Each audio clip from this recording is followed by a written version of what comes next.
time. A lot of virgins working in one room together. A lot can be accomplished. Hahn I just got excited. and Rosenberg. Alan just expressed theoretical arousal about the Dolly Parton puppet. This isn't North Dakota. This is New York. This is Don, Hahn, and Rosenberg The best threesome I've ever heard. on 880 ESPN and the ESPN New York app. 301 of the big city, Don, Hahn, and Rosenberg. Full frontal today. Take you up till 7 o'clock. You okay? Well, I got a cold. No. Because you come in with a punch. I know, but I got a cold. That and was a I didn't little want to sound more- like Peter Brady. That felt a little more like Light FM, after Oh, hours. Really? Peter, am I wrong, Peter? It was very low key. He's protecting the 301 voice in the big city. I can tell he's protecting the voice. Now let's have a talk here. Let's be honest. Is it a little annoying? Are you at all frustrated that here we are getting right into the preseason and now you got a voice thing randomly? That's got to be irritating. Well, it was irritating just because it got irritated last night calling 6 Devil goals. Oh, here he goes. Wait, Now no. he's piling on. It's not propaganda. Goals. No, well, No, you're right, I'm though. just You're saying right. I You're had a right. lot of goals. I was feeling a little under the weather yesterday. Did the show, Right. and then scored 6 goals. Kenny Danico's sick too. Everybody's got the cold. Get it out of the way. So Danico breathing all over you didn't Get help. it. Yeah, exactly. Get it out of the way because my next game's not going to be until game 2 of the regular season on October 11th. So I had the game. Feel much better, but because I taxed the voice, and we had to do our headshots and our virtual videos today over at the Garden, which all the teams are going to do. You're going to have to do it at some point. I don't want to give too much away, but some of the talent on MSG, some of the bumps, ins and outs, there's going to be some virtual stuff done, and I had to tax my voice again. Poor guy. But I'm fine. We'll get sure? through it. You good? As long as you're good. We got 303 in the big city. See, I stretched it out. That wasn't right. Don't do that again. Yeah, we See? don't want to. Don't hurt yourself. I'll tell you what, though, Peter. He again, another day where he just looks radiant. Not because I had to wear a suit. I had to be camera ready. Look at this guy. It's the silver fox, baby. he's- Take a look up. Look it's- up at your camera, Don. Yeah, Look right at your camera. It's Look another. right Your camera's that way. I know, but I'm looking at you. But no, But he just. wanna says- I see got you. it. No, but I got want to see all of you. I got a Oh, problem. look at it. Drink See, it. me addressing the camera means I'm going to be talking not to one of my hosts. That's how it goes. So it's a little awkward, Well, but you I'm were looking at the camera. You're talking to Peter.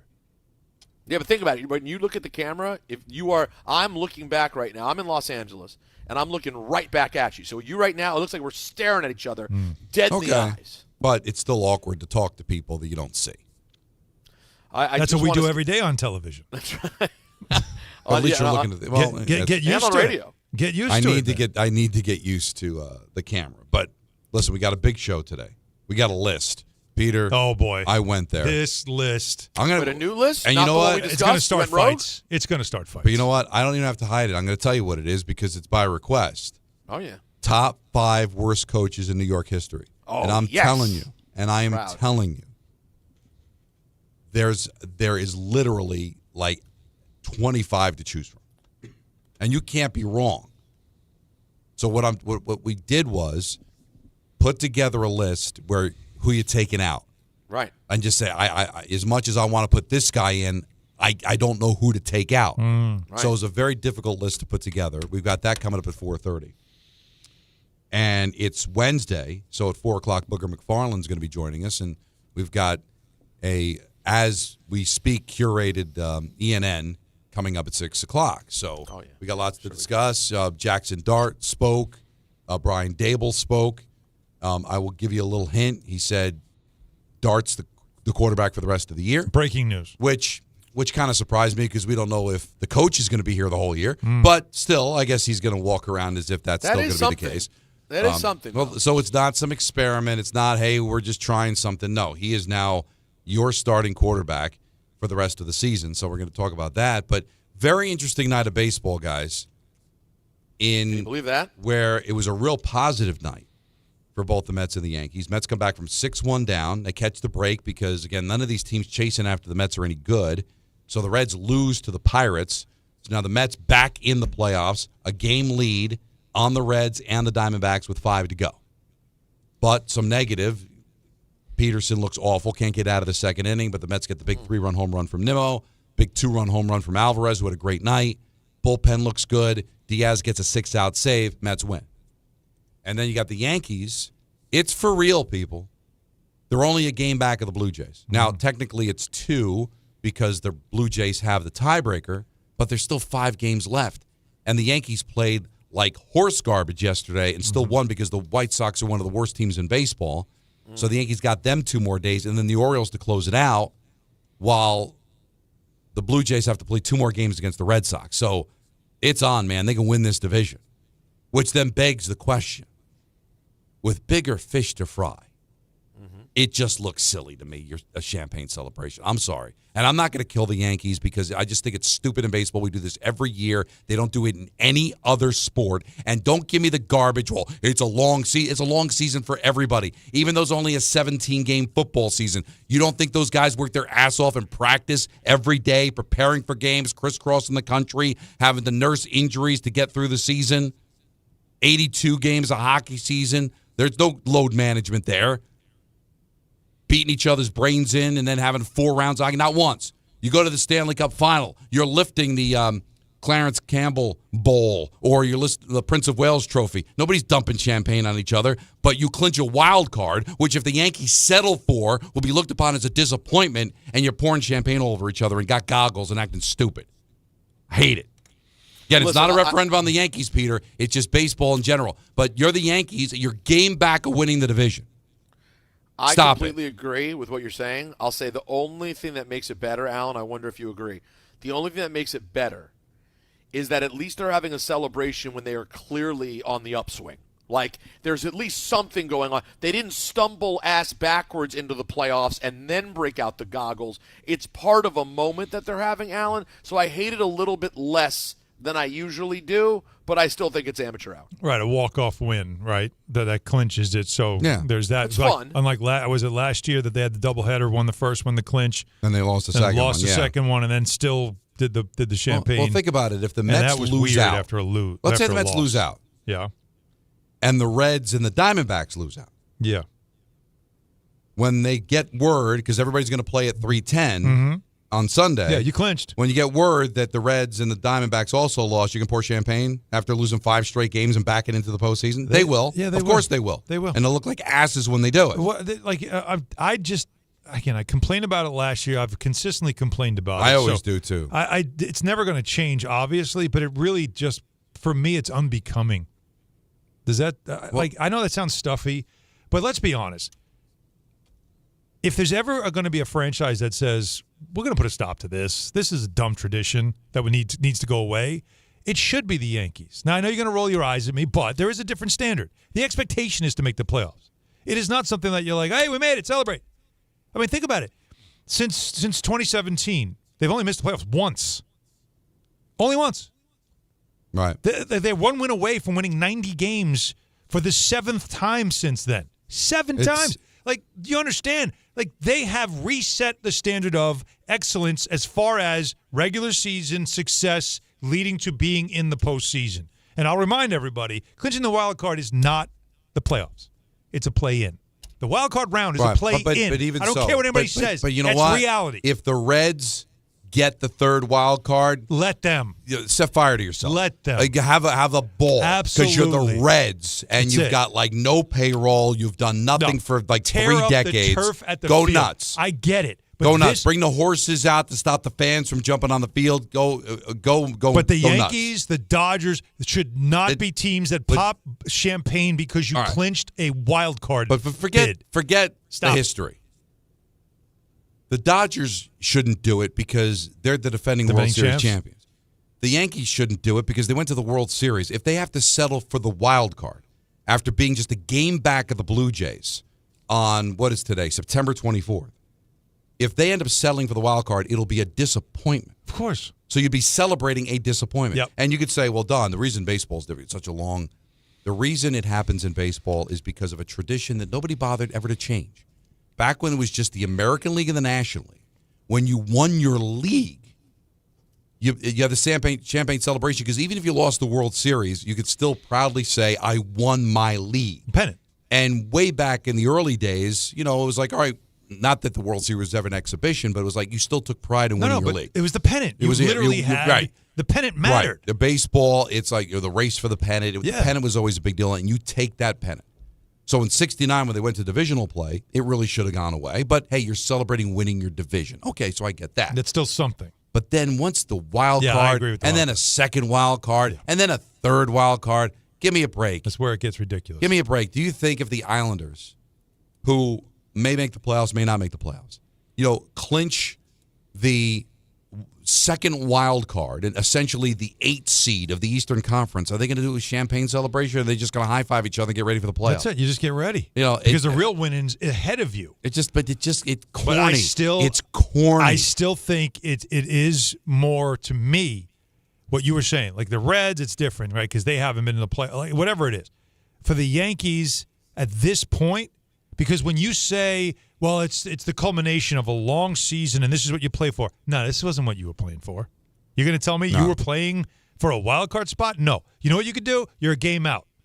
If you happen to catch the Blue Jays and somehow win this division, maybe you can pop the bubbly then. Yeah. I might then say, okay, I get that because you won your division and that was a fight to the end. That's pretty good. You got something out of it. Wild card, to me, feels beneath the Yankees. I don't think this is the case because I think they're responsible athletes. So I don't think anybody got, hammered or destroyed or whatever. Well, we'll see tonight. But right, because if you lose to the lowly White Sox, what's everybody going to say? Right? What the hell were you celebrating? So you were out celebrating the stupid wild card, and now you lose a game to the White Sox, and if the Blue Jays win, now it's a 2-game lead, essentially a 3-game lead, which is 4 to play, and now you ruin your chance of winning the division. I would love to see the record of a team after they clinch, the day after they clinch. How are you the next game? That's interesting. Because there were, even when you clinched, Peter, like when you clinched your division, or you clinched a playoff berth back in the day, and essentially the last few games are meaningless, then it doesn't matter. Nobody ever played the next day after a champagne celebration because the game's meaningless. This game's not meaningless today. It means a lot. It's a big deal. Yes. So that's why, to me, it just seems silly. Yeah. But again, I'm not attacking the Yankees because if the Mets did it, I'd say the same thing to them. And I'd say the same thing to anybody celebrating when there's still meaningful games to be played. And also when you've got like the Dodgers or the Mets or the Yankees, and you got a $300+ million payroll, and you make a wild card, are you really celebrating, or maybe you get your head down saying we got to do better for our fans here? Yeah. There's more winning. Shouldn't have them hanging till the last week of the season to clinch a playoff spot. I agree. This is another situation though that of many that the Yankees deal with that would be solved if this group won a title. You win a title, these conversations kind of don't hit the same way, but because these are the only things you've celebrated, it kind of seems like you're celebrating mediocrity. Yeah, I'd say that's not a bad way to put it. It's great. That's not a bad way to put it. How money, because everybody was celebrating, right? And Judge, I remember, because Samantha Ryan, I was watching the news when I got home for the Devil game, was interviewing Austin Wells. Mm-hmm.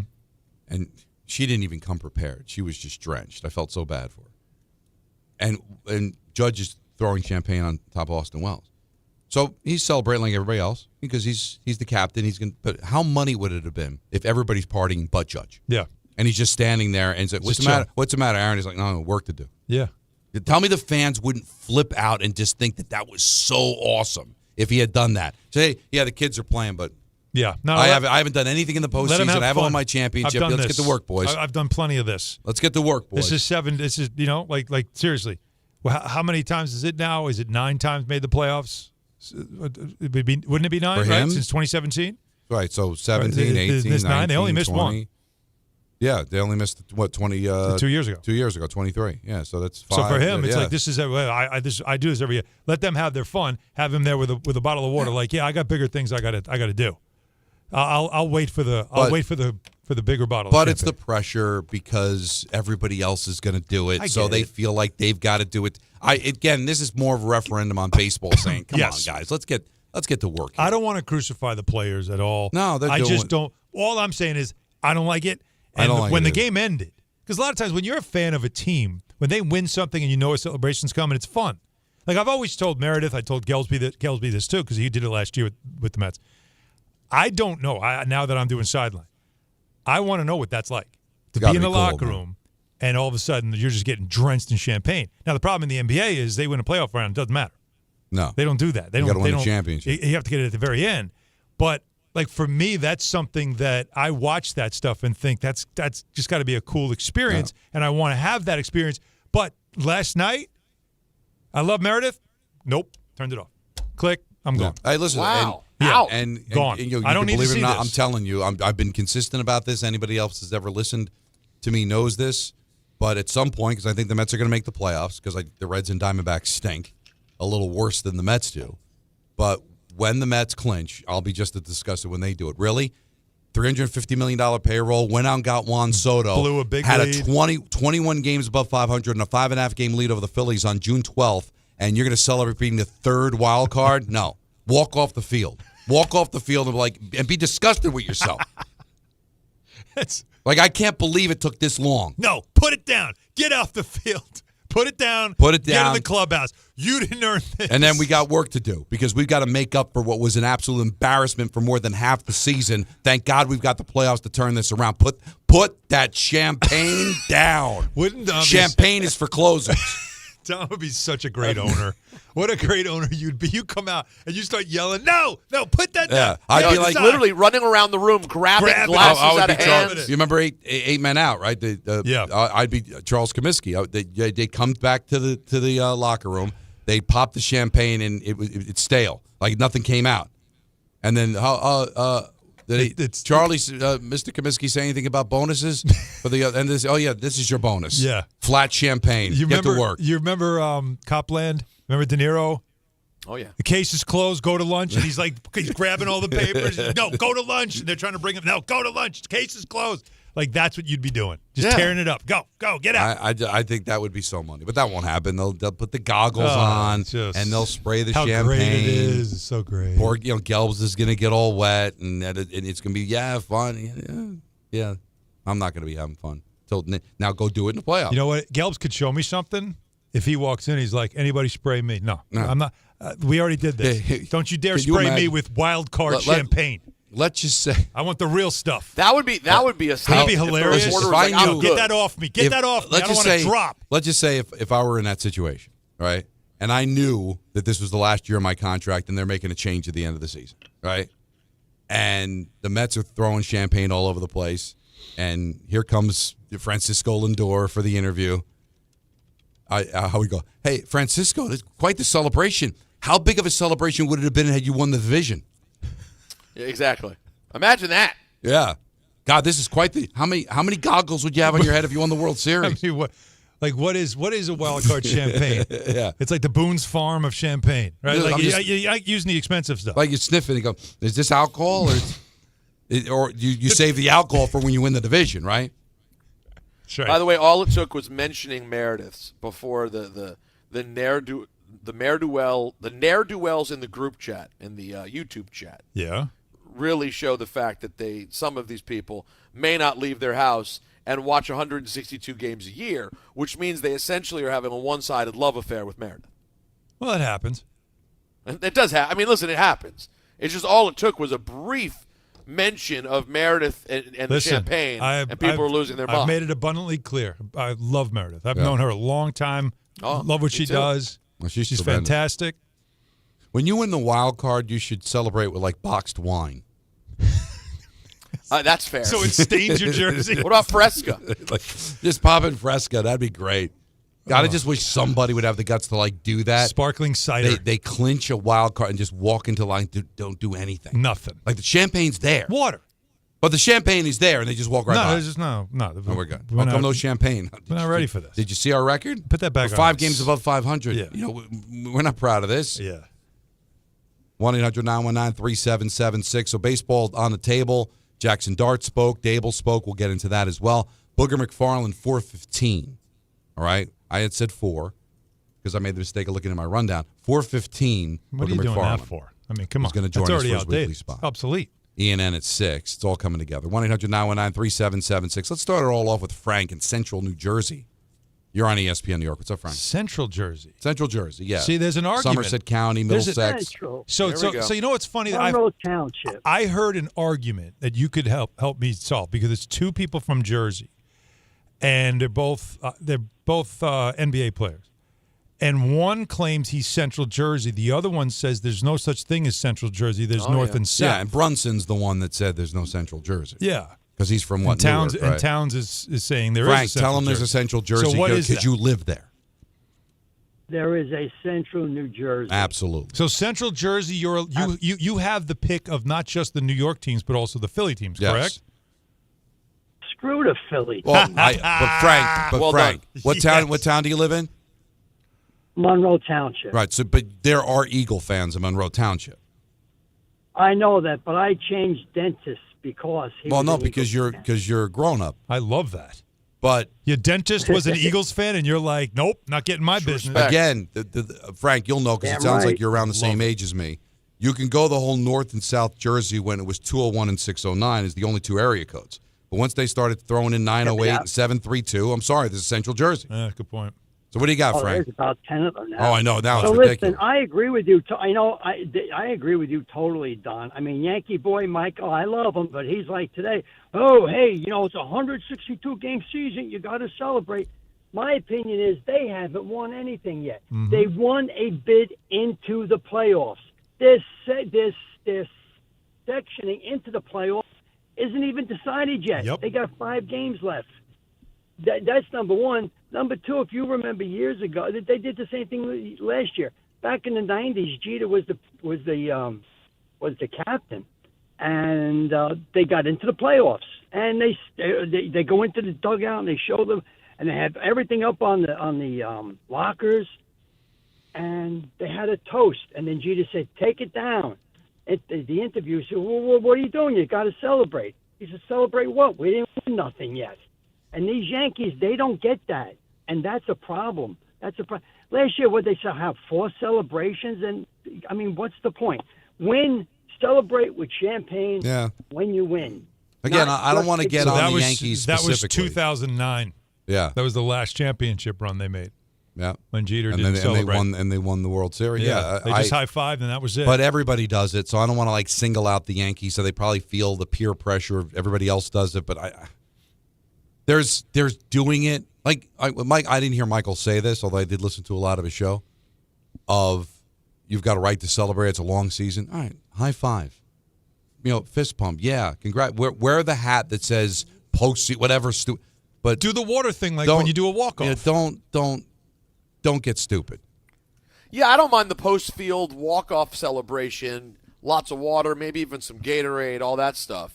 Yeah. But the full goggles, good Lord. The full goggles, the T-shirt, I hate the full ready for goggles in October. any situation. Yeah. Well, what's the saying? Ready for October? Because you can't and say all that stuff. you can't say wild card champion because they could still win the division, Right. Right? Because usually you would get a hat that says American League champions or American League East champions, something like that. So can we? How about we if we could make the rule, which nobody will listen to, but let's make it anyway. If you aren't hanging a banner for what you did, right? Not American League East That's champ. a good point. Not Division Series champ, like any of that stuff. If you're not getting any type of banner or T-shirt for what you accomplished, you can't use champagne. Right, you didn't do it. There's no evidence. Isn't that fair? They're not going to run up the poll. Well, they got I know it said ready for October, They got a T-shirt. but that's not Have to change the rule now. a championship T-shirt. All right, you know what I want to do? All right, because my knees are really bad. I've got arthritis in both knees. Man, I'm you're going falling apart. Well, thanks for the Jeez, encouragement. well, the voice is I'm going. going through physical therapy. So, it's a rough sometimes getting in the studio. So every time I do successfully sit down in the studio, I want you to pour champagne all over me. I did it. I like this. I say get up. How about every time we wake up now? Because, tomorrow's promised to no one. So every time you wake up, just have a bottle of champagne by the bed. Just dump champagne before you go in the shower. Celebrate the next day. Every I year? think some people live You that know way. what? Every year, Isn't that more important than even a World Series championship? Just waking up the next day. champagne like after your anniversary? Every year on your anniversary, right? Yeah. Just I don't do that. no. No. It doesn't just explode. No. Really? No, I used to. Damn right. Jeez. Yeah, we're now off the. Even anniversary. Yeah, even anniversary and birthday. Figure now, that's it's the random. one where the It's cork random. pops and it's just No, it's, lives. the whole room is just no. Okay, boys. Hang on. all right, exactly. Thank you, Spike. 1-800-919-3776. Sorry. Don, Hahn, and Rosenberg. with Sorry, you until bro. 7. right here on ESPN New York. There's a lot of reasons why people buy at Ramsey Mazda. It's their selection, it's their customer service, and it's their savings. Lease a new 25 Mazda CX-30 for $199 for 33 months. Start shopping now at RamseyMazda.com. Choose wisely. Choose Ramsey Mazda. Call 833-853-2970 for details. PIN SM843629. MSRP $26,865. Zero security deposit. Ends 9/30/25. Every aspect of your business will operate better and faster with artificial intelligence. AI is a race, and companies that act first will win. Thrive Managed AI is your advantage over all your competitors. Thrive partners with you on a smart, secure AI strategy for your business. Then they deploy and manage it for you. Be first and win the race with Thrive Managed AI. Start with a complimentary strategy consultation at thrivenextgen.com/ESPN. That's thrivenextgen.com/ESPN. This is an ad by BetterHelp. We all turn to some funny places for support, but not everyone is a therapist. Not everyone is the one. Find your right match with BetterHelp. BetterHelp does the initial matching work for you so you can focus on your therapy goals. A short questionnaire helps identify your needs and preferences, and their 10-plus years of experience and industry-leading match fulfillment rate means they typically get it right the first time. If you aren't happy with your match, switch to a different therapist at any time from their tailored recs. You can join a session with a therapist at the click of a button, helping you fit therapy into your busy life. Plus, switch therapists at any time. As the largest online therapy provider in the world, BetterHelp can provide access to mental health professionals with a diverse variety of expertise. Find the one with BetterHelp. Our listeners get 10% off their first month at betterhelp.com/timeout. That's betterhelp.com/timeout. Oh, what are you doing? Don't do New York City dirty. New York City's my heart, my soul. I would never do this place dirty because everything I want is in this city. Why would you want to dirty somewhere that you live? This is your home. You don't throw papers out the window, flick cigarette butts. It's disrespectful. Dispose of it the correct way. I would never put trash on the ground. That's why we got trash cans. Don't do New York City dirty. Trash your trash. A message from the Sanitation Foundation. One by one, we keep this city clean, man. Let's get it.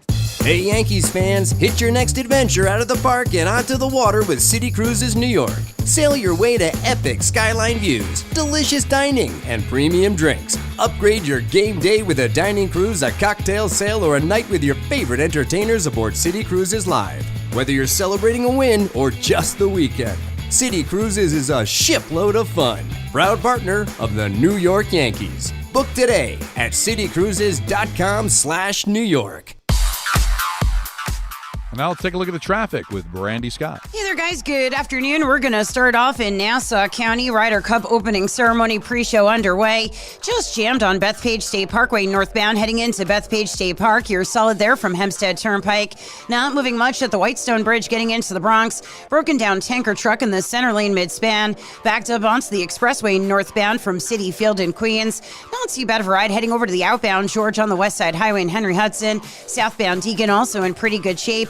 Inbound George about 10 to 15 for the upper deck with roadwork on the span. Outbound Lincoln and Holland Tunnels just about a 10 to 15 minute ride. This report is sponsored by ParkWiz. New Yorkers know the hacks, and here's one for parking. Reserve ahead and pay up to 50% less than drive-up rates. With ParkWiz, you can book your parking in advance, skip the hassle of searching, and save every time. Download the ParkWiz app today. I'm Brandy Scott on 880 ESPN New York. Well, to hit a home run, everything's got to line up perfectly, just like when you find the person you want to marry. When it's time to propose, well, do what I did.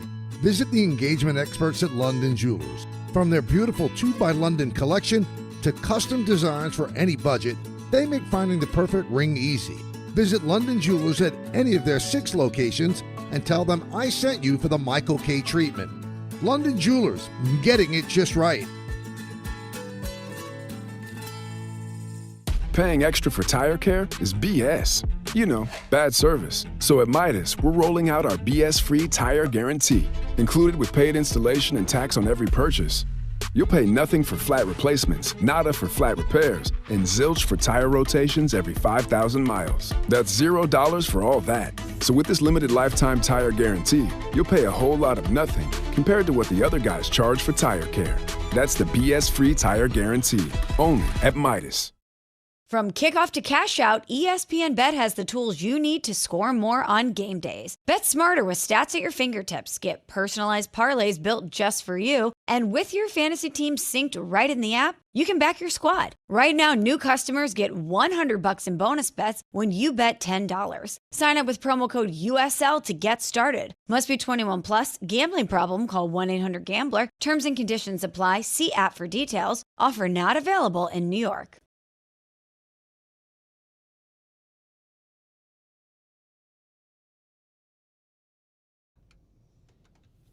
What do you got today, Jacob? Nothing. Different. He just wanted to hear it. Well, I thought there might be something that he would do because thanks to Sam Diaz, he reminded us that on this date in 1991, Peter. Oh, yeah. 3 albums were released of significance. Oh, yeah. On this date. A Tribe Called Quest, The Low End Theory. Yeah, that's the true one that set them into the stratosphere. Mm-hmm. And then we had the Blood Sugar Sex Magic from Red Hot Chili Peppers. Very good. And Nevermind by Nirvana. Yeah, I figured the Nirvana one had to be one of the 3. But, yeah. And that's the biggie. 3 iconic tone setters for the decade. Right, what'd you say? So on this date, 34 years ago. Yeah, we don't need to hear that. And I know it's another thing in the 90s, Anthony. 3 years before Anthony was born. 3 albums that... 10 years it was a day. Yes. 3 albums that I would venture to guess. I don't know Anthony Pusick's music thing. It's something about producers of this radio show, like not big music guys. I venture to guess that you own at least one of these albums. No, I'm going with none. I'm going to say 0. Interesting. But you know, like we do this game with. But who owns albums anymore? Well, you know, I don't know the CD. The question is, does he ever listen? Is it in his house? Has he heard of them? Think about this though. So 1991 for all of us still feels like it's like a month ago, right? It doesn't feel long ago until you doesn't feel 34 years ago. No. So in the context of 2025, in 1991, 1957. Was the same distance away. Yeah, that's. I hate when we do that, but it's it's brutal. So that's why these guys roll their eyes at us. Because if you said to yourself in 1991, "Hey, you remember that album that came out in 1957?" You're like, "Give me a break." Well, they're free to find other work. Whatever. They're free to find other work if it bothers them that much. Wow. Don't you enjoy our company? Well, then you're gonna have to take the good with the bad. Stop rolling your eyes at 90s. Have you heard of these albums? Yeah, I've heard of them. Never spent time though. No, I never really listened to albums like that, really. Can you name one song? That's a good one. Yeah, no, that's just. Well, how about this? How about that? Albums, one song, just one. No, and then after that, I would say one song off each could be. I'm just going to give them one off all 3, and it's a slam dunk. Don't you see, Jake? Don't you start Googling now? I know you know it. It's a super slam dunk. Jacob Perry knows probably a ton of songs off all 3 albums. Now, I'm not I don't worried know about him. a ton, but he knows the big ones. Let's see if Jacob can name one off of each. Well, I know 2 for sure if Tribe is Low End Scenario, and then the last song. And We Got the Jazz is another one. That's a very good one. There you go. That's 2 good choices. Good job by you. All right. What about the Nirvana? Nirvana, off the top of my head, no. See, come on, there's one easy one. There's one easy one. I performed it at the beach bash. Easy. Listen, it smells like Teen Spirit. I mean, there you go. I know the other ones on the album. But I guess you didn't initially realize it's off that album. Is no, that I why didn't. You said that? I would have to because I didn't. I know there's 2 albums that they dropped, but I do know 3. if I do see the album cover, I could probably Come As You Are is another one off the top of my head that I do. Because there was an album before Nevermind that nobody paid any mind to. It was, yes. That's funny. Nevermind. Yeah, I think it was. Yeah, and then it was a heart-shaped box. It's the baby. That was the song. The baby swimming. Yes, that's the one. Yeah. That's the junk out. Yeah, that's it in utero.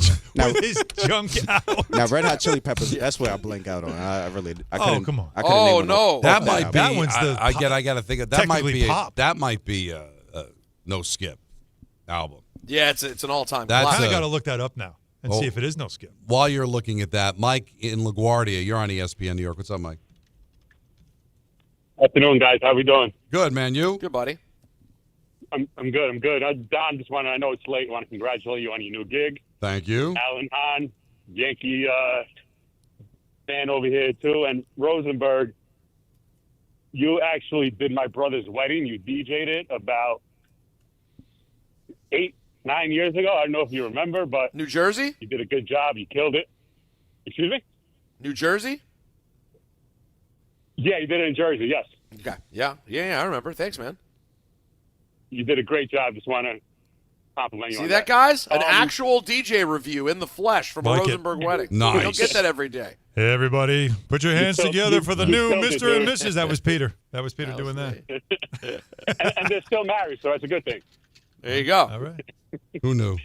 Heard you guys talking about the champagne and bottle popping and stuff. I don't know if you guys seen the Jeter documentary. I think it was in 2000.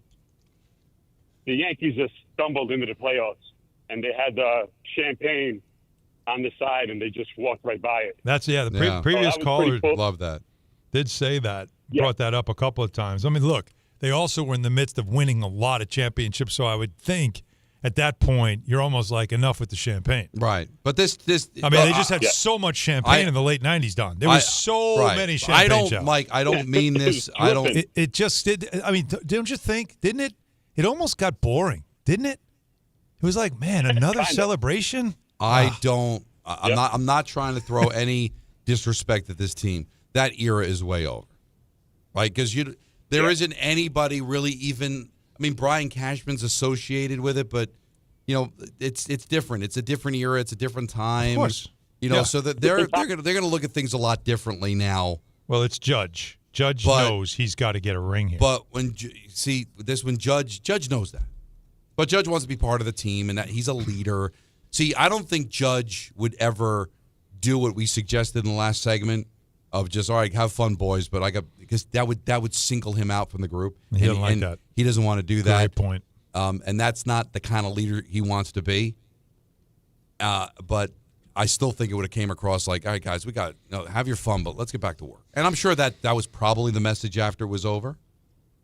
But it's the one sport that does it, and it's stupid. It just is. I agree. And like I said, everybody works hard. You don't think hockey, basketball, and football players work hard during their season? I know it doesn't feel like the same grind because it's not 162 games, but their practice and their travel and their preparation. Well, wait.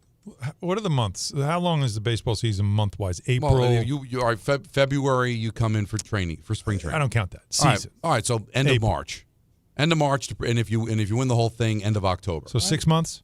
Yeah. Right. Yeah. 7 months. Say 7 months for the champion. Hockey season. Hockey season is September. Go from you go October to, and if you win a championship, June. So that's what 10 months. Okay. So technically a longer season. Yeah.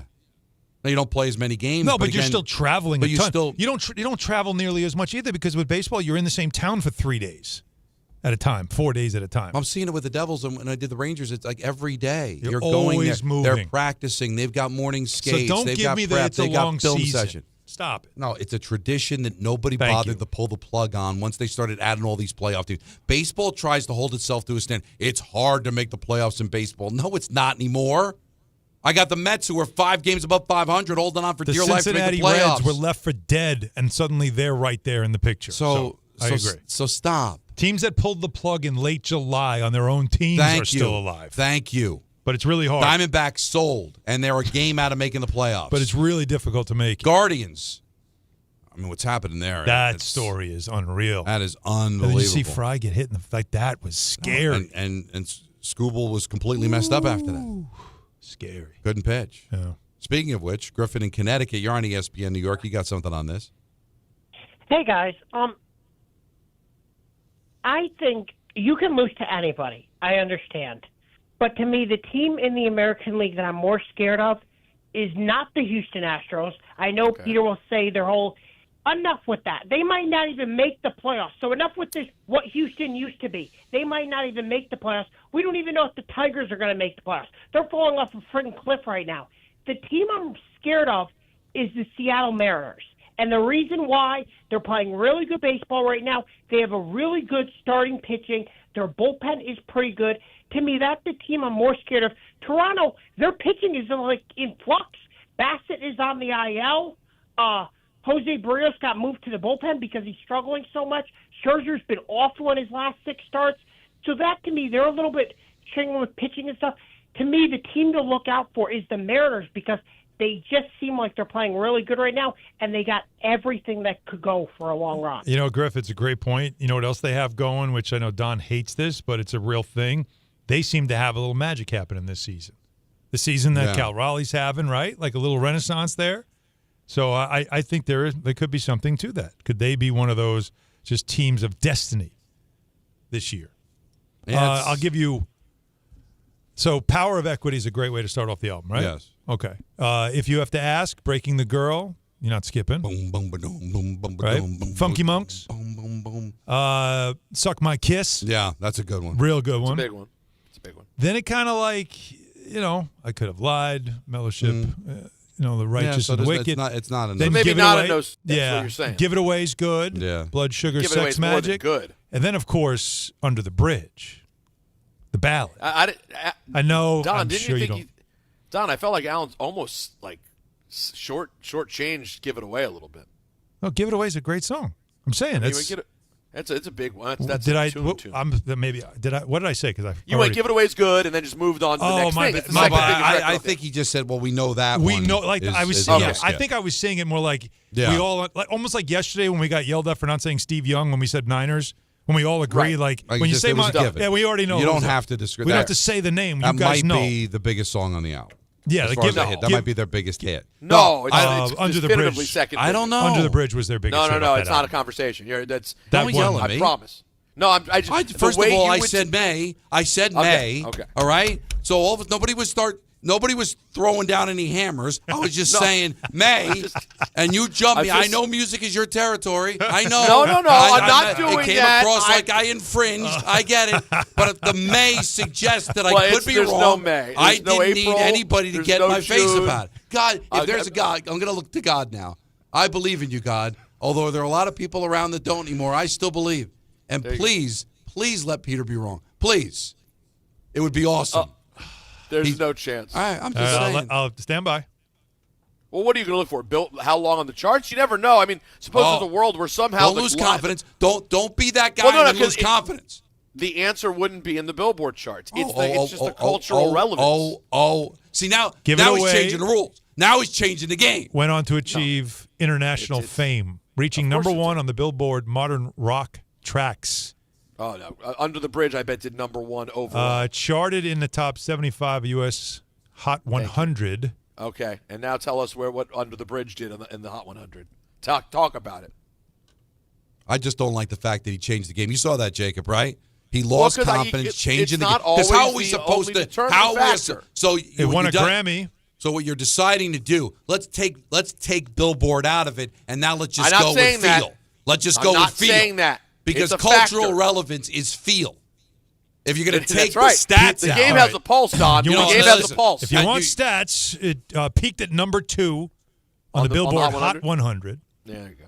I wonder what was 1. I wonder what kept it from 1. That's the only question. Look that up.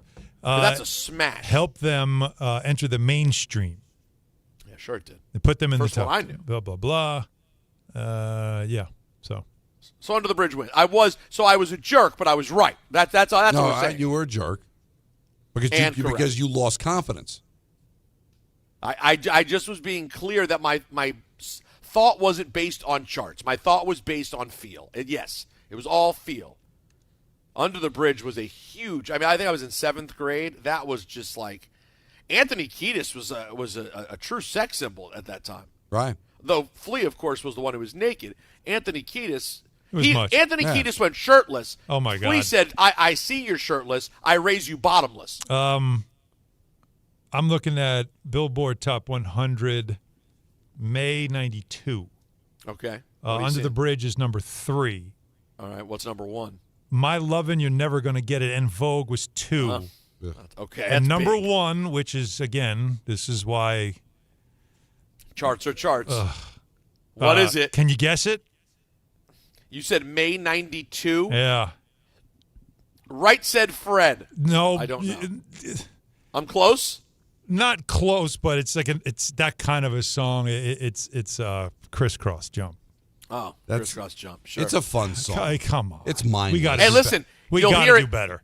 You'll hear it during timeouts at basketball or jump balls. Jump you ball. got to hear it during the jump ball. You gotta hear it. It's gotta. What else would you play? Van Halen jump? No, we can't play No. that. You need. The point is jump. Yeah, We'll get that. There's a lot of jump options, including Anthony, who's going to jump me if I don't go to break. On ESPN. Oh my God, we're going to blow up as a station if we don't go to break. There's nothing the voice in our head obsesses over like our health. But with over 100 lab tests and insights, Function can help answer the questions like, why am I so tired all the time? How can I get better sleep? My friend was telling me about magnesium gummies she takes. How do I even know if my heart is work stress affected? It's time to up my cardio. If my mom has something, how would I find out? It's time to get some blood work done. A Function membership gives you a comprehensive health check with results tracked over time. Find out what you're made of at functionhealth.com. Right now at Bay Ridge Honda, your EV countdown to $7,500 in savings ends September 30th. Hurry in, the clock is ticking. You can get a Prologue Touring for $179 per month with zero down during the EV Countdown sales event. Plus, receive thousands in benefits and savings with their Bay Ridge Plus Advantage plan. Upfront pricing, total peace of mind. Visit BayRidgeHonda.com. 36 months lease, 10,000 miles per year, 3,300 loyalty or conquest, and $7,500 EV credit as down payment. Bring the Ryder Cup spirit straight into your living room with Ryder Cup Live Watch Party Kits. You get everything you need to turn any space into the ultimate fan zone. Flags, cups, decor, and more. Host a few friends with the at-home kit or go big with the ultimate kit for larger gatherings. No matter where you are, you can celebrate in true Ryder Cup style. Ryder Cup Live Kits, your ticket to golf's biggest rivalry at home. To learn more, visit RyderCup.com. Every 40 seconds, a child is reported missing. Find the Children is a nonprofit organization dedicated to helping find missing kids. You can be a part of their mission by donating your unwanted car. Call 1-800-294-0222. You'll receive the maximum tax deduction and we provide fast, free pickup. Call 1-800-294-0222.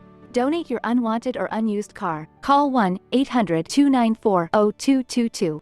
This advertisement was paid for in partnership with Cars R Us and Find the Children. This is the story of the one. As a maintenance supervisor at a manufacturing facility, he knows keeping the line up and running is a top priority. That's why he chooses Grainger. Because when a drive belt gets damaged, Grainger makes it easy to find the exact specs for the replacement product he needs. And next day delivery helps ensure he'll have everything in place and running like clockwork. Call 1-800-GRAINGER, click Grainger.com, or just stop by. Grainger, for the ones who get it done.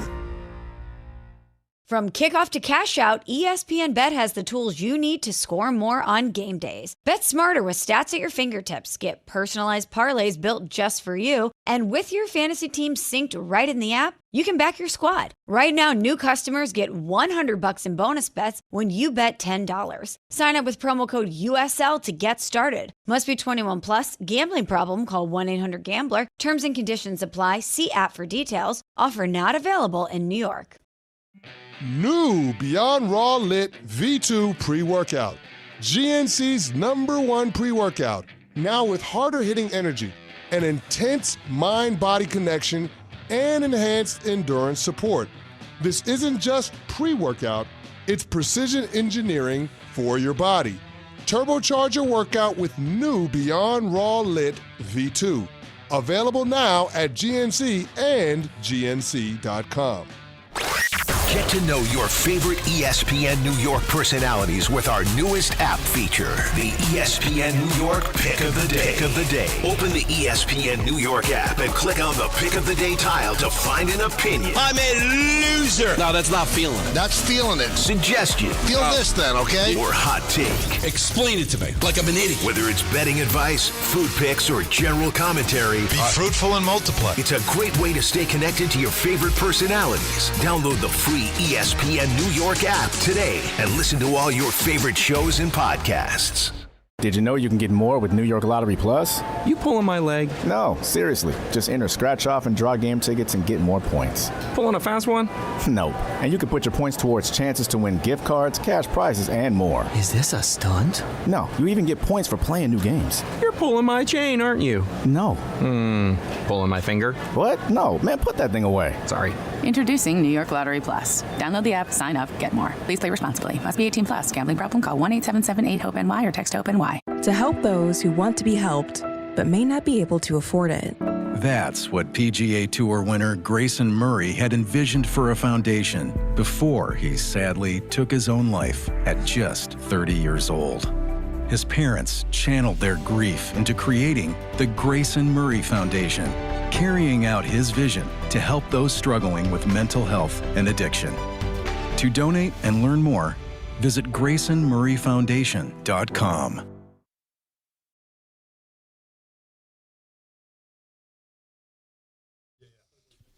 ESPN New York is now streaming on YouTube. Catch all of your favorite shows, DiPietro and Rothenberg, Bart and Carlin, Michael K. Show, and Don Hahn and Rosenberg, with live videos every weekday. Watch, chat, and join the conversation only on YouTube. Subscribe to ESPN New York on YouTube today and never miss a moment. All right, let's dive back into the calls. 1-800-919-3776. Let's go to Rob in Smithtown. You're on ESPN New York. Boy, thanks so much for having me. What's up? First time, long time, guys. Oh, don't make it your last time, Rob. Where you at in Smithtown? Where am I at in Smithtown? Yeah, where about? Give me like a landmark. Right in the village of the Branch. Oh, perfect. Okay. All right, I'm trying to think. The restaurant. There's a restaurant over there. Good. There's a great wine store over there too. Great wine store. Yeah. It's a great spot. It's the Branch in Smithtown. Right. That's actually a great little village spot. It's far. It is far. It is. And listen, the reason for my call today, guys, I'm a diehard, longtime Yankee fan. And I can assure you that there isn't a Yankee fan or even a Yankee player that thinks they won anything more than what they did last night. I think you're minimizing not only the fact that they've birthed the playoffs, okay, but they also had a walk-off hit, right? So the walk-off times getting into the playoffs, yes, of course, there's so much more to do.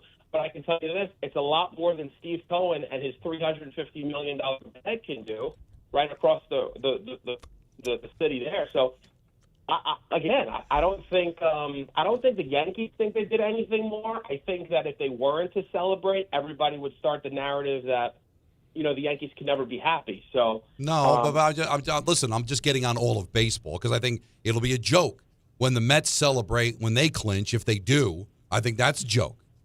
Why don't they do it in other sports? Why just baseball? Why not other sports? Teams going to the Stanley Cup Final or the NBA Finals or the Super Bowl don't celebrate like that. Would you get on the Los Angeles Angels fan base for having celebrated if they were to have celebrated the way the Yankees did? Like I said, if the Reds clinch the third wild card, they should celebrate like there's no tomorrow. Haven't won a championship since 1990. Small market team, almost no payroll, sold off at the deadline. Yeah, they could celebrate.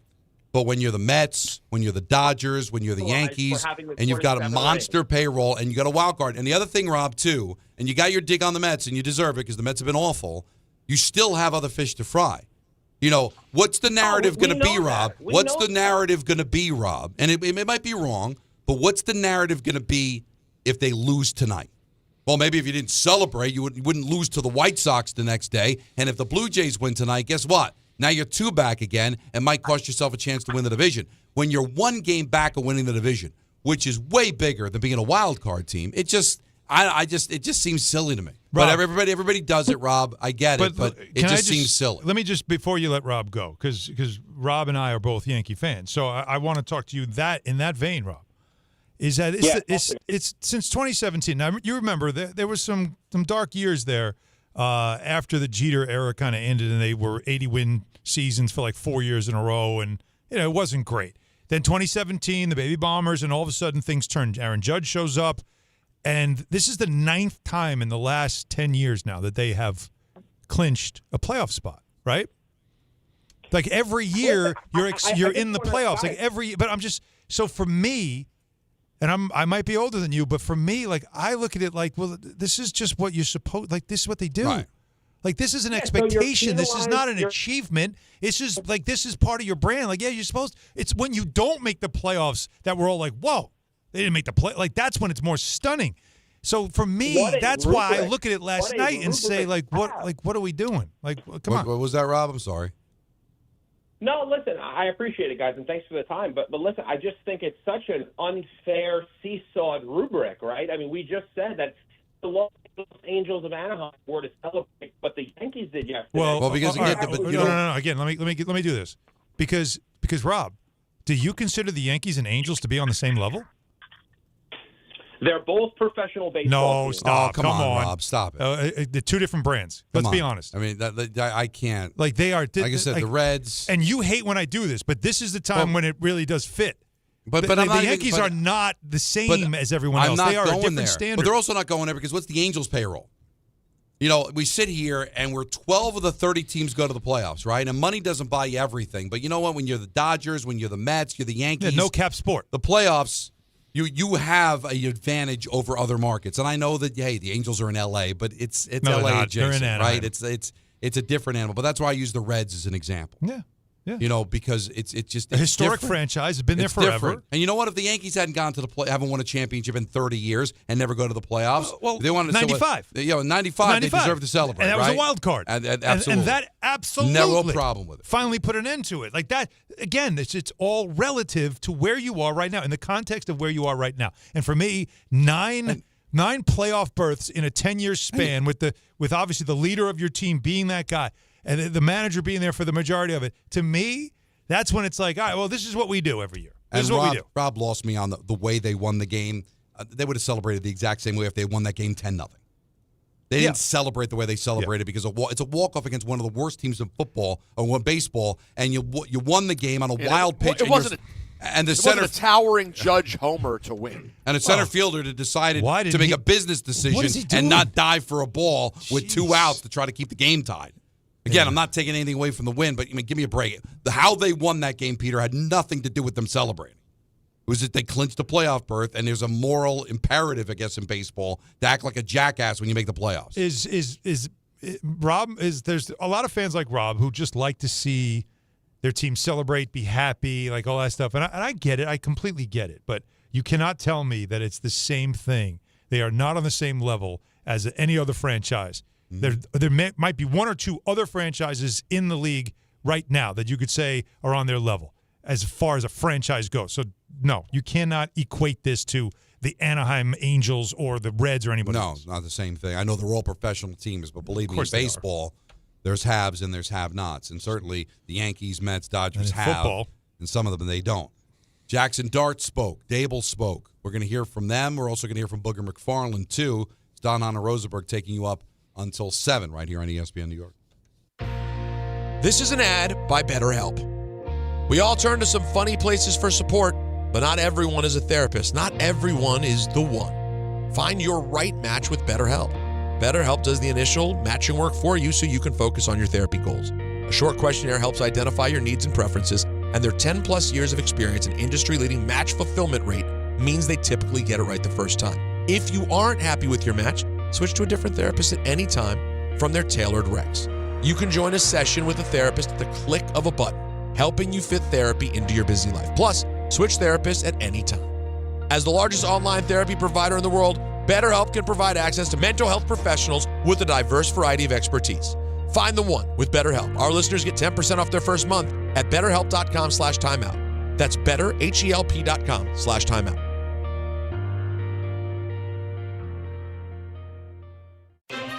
Game time isn't just on the field. It's in your driveway, too. At Kia City of the Bronx, they're making plays with the full lineup of brand new Kias ready for you at 3505 Connor Street. Don't sit on the sidelines while your dream car drives by. Visit KiaCity.com or call 646-917-7955 and they'll get you behind the wheel of something fresh. Kia City of the Bronx. This is how the Bronx drives. Every aspect of your business will operate better and faster with artificial intelligence. AI is a race, and companies that act first will win. Thrive Managed AI is your advantage over all your competitors. Thrive partners with you on a smart, secure AI strategy for your business. Then they deploy and manage it for you. Be first and win the race with Thrive Managed AI. Start with a complimentary strategy consultation at thrivenextgen.com/ESPN. That's thrivenextgen.com/ESPN. This is Joe Budden. You and I make decisions every day, but on PrizePicks, being right can get you paid. So I'm here to make sure you don't miss any of the daily fantasy action this football season with PrizePicks, where it's good to be right. Download the PrizePicks app today and use code PLAYNOW to get $50 in site credits after you play your first $5. That's code PLAYNOW to get $50 in site credits after you play your first $5. PrizePicks. It's good to be right. Must be present in certain states. Visit prizepicks.com for restrictions and details.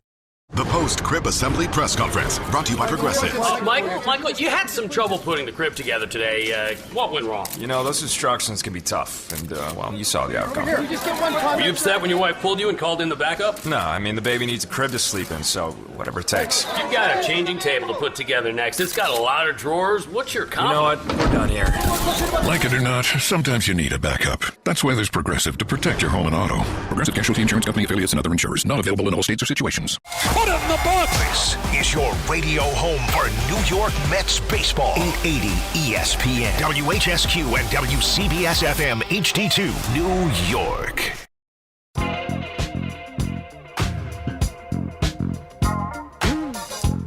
Game Time is brought to you by Tullamore Dew Irish Whiskey, because when it's game time, fellas.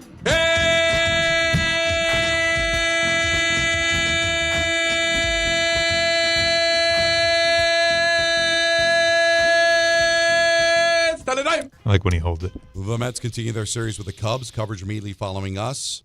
And Dan Grassa, because the game is at 8 o'clock tonight. It's an ESPN vehicle, yeah. So Dan Grassa will come on at 7, take us to 7:20, and then 8:80 we'll have the Mets and the Cubs, Yankees and the White Sox at 7:05, and NYCFC takes on Miami FC at Citi Field at 7:30, and those were the tickets we gave away earlier this week.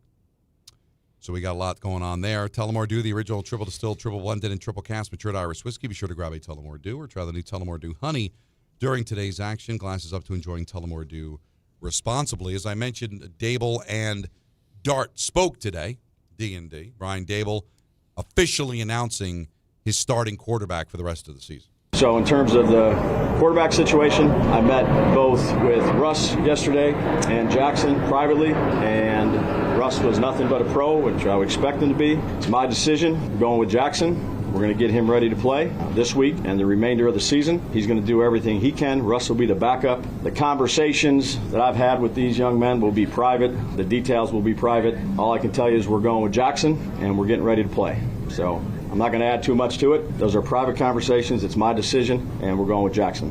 So twice he said, it's my decision. And when I hear how emphatic he said it, it makes me think it wasn't. No. That's just my theory. He wants to own it, though. That's yeah, what he wants to own it. Because he knows he's going to. See, it doesn't matter if he was told. Doesn't matter if it was collaborative. He knows he's going to pay the price either way. But don't you also, he wants to establish, if you're in a meeting like that, like put yourself in his spot where you know the heat's on. And you're sitting there and you've got Joe Shane, you've got the front office guys, you've got probably even Mara there. And you're all discussing this move because none of this stuff's done in a vacuum. He didn't just wake up and tell everybody, hey, I'm doing this. It's a collaborative. We know that.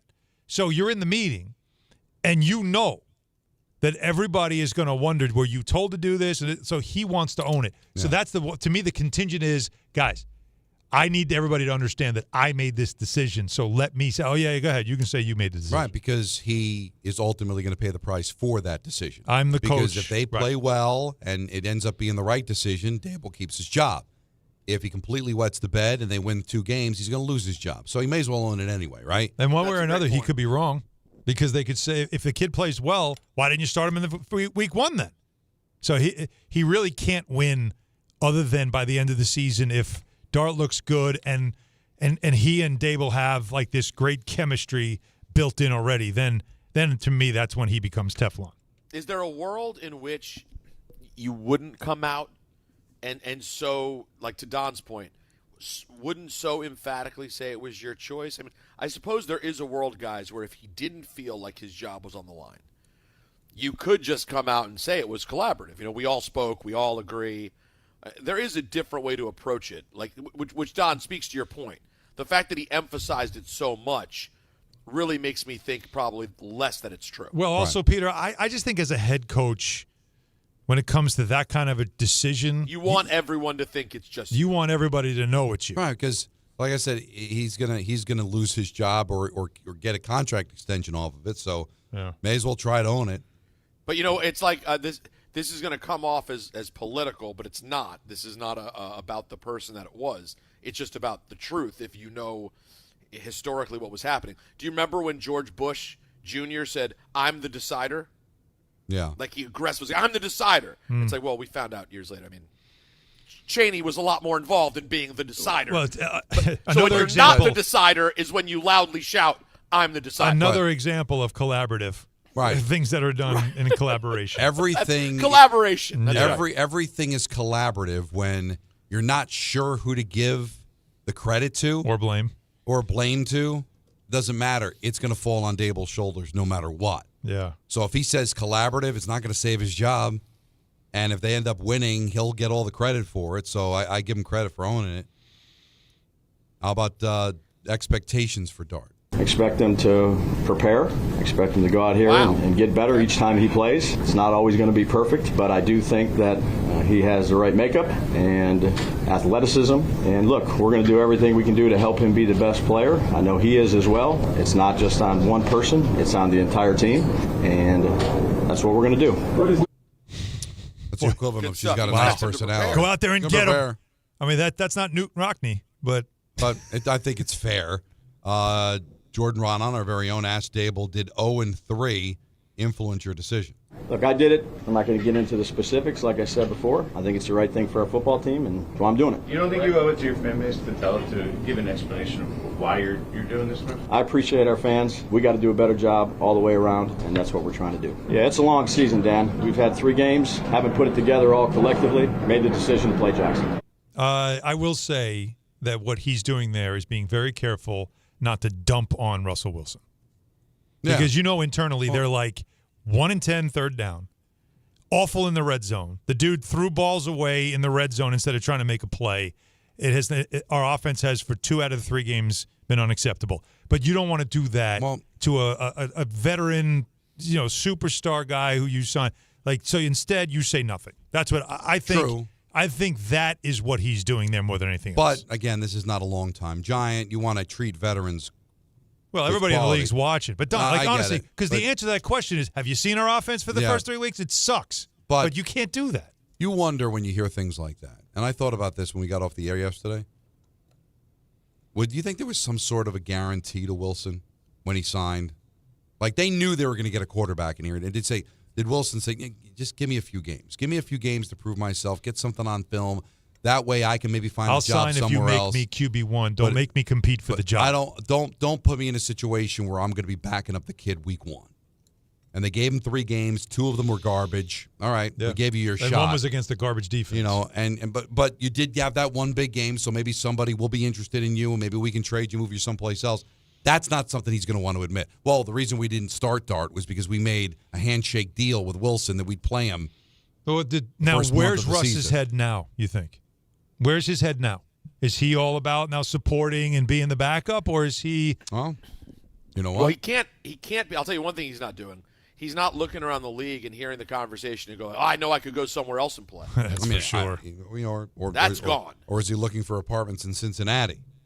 Russell Wilson on getting benched. Yeah, I think the best thing I can do is lead from the front. I thank God every day I get to do what I love to do and play this game with guys that I love and enjoy, and being around the locker room and the teammates. We've had 3 tough games, obviously close ones in fashion, and 3 really good teams. We didn't get it done. We feel like that Dallas game was a special one in particular that we felt like we could have won, but we didn't. And so I think at the end of the day, I think for me right now, I think it's really about the team, really about helping Jackson the best I can possibly can. I remember when I was a rookie, I remember coming in as a young rookie and looking for help and looking for answers and stuff like that. And I just told him, I got your back, and I got whatever I can help you with, and help him get prepared the best he can possibly get prepared. So I know that matters because I've lived it and I've experienced it. So Call me stupid. Okay, stupid. I buy this part of Russell Wilson. Yeah, no, I think you're right because I wasn't expecting it.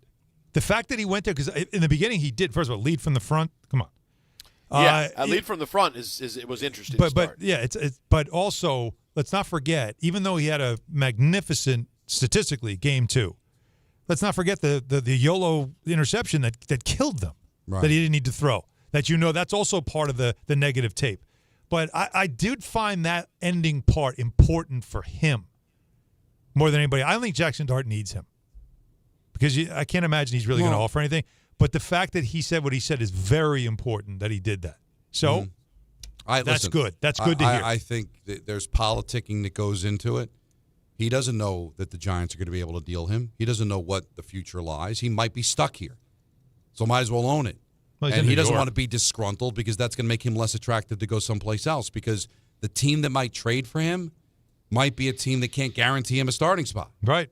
But they want him for whatever reason because they want a veteran backup quarterback because they might think they have a chance to make the playoffs or something and don't like their backup, whatever. So he's got to politic his way into staying here just in case he's stuck here, which is a distinct possibility. What, the trade deadline's around Halloween? We're probably like a month away. Who knows whether it'll get done. But he did say he's not done. I'm not done. I got so much belief in myself and know what I'm capable of. I believe I was able to show it, especially, on the road in Dallas and everything else. I know that can help this football team, if that comes up. But, I think also, too, just for me mentally, just have the best practice. Have the best workout session in the morning, early in the morning, getting here and having the same routine and just find every single way to get better. That's what you can control. And, you control your attitude, you control your gratitude. And those two things, are important to me because I love the game, I love the process, and I respect it. And so that's the only thing I know. And I think the last thing I'd say about it is just life is about response. I went to the Children's Hospital on Tuesday, and, when you go and you see kids fighting for something that is maybe outside of what they can handle at times, it gives you a lot of perspective, So for me, life is about response. And I just, I know I'm gonna respond in every way, in the right way, every day, and that's all I know. He writes some Hallmark cards, doesn't he? He does. He really does. He's the best. Control your attitude, control your gratitude. But I'm kind of interested in this one. Will you ask for a trade or release? No, I'm focused on helping this team win. I'm focused on helping Jackson. I'm focused on me getting ready to be the best version of me today on Wednesday. And so, I want to be here. I love this organization. I love the process of it all. I love the guys in the locker room. I'm not giving up on us in this season. I don't know any other thought, any other thing than finding a way through. And sometimes you got to climb under the wall. Sometimes you got to, fight through it. Sometimes there's battles and things that you face in life or in sport. And, I'm going to help lead the way in every way I can to make sure that we figure that out. And so the best thing we can do, though, is stay in great belief, and faith of who we are. And like I said, I think that we've, a few plays here and there, the season's a little bit different. So I'm not discouraged about our football team. I'm not discouraged about myself, that's for sure. There's a lot there. There's a lot there, but also, again, the reality of he is going to back up Dart. So there is a distinct possibility if Dart can't get it done, they may go back to Wilson. Well, what else so can he do? Can't burn bridges here. Now, if he's quarterback 3 and not dressing, then he would be ridiculous not to want his release. Yeah. But who knows? At the half on Sunday, he might be in the game. Dart could get hurt. Dart could completely be overwhelmed. The one thing is, by Wilson being the backup, is that they don't have any appetite whatsoever. Clearly. At all. I guess they just don't make him available, but I would love to hear from Jameis Winston. Wouldn't you? Now, going back, you covered teams. You had to go to practice and stuff. I'm thinking to myself as a reporter or the former one from many years ago, your Jackson Dart's going to be at the podium. Ross, they'll make him available. I got to find Jameis. Mm-hmm. If I find a parking lot, wherever I can find him, I got to find him. Because I need to know from him, they did sign you too. Right. You're not getting a crack here? That's all. And it looks like there's almost no chance he'll ever play. Want to let you know there are a lot of reasons why people buy at Ramsey Mazda. It's their selection, it's their customer service, and it's their savings.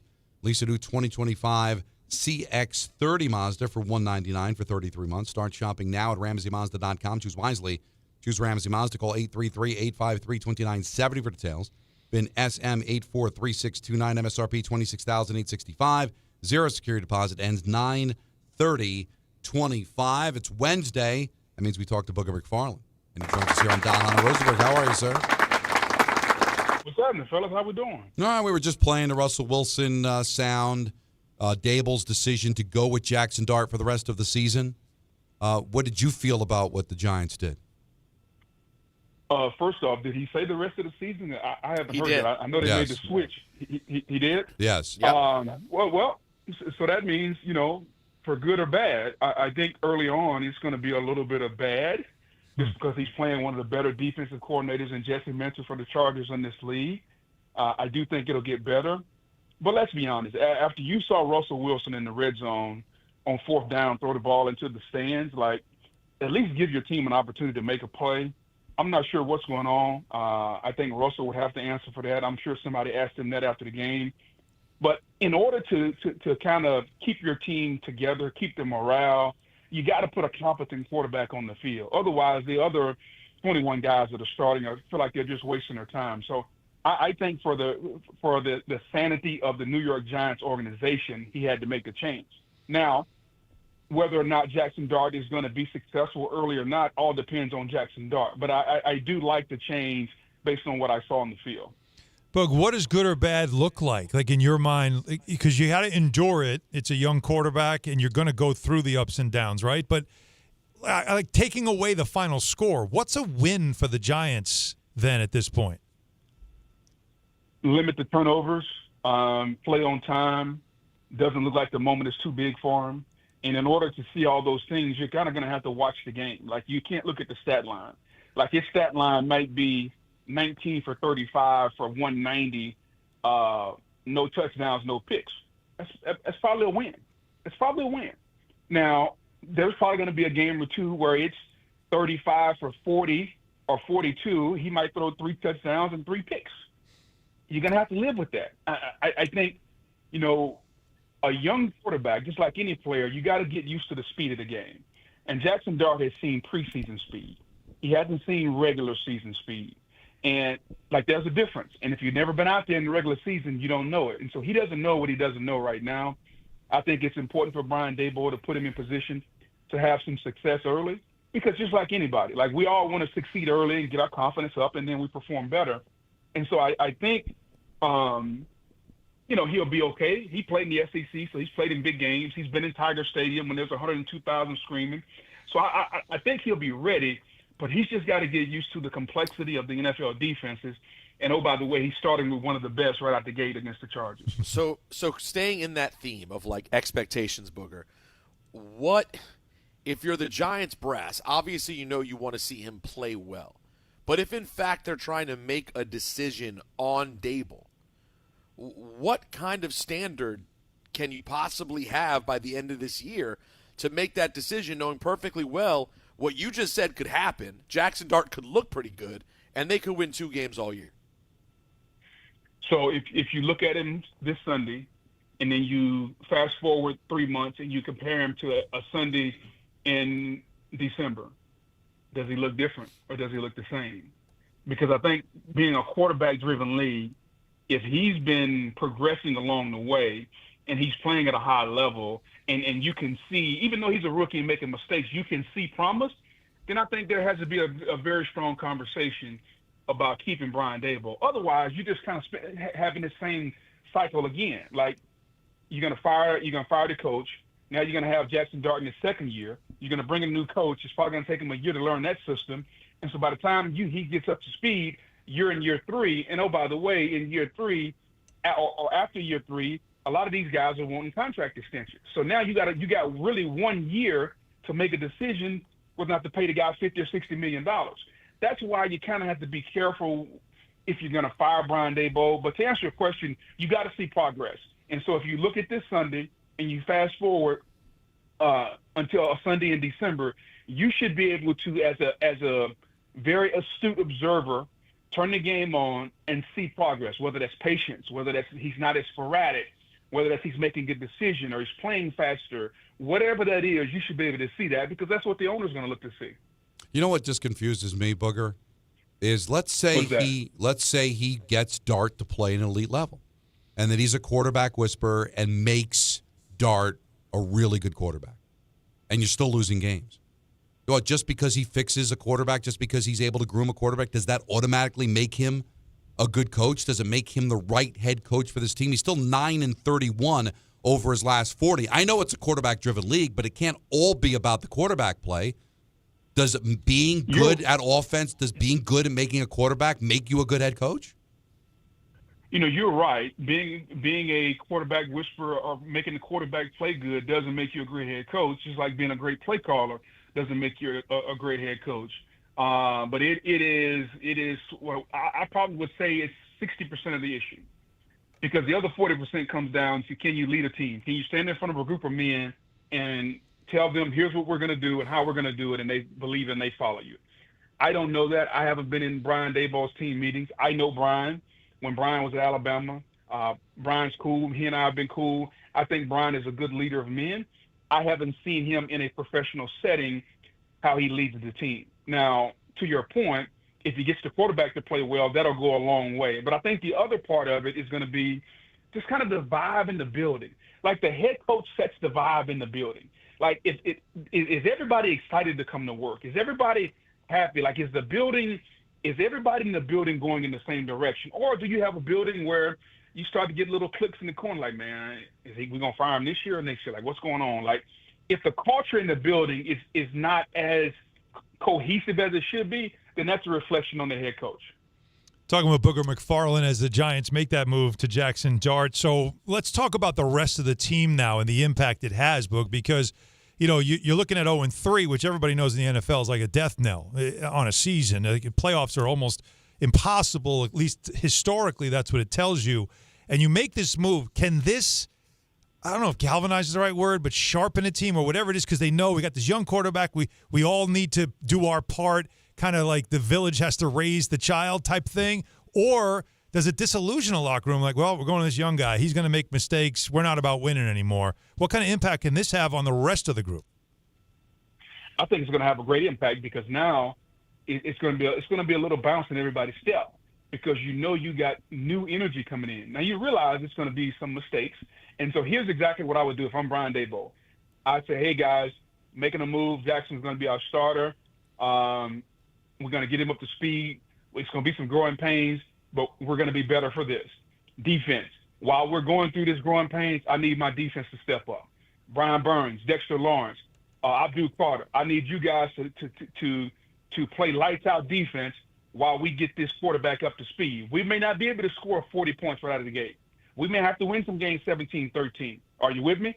That's what we got to do. But I promise you, if you do that, this quarterback is going to make us better. And if he tells his team that, now everybody's on the same page, because defense, we know that we got to go out and we can't give up more than 14, 17 points. Offensively, everybody knows we got a new guy, we got a baby in the building. Let's rally around the baby and help the baby. So now everybody knows what's going on. But that new energy is going to be there, because you know what the energy is? It's excitement. It's excitement about what you don't know. Like, there's an old saying in life, ain't no money like new money. It's the same. It spends the same as the old money, but it's something about newness. It's something about having a little newness in your life that makes you feel good. It's no different on the team, man. Like, having Jackson Dart, having the unknown, he's younger. He's probably more energetic. Like, I hadn't been around Russell a lot, but Russell doesn't seem like the kind that's going to make me run through a wall. Mm-hmm. Like, Jackson Dart, let's see what he can do. And so I think based on that, you're going to get some energy in the building. Now, on the flip side of that, I just got one on the Jets. How hard is it to be right there on the verge of such a fun victory and then have it end the way it ended against Tampa? Is that just a tougher spot the next week? Do you feel like, oh, my God, when is this win ever coming? Yeah, it's tough. And if I were them, I'd probably feel like, man, are we ever going to be able to win? But as I told you guys earlier, like, I think AG's laying a culture. He's laying a foundation. The guys are playing hard. Like, when Will McDonald jumps over the offensive line and blocks the kick, like, that's extra effort. Nobody expects that. That is doing whatever you can do to help win. So like that's a noticeable thing when I tell you guys establish the culture of by any means necessary. There's an example. All right. Now, if you're the Jets, here's the issue: your best players have to play their best. Quentin Williams, he played pretty good Sunday. Sauce Gardner, not so much. When I pay you $30 million a year to cover guys, I don't expect pass interferences, right? So your better players got to play their best, and I think that's what ultimately Aaron Glenn has got to happen. And you got to get your starting quarterback back. Tyrod was satisfactory, but you can't throw a pick six. The biggest variant to wins and losses in the National Football League, there are two things, guys, and you can watch them every Sunday: turnovers and explosive plays. If you win the explosive play battle and you commit the fewest turnovers, you're probably going to win. And here's what explosive plays are: runs, 10-plus yards; pass plays, 20-plus yards. So, Hahn, when you're sitting at home on the couch eating bonbons on Sunday, you and Rosenberg, and you guys, you guys are texting each other. No, hold on one second. Listen, when you and Rosenberg are sitting at home and you guys are eating bonbons, FaceTime and Don, if you want to figure something out, watch this. Keep a chart of the number of turnovers and explosive plays, 10-plus runs, 20-plus passes, and without ever looking at the score, you should be able to tell who won the game. Booger, it's always a pleasure, man. We'll talk to you next Wednesday. Lay off the bonbons, too. I was going to invite you over for bonbons. I'm sending you bonbons. I'm very happy he doesn't know who I am because he doesn't pick on me. And I appreciate that. Hopefully that'll change as the season goes on. But right now, the fact that he knows Alan and Peter, he's the best. I'm exempt from any criticism. He's the best. He's won 2 Super Bowls. Right. I don't think he's ever played on a bad team. In his career, I don't think he played on a bad. He came into Tampa winning 11 games, right? When he's got to talk about 2 of these just the dregs of the NFL franchises when he comes on our show, I give him credit that he can give you something relatable, even though he probably looks and watches the Giants and Jets and goes, I don't know what that life's like. Like, what's it like? This young quarterback taking over? I don't know. I got to do a weekly in New York and watch this. You got to talk about that team? Oh, my God. Why can't I do a weekly in, Philadelphia or Detroit or Imagine Buffalo? Think about what you just said. He'd rather have done a weekly talking football in Detroit, a franchise that couldn't get it right for decades. No, but they're getting it right now. Now they get it right. The list is Get up ready next. for this, everybody. Trust me. It's Don, Hahn, and Rosenberg here on ESPN New York. Longevity Center. We go to Princeton Longevity Center because my husband's cardiologist told him having this exam saved his life. Because somehow 20 turned into 40, and now I need to take my health more seriously. The Princeton Longevity Center designed a program to keep me healthy and active, so 50 and 60 will be no sweat. Because even though my cholesterol is high, it turned out my arteries are clear. That's a big relief. Whether you want to make the most of your future years or just want peace of mind, you need the Princeton Longevity Center. Their comprehensive preventive exam combines the latest technology with caring experts to create your personal plan for staying well. Because I shouldn't have to wait an hour for a 10-minute physical. I go to Princeton Longevity Center because I get everything done in one day and take my results home with me. Find out why you need Princeton Longevity. Call 888-8000-PLC or go to PrincetonLongevityCenter.com. Call 888-8000-PLC. That's 888-8000-PLC. Empower. Tim collects bobbleheads. A lot of bobbleheads. Baseball bobbleheads. Race car bobbleheads. Little Chihuahua bobbleheads. He's got an entire room strictly for bobbleheads. Does he need them? No. Is his wife mad about it? A little. But Tim works with Empower, and he got good at money. So he can be a little bad. Ooh, horse bobblehead. Classy, Tim. Empower. Invest well, live a little. Start today at Empower.com. What if a quarterback completed 4 out of his 5 passes? Or a point guard hit 4 out of 5 shots from behind the arc? Well, now, when you're hiring, you can play at that level. Because 4 out of 5 employers who post on ZipRecruiter get a quality candidate within the first day. ZipRecruiter's technology hustles to find skilled people for your job. And you can invite your top picks to apply. Try ZipRecruiter for free today at ZipRecruiter.com/sports. That's ZipRecruiter.com/sports. Now let's take a look at the traffic with Brandy Scott. Thanks so much, guys. We've got the Yanks home tonight in the Bronx. If you're getting a jump start using the inbound George, stick with the lower deck. You're in pretty good shape. Upper level, about a 15 to 20-minute ride. Deegan just a little bit heavy in both directions. Heading over to the stadium with the volume for the outbound George. Cross Bronx westbound, jammed. It's a car fire over by White Plains Road. Traffic is stopped there from the Bruckner. After that, some more heavy slowdowns westbound. Heading over to the outbound George. Outbound Lincoln, your best ride about 10 to 15. Outbound Holland going to run you 20 to 30. Over in Nassau County, Bethpage State Park, Ryder Cup opening ceremony underway. Still very heavy on Bethpage State Parkway getting into Farmingdale. This report is sponsored by ParkWiz. New Yorkers know the hacks, and here's one for parking. Reserve ahead and pay up to 50% less in drive-up rates. With ParkWiz, you can book your parking in advance, skip the hassle of searching, and save every time. Download the ParkWiz app today. I'm Brandy Scott on 880 ESPN New York. There's nothing like when you get that part from eBay, and it just fits. Yeah, the first time. So you can do less of this and get right back to more of this. At eBay, you'll find all the parts you need, guaranteed to fit, at prices you'll love. Sounds good, doesn't it? eBay, things people love. Eligible items only. Exclusions apply. Lowe's knows that free makes everything better. That's why our rewards members get free standard shipping on the things they need and want, starting at Silver Key status every day. Savings for rewards members add up fast, so why wait? Join for free today. Lowe's, we help, you save.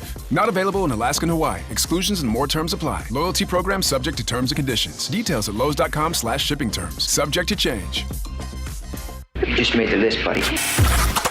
This is The List with Don, Hahn, and Rosenberg.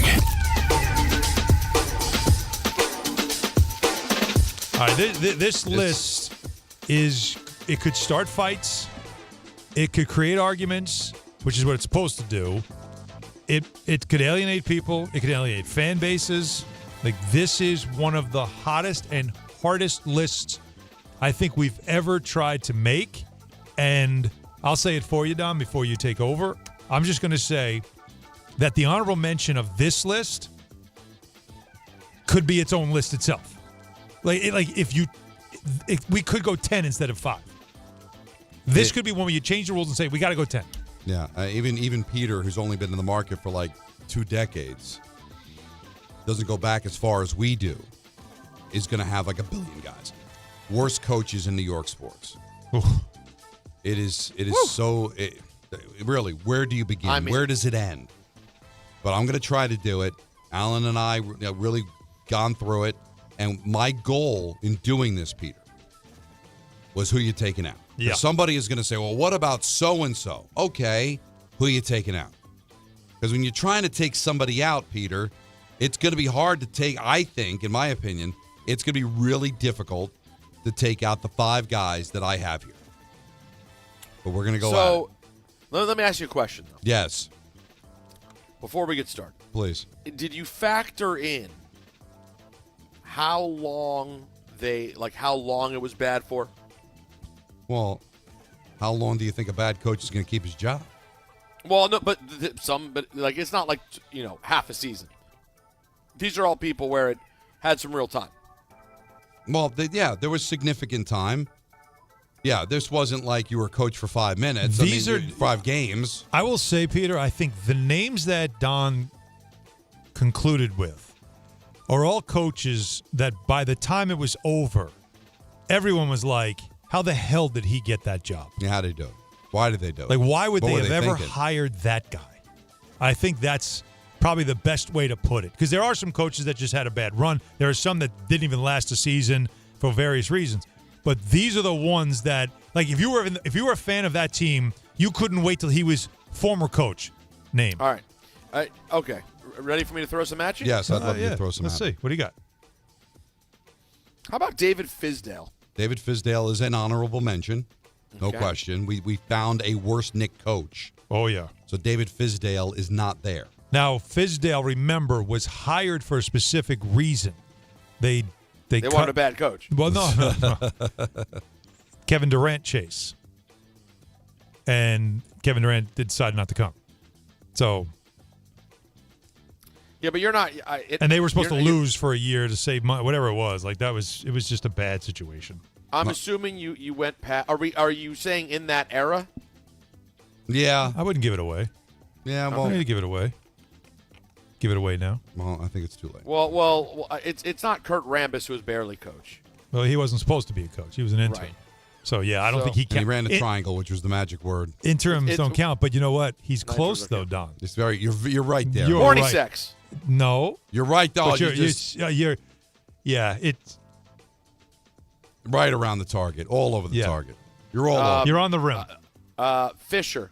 There you go, Derek Fisher. I got it. That's 3. on. Yep.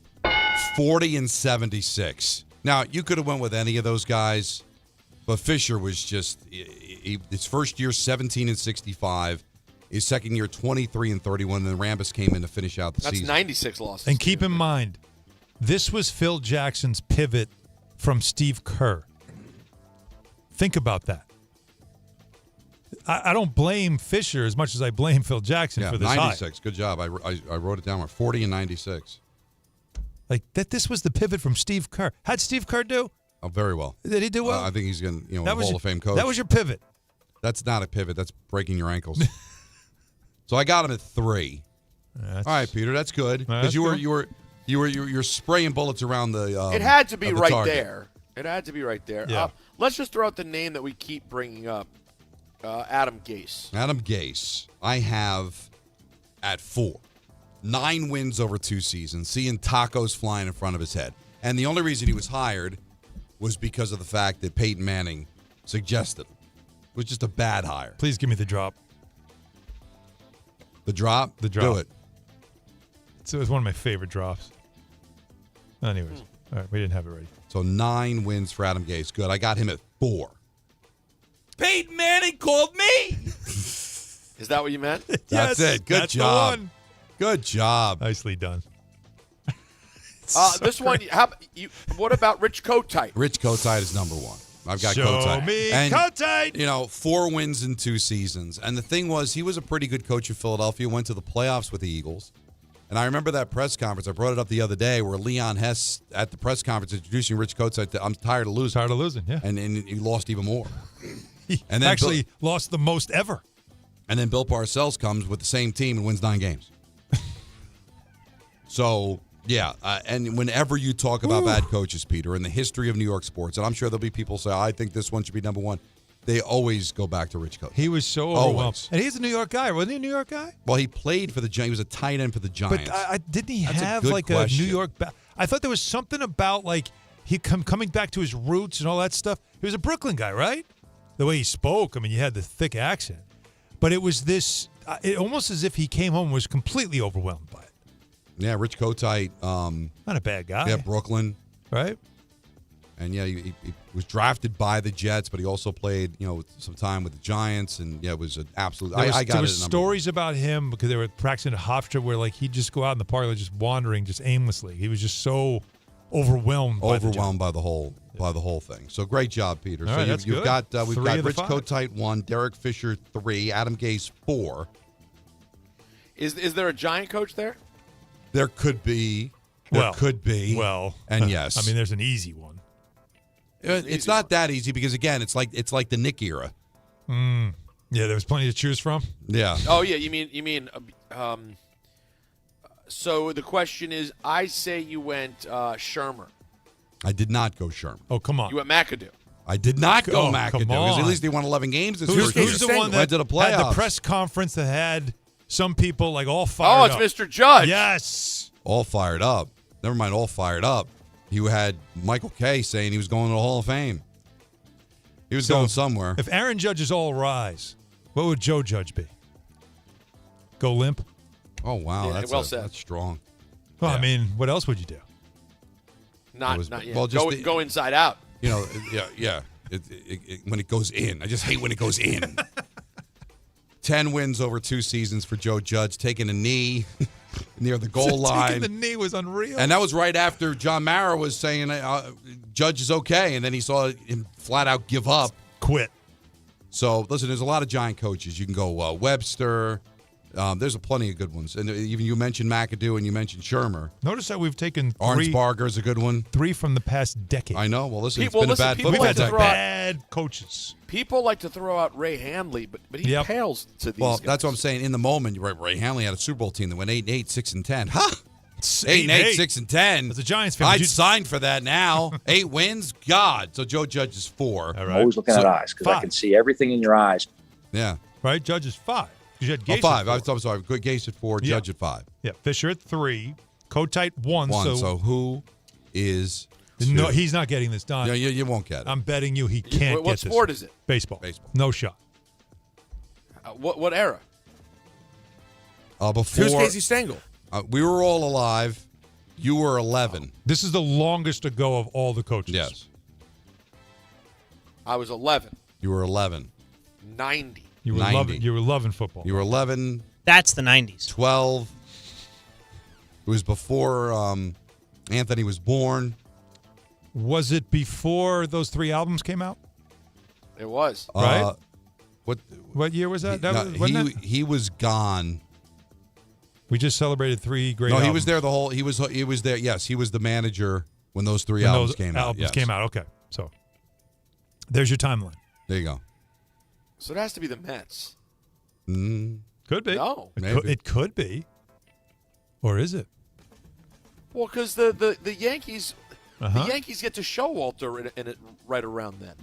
Showalter took over in '92. Yeah. So this is right before. This is before Showalter. They asked Buck to just save themselves. So this man was there from 90 to 92. Yeah, he took. You're not going to get it. No. He took over for another. Stump Merrill. To you and me. There you go. All right. I was going to There we say go. he took over for one of our honorable mentions, Bucky Dent. Good job with the Google. Takes over for Bucky Dent. Stump Merrill goes 49-67, and then gets the full season in '91 where he goes 71-91. So that's where we got at number 2.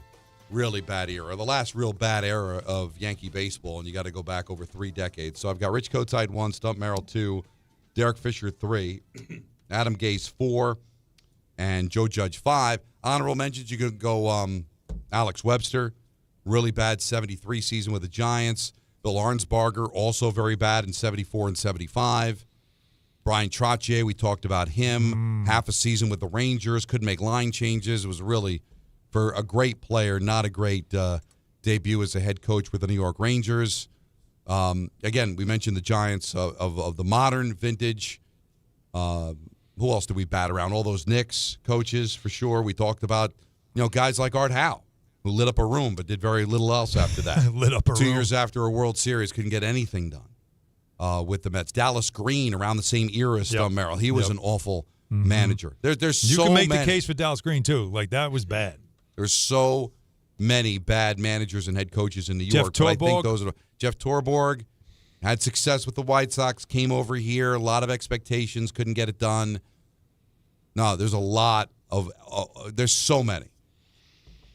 You can go into the history of the Jets and even deeper into the Knicks, too. I mean, Larry Brown. Where does Larry Brown fit? That was a huge disappointment. That Quit on was the team. brutal. Yeah, But the I way think, all that was handled. But of all the people that would want to comment on this list, who are you taking out? Gase, embarrassing. Judge, embarrassing. Fisher, embarrassing. Yeah. Now, Stump didn't have a great team, but, the 91 Yankees, you had Don Mattingly. You had Steve Sachs. You had young Bernie Williams, Jesse Barfield. But compared to some of these people, Couldn't pitch, though. he had a .436 winning percentage. I know, but it's the You Yankees. could argue you could find football and basketball that are worse than that. But when for you sure. talk about, when we were getting back to the iconic songs of Red Hot Chili Peppers, there is that feeling of, like, the aura of it, and Rich Kotite and Stump Merrill are always the go-tos when you're talking about bad coaching in New York. So let's have at it. 1-800-919-3776. Who are you taking out, Peter? Well, it's a great question. And first, I want to talk to you guys about FanDuel for a second, because FanDuel's getting ready for kickoff with an offer you won't want to miss. New customers can bet just $5 and get $300 in bonus bets if you win. Pick a bet $5, and if it wins, you'll unlock $300 in bonus bets to use all across the app. You can build parlays, bet player props, ride the live lines. Whatever's your style, FanDuel has you covered. Visit FanDuel.com/Peter to download the FanDuel app today and get started. 21 and over in physically present New York. First online real money wager only. $5 first deposit required. Bonus issued as non-withdrawable bonus bets that expire 7 days after receipt. Restrictions apply. See terms at sportsbook.fanduel.com. For help with a gambling problem, call 877-8-HOPE-NY. Text HOPE-NY 467-369. Shop great new offers at Bay Ridge Mazda. Lease the 2025 Mazda CX-5S for as low as $239 per month or finance for 2.9% APR for 36 months. They will take any trade-in and accept all lease returns, even if you didn't lease with them. Plus, enjoy Bay Ridge Plus benefits like ding and dent coverage, key replacement, windshield protection, and roadside assistance, all included. Visit them in Brooklyn or online at BayRidgeMazda.com. Bay Ridge Mazda, where confidence comes standard. See dealer for details. Every aspect of your business will operate better and faster with artificial intelligence. AI is a race, and companies that act first will win. Thrive Managed AI is your advantage over all your competitors. Thrive partners with you on a smart, secure AI strategy for your business. Then they deploy and manage it for you. Be first and win the race with Thrive Managed AI. Start with a complimentary strategy consultation at thrivenextgen.com/ESPN. That's thrivenextgen.com/ESPN. There's nothing the voice in our head obsesses over like our health. But with over 100 lab tests and insights, Function can help answer the questions like, why am I so tired all the time? How can I get better sleep? My friend was telling me about magnesium gummy she takes. Know if my heart is work stress affected? It's time to up my cardio. If my mom has something, how would I find out? It's time to get some blood work done. A Function membership gives you a comprehensive health check with results tracked over time. Find out what you're made of at functionhealth.com. At City Harvest, we believe no New Yorker has to go hungry. With your help, we're on the road 365 days a year, rescuing over 77 million pounds of nutritious food and delivering it free to millions of New Yorkers, transforming surplus food into sustenance, sustainability, and smiles, rallying thousands of New Yorkers to power a network of nourishment across our city. One day, one meal, and one New Yorker at a time. That's how we feed good. Donate at cityharvest.org. Game time isn't just on the field. It's in your driveway, too. At Kia City of the Bronx, they're making plays with the full lineup of brand new Kias ready for you at 3505 Connor Street. Don't sit on the sidelines while your dream car drives by. Visit KiaCity.com or call 646-917-7955 and they'll get you behind the wheel of something fresh. Kia City of the Bronx. This is how the Bronx drives. At Uline, they know going the extra mile takes hard work. For companies pushing to go further, Uline will go the distance with you. 24/7, they answer the phone to get you the shipping and industrial supplies you need. Business can move fast. Unexpected large orders, adverse weather, new safety guidelines, and changing economic trends. Uline works hard keeping 41,000 items ready to ship, minimizing detours on your way to the extra mile. Visit uline.com. From kickoff to cash out, ESPN Bet has the tools you need to score more on game days. Bet smarter with stats at your fingertips. Get personalized parlays built just for you. And with your fantasy team synced right in the app, you can back your squad. Right now, new customers get $100 in bonus bets when you bet $10. Sign up with promo code USL to get started. Must be 21 plus. Gambling problem? Call 1-800-GAMBLER. Terms and conditions apply. See app for details. Offer not available in New York. This college football moment is brought to you by ServPro. College football teams have moments they recovered from and made it like it never even happened. Like on October 2nd, 1993, when the University of California faced a 30-0 halftime deficit to Oregon. Cal went on a remarkable 42-11 run in the second half to capture a 42-41 victory, one of the largest comebacks in college football history. ServPro, like it never even happened.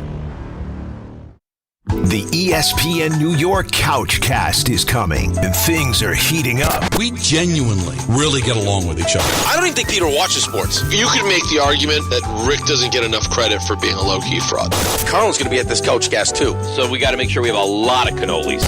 The ESPN New York Couchcast is Monday night, September 29th. See it all unfold on the ESPN New York YouTube channel. Brought to you by the All-American Ford Auto Group, Calandra's Bakery, and Jacob's Pickles.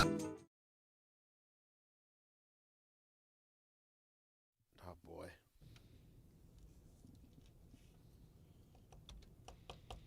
What do we say? You know, you could do a list one day of, like, it's a Name That Tune list of the top 5 songs where if you heard the first note or two, you already know what it, like, iconic. This one for sure, right? Like, the minute you hear the first note or second note together, like, but all right, you already know the song. Everybody knows the song. Most recognizable. No, but the same could be said for "Smells Like Teen Spirit" too, right? Dun, dun, dun, dun, dun. You would know, right? And that's a much bigger song. Yeah, but this is like. No, it's good. There's something about that. Come as you are. Yes, I'm working on a top 5 that is just ridiculous, and I got to work on it. Hey, give us a hint right now. Yeah, come on, like don't leave It's us not hanging. happening today. Yeah, give it to you. Yeah, I mean, at least give us what you're thinking about. The top 5 riffs. Top 5 riffs. So it's not even the beginning, just that hard. you just. That's tough. And that's what I'm saying. It takes a lot. That's tough. Like that's a lot to go through. And it's tough too because like Peter's a great gauge because Peter likes rock and roll, but he's not as deep in as you and I are because he's more of a hip hop guy. But like there's one that I would definitely have in the top 5. I guess Peter would know it, but I'm not sure. Say it. Give me a hint. I'll do it. Dun dun dun dun dun dun dun. Deep Purple. Yep. Smoke on the Water. Would you know that? Yeah, I wouldn't immediately know it's the Deep first Purple. song I learned on a guitar. It's I know very it's that. easy. So that's a good one. So when you say you mean just any part of the song, because I thought you meant like the solo. No, just a riff. Okay. A riff could be Just anywhere any in riff. the song, but when Any you riff. hear it, you know. Like Hotel California. Like the other one that I'm working on. Da-na-na-na-na-na. Yeah. Da-na-na-na-na-na. Da-na-na-na. So Peter, Peter might not enjoy this. You don't know that one. I don't know if I know that one. No. Oh, that's Jethro Tull. Jethro Tull, yeah. Are you sure you're doing it well? Aqualung, well, he says Aqualung, which I always wondered why. Aqualung, my Aqualung. friend. And since we're on YouTube, I could do it. Was it Ian Anderson? He would do this move with his arms, like, and the only band that I hope that you was went able solo to on Don there. Did you guys cut the solo on Don? Didn't you? God, you have to. Like that's In an hour, I'll look up at the TV. Oh no, and see that's it. a GIF. Yeah. It's the only band that I can think of that incorporated a flute into a rock band. Wait, of the most bizarre instruments to put into a rock song, Right. Flute's one. Yeah, flute. Triangle, as we know, right? Triangle, The for cowbell sure. thing everybody made a joke about. Sure. But how about Guns N' Roses, right? Paradise City, whistle. Yeah, whistles. That's Like, who thought? and not whistling, but like an actual whistle. Like, it's like, did somebody just call a foul? Like, what are we Yeah. doing here? Like, suddenly we have a whistle. And they made it work. It did. A metal but who song. sat in the what producer was they were editing this song and we're like, you know what we need here? We need a whistle. But Don, how do you get into and I'm sure there's an obvious answer to this, and I just don't know it because I'm not knowledgeable enough. The actual definition of riff versus just like a good guitar part of a song. That's Good point. being But played. I think but that's a riff, right? A good guitar part, like just a riff where I could just do it real quick. I don't have to go through the whole solo. Just went dan dan dan dan dan dan dan dan dan dan. Yeah, those are easy. Like if it was Name That Tune, if you were a rock fan, you would get those, right? Yeah, right. Oh, and I hear you. absolutely. That makes sense. I mean, Back in Black. There's a few on that album that work. Well, like for example, Yes. there's among the most famous of all time when it comes to just guitar moments on a song is the start of Stairway, and yet I wouldn't call that a riff. It takes a while to get there, I guess. Yeah. Yeah. What about You know what I'm Start Me saying? Up, Rolling Stones? That's a riff. Yeah, that's a good one. That's a really That's good a one. good one. And we might have talked about this before because you're a big fan of Wayne's World. Love it. Actually, Wayne's No Stairway denied. Right, Stairway denied. Denied. But the thing that always bothered me about that movie, and then I found out about it after the fact, that didn't sound like Stairway because it wasn't. He just played guitar because like Led Zeppelin asked for like $250,000 for them to play. Like we're not doing that. So he just played some ridiculous. So I'm like, I always thought like he did that's that not wasn't even Stairway. Yeah. But by the way, that is ironic based on what I learned about Zeppelin after I became a Zeppelin fan, which is they basically stole everything they ever did. Makes it particularly funny that they get so mad at someone playing a note of their song. Well, and how about and then I learned this because they had the Live Aid documentary on CNN. Yeah. Zeppelin reunited at Live Aid at Wembley. Mm-hmm. And obviously they didn't have their drummer, so Phil Collins played drums. Yep. Iconic moment. Phil tells the story. They despised each other while they were playing. It sounded like garbage. So after it was over, Led Zeppelin refused to hand over the rights. There is no footage of them at Live Aid. They couldn't even show it during the documentary, just still photos, because they would not release it because that's how embarrassed they thought their performance was. Because Page and Plant hated each other so much? They were fighting. And so think about Phil Collins. Now, he was huge in 85. Yes. All right? Yeah. But he's still in awe. I'm going to get a chance to play drums for Led Zeppelin. They're reuniting. Right. They haven't played since like 79. It was like a big deal. Remember who got back together? They hated each other too, but they made it work. But they're fighting. And Phil just felt like he felt uncomfortable. It was like it was a dream come true, and like halfway through, it's like, weird. Get me out of here. Yeah, I don't want to be here anymore. So one of the most iconic concerts in the history of the planet. And you don't think anybody has that on VHS somewhere? But where would they have it? Someone recorded Where would that. they get it? Nobody brought, like, even in 85, bringing a camcorder to I don't even think you would be allowed to bring it in. Wasn't it televised, right? It was televised. So somebody could have been recording it and still had some VHS somewhere. I guess. Well, was it live? Was it live televised? We don't know. It's called Live Aid. Yeah, but I know. But they were going back and forth live between. on TV. It's interesting. Who the heck knows? We don't know. See, these are the fun things. George brings up a good one. George is in Bermuda. I don't know where you carve out the time to call us and listen to us in such a beautiful place, but we appreciate it. Yes. Oh, yeah. It sure is beautiful here. Yeah, so what about Isaiah Thomas, man? I mean, that was like the dark days of Knicks basketball. Remember, he had his sex scandal. And terrible. Well, my first year on the beat was his year that Dolan made him coach. Because after Larry Brown left, and that was talk about a divorce, then Isaiah wasn't allowed to hire another coach. He was told, you coach. Don, and I hate to do this. That was tough. The entire Led Zeppelin performance is in 4K on YouTube right now. All right, well, I'm just telling you what the documentary said. All right, to take it up and down. No one on YouTube. But they no weren't. one looked. But I guess, but they still. No, they probably had it removed. Boys, this guy's calling from the Bahamas. Where's he calling from? Bermuda. Bermuda. You just said it was beautiful. You just made it up. Well, it was completely performative by you. All right, but he's calling from there, and we're wasting his time with this. He's fine. No, you're cool. Don't worry about that. Waste of time. This is the most important thing we've talked about today. Is it? What do you? Well, right. I agree with him. He was right. That is definitely one to think about. So who you taking out? Isaiah Thomas was the problem. That year was 33 and 49, 23 and 59. It was so bad. 2 miserable seasons, but I still think it's more wins than. No. That's what I mean. That was the year. So there was a game late in the second season where they won a game in Washington, and it put them in the 8th seed in the East. There was still like a month of basketball left, but it put them in the 8th seed.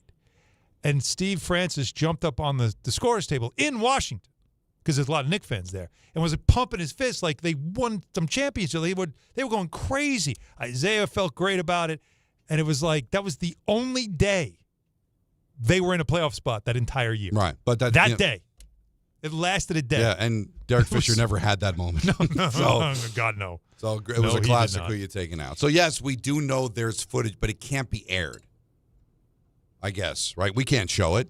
And you know what I just found also, Don, that What's you'll probably now be thrilled about because you watched the doc? There's an MTV video with them right after the performance. Oh, yeah, they have that on CNN. Oh, okay. Awkward. It's a 6-minute interview of them just sitting there just smoking heaters, having a conversation. And all of the interview is pretty much with Phil Collins because he was the only one willing to speak. God, the diva, they put wide receivers in the NFL to shame. You know what I heard, though? My friend made a great point the other day. He went to Foo Fighters and loved it and said That's actually part of what he loves about the Foo Fighters, is that they're so like that too. That like Liam Gallagher is completely an insufferable a-hole is part of what makes them so charming. Like, give me an old school rocker who's not like a friendly mental health expert. Give me just a complete nozzle, because it is part of the rock and roll experience. 1-800-919-3776. Just getting started here. Don, Hahn, and Rosenberg till 7 on ESPN New York.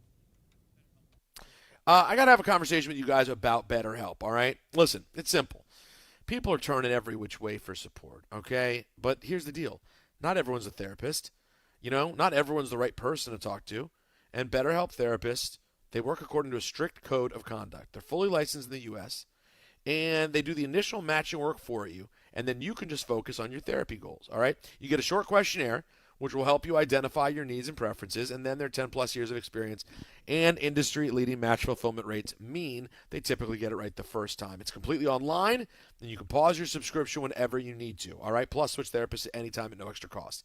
With over 30,000 therapists, BetterHelp is the largest online therapy platform, having served over 5 million people globally. Plus, it's convenient. You can join a session with a therapist at the click of a button. All right? It's that easy. Go find the one with BetterHelp. Our listeners get 10% off their first month at betterhelp.com/timeout. That's betterhelp.com/timeout. To help those who want to be helped but may not be able to afford it. That's what PGA Tour winner Grayson Murray had envisioned for a foundation before he sadly took his own life at just 30 years old. His parents channeled their grief into creating the Grayson Murray Foundation, carrying out his vision to help those struggling with mental health and addiction. To donate and learn more, visit GraysonMurrayFoundation.com.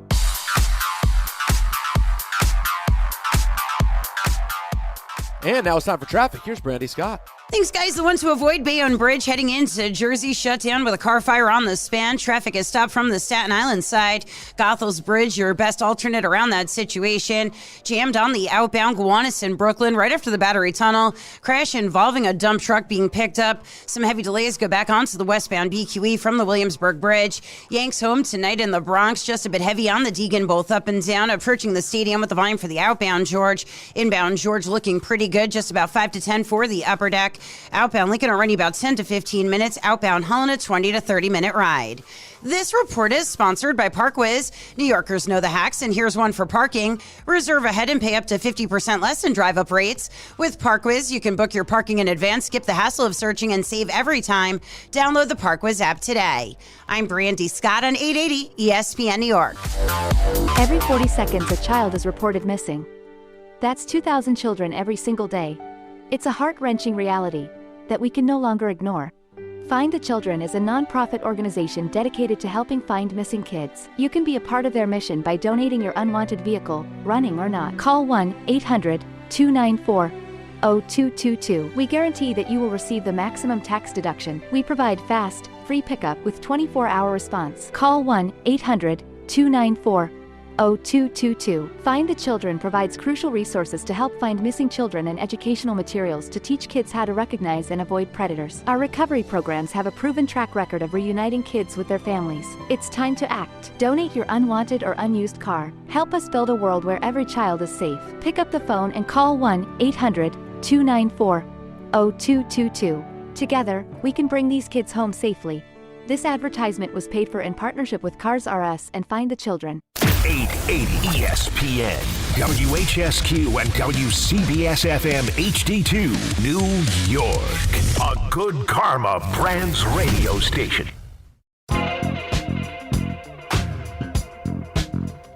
Game Time is brought to you by Tullamore Dew Irish Whiskey, because when it's game time, It's Tully time. It's Tully time. Mets, Cubs after Dan Grassa at 7:20 right here on 880. While the Yankees continue their series with the White Sox at the stadium at 7:05. And NYCFC takes on Miami FC at Citi Field at 7:30. Tullamore Dew, the original triple distilled, triple blended, and triple cast matured Irish whiskey. Be sure to grab a Tullamore Dew. Try the new Tullamore Dew Honey during today's action. Glasses up to enjoying Tullamore Dew responsibly. So the Mets have their first comeback from 5 or more runs down since 23. That's like 80 consecutive games that they were down by 5 runs, didn't come back and win the game until last night. And so it's giving you that tingly magic feeling again, right? Like here it comes, just at the right time. Look at you. Starting to happen. They pull me back in. And the Reds lose to the lowly Pirates. So you got the game lead on the Reds, game lead on the Diamondbacks, and you're back to controlling your own destiny. And the Yankees, when it looked like no hope of winning the division, now are just a game back of the Blue Jays, who are playing the Red Sox. And the Blue Jays have not been good over the last few weeks. And the Yankees are taking on the White Sox. The White Sox getting a game was supposed to be last night. Yankees were awful, and that was a boring game. It was for tough. 8 innings. It was boring. But Heel was all right. Gave up the they gave up the 2-run home run. That's when you're like, oh my god, they're going to lose this freaking game. And then but first 2 runners get on in the ninth, hilarious. and then Grisham hits into the double play, and you're thinking, oh, they're going to leave. They're going to leave the tying run at third. They walk Judge, which is the right thing to do. And then the wild pitch to Bellinger ties the game. Bellinger, great at bat. I'm telling you, he's good. He's very, very good. I don't think he's appreciated nearly enough. He's really good. And so the Yankees win, and now they're just a game back. And I'm listening to Michael Kay in the car. And Michael's like, well, how do you feel, all those Yankee fans? We're killing the Yankees for looking terrible. Killing the Yankees that they had no chance to win the division. Fire Cashman, fire Boone. I hope they lose out. How you feel now? Then he says, oh, Met fans, how you feel now? Thought the season was over. They lost 8 in a row. They're going to choke it away, which they still may. Well, how are you going to feel if this team gets to the playoffs, makes another run? What are you going to say then? Well, what you're saying then, I wanted to call Michael, but I always feel weird calling shows because then you feel obligated to go on. Because Michael maybe doesn't want to talk to me, but he's not going to tell me no. So I feel like I'm infiltrating this. I called the morning show the other day. I got a complete vibe that was the last thing they wanted. Really? Yeah. What'd you call him? No. Well, I missed it. I usually not have because it they don't like me, but it was close. It was close to break, so they had to have me on hold, and then it was the last segment of the show. They didn't. Well, want it. that's the problem. That's the problem. They got to do their 3 thing or whatever it is. I text Rick, can I call? And he said yes. So I asked, but that's the last person to ask because I'm sure he doesn't know clock and everything. I should have texted Dave, and Dave probably would have said yes, but it would have been awkward. Mm-hmm. It was something about the Giants, and it was before Dart was named the starting quarterback. Whatever. But I wanted to call him to Michael. So, Michael, what you're telling me is the regular season doesn't mean it. And I'll get up on September 30th, see if my team's in the playoffs. If they are, we'll have fun. If they're not, hey, I saved myself some anguish. That's what you're telling me. Because if I can't complain about my team losing 8 in a row down the stretch, if I can't complain about my team going from 21 games above 500 to at one point falling 4 games over, then what are we doing? Why am I watching? Mm-hmm. So I got to apologize to the Mets if they go on a run that I ripped them when they lost 8 in a row? Like a Yankee fan supposed to apologize to Cashman and Boone when this team looked like they couldn't get out of their own way. They couldn't field. They couldn't move runners. They couldn't run bases. They looked like a joke. But now they got hot. And now I'm supposed to apologize? Well, then explain to me that philosophy. And I'm yelling. I shouldn't because of my voice, but it's really I'm yelling at Michael so what you're saying is, Michael, the 135 games you do on, yes, don't even bother watching. Yankees are probably going to go to the playoff, so I'll just turn it on. Because if I can't evaluate in real time what's going on, wait until October, then what am I wasting my time for? I'm with you. And I don't think that's the right way to tell people how to fan, first and foremost, because you're watching it, you're going with them throughout this journey of a regular season. You're learning more and more about your team. And if they go on stretches like both of these teams have gone on, you do reach a point where you start saying, I remember I told you, I kept using what phrase? It doesn't look right. Right. It doesn't look right. And that was in June, and people were telling me you're overreacting. But something doesn't look right. And so then it got really bad. It got bad. But I also think there's a bit of fool's gold happening right now. Because what are you supposed to believe? The majority of literally a half a season of baseball. Mm-hmm. The Mets were one of the worst teams in the sport. They were. Right. 400 winning percentage. They were one of the worst. So that's a bigger sample size than a comeback win last night that suddenly pulls you back in. So the Mets are going to circle the drain all the way to the last game of the regular season, but get in because they're not nearly as pathetic as the teams below them in the standings that, by the way, in July, quit on the season, pulled the plug. So they're going to get in with, let's say, by one game, and they're going to celebrate and pop champagne. And because as a fan, your team achieved something. They made the playoffs. So you're going to have this feeling of, I believe now, the four-letter word hope. But that's kind of fool's gold because you're ignoring what they have been for the majority of the end of the season and this idea that, hey, what if they get hot? What if they figure it out? The problem is there's no evidence that that's going to happen. None. But you're being told, fold your hands, keep it on the desk, say nothing, and let it unfold, and hope that it just suddenly miraculously turns around, that your bullpen suddenly can get guys out, that your starting pitching can get out of the fourth inning, that the bottom of your order can actually produce something. All those things don't exist with the Mets. But because they're going to clinch a playoff spot, put on a T-shirt that says ready for October, and pop champagne in a clubhouse in the next couple of days, you're going to have this sense, this feeling of accomplishment. What did they accomplish, Don? What have they accomplished? They took a step back as a franchise this year. But they might make a run. What's Alan, this might? They might make a run. They also might lose 2 games in the wild card and call it a day. But the idea is if they do make a run. So I guess the way to fan, as Michael is saying, is I'm always supposed to believe even when I don't believe. But that's not what a fan does. Right. I'm supposed to just believe. But see, that's what's interesting. No, you always hold out hope. No, but you just said something very, very interesting. A fan's supposed to have hope. So I'm a bad fan if I realistically look at a team that I say, I don't think this team's winning, but I'm supposed to just, I still believe.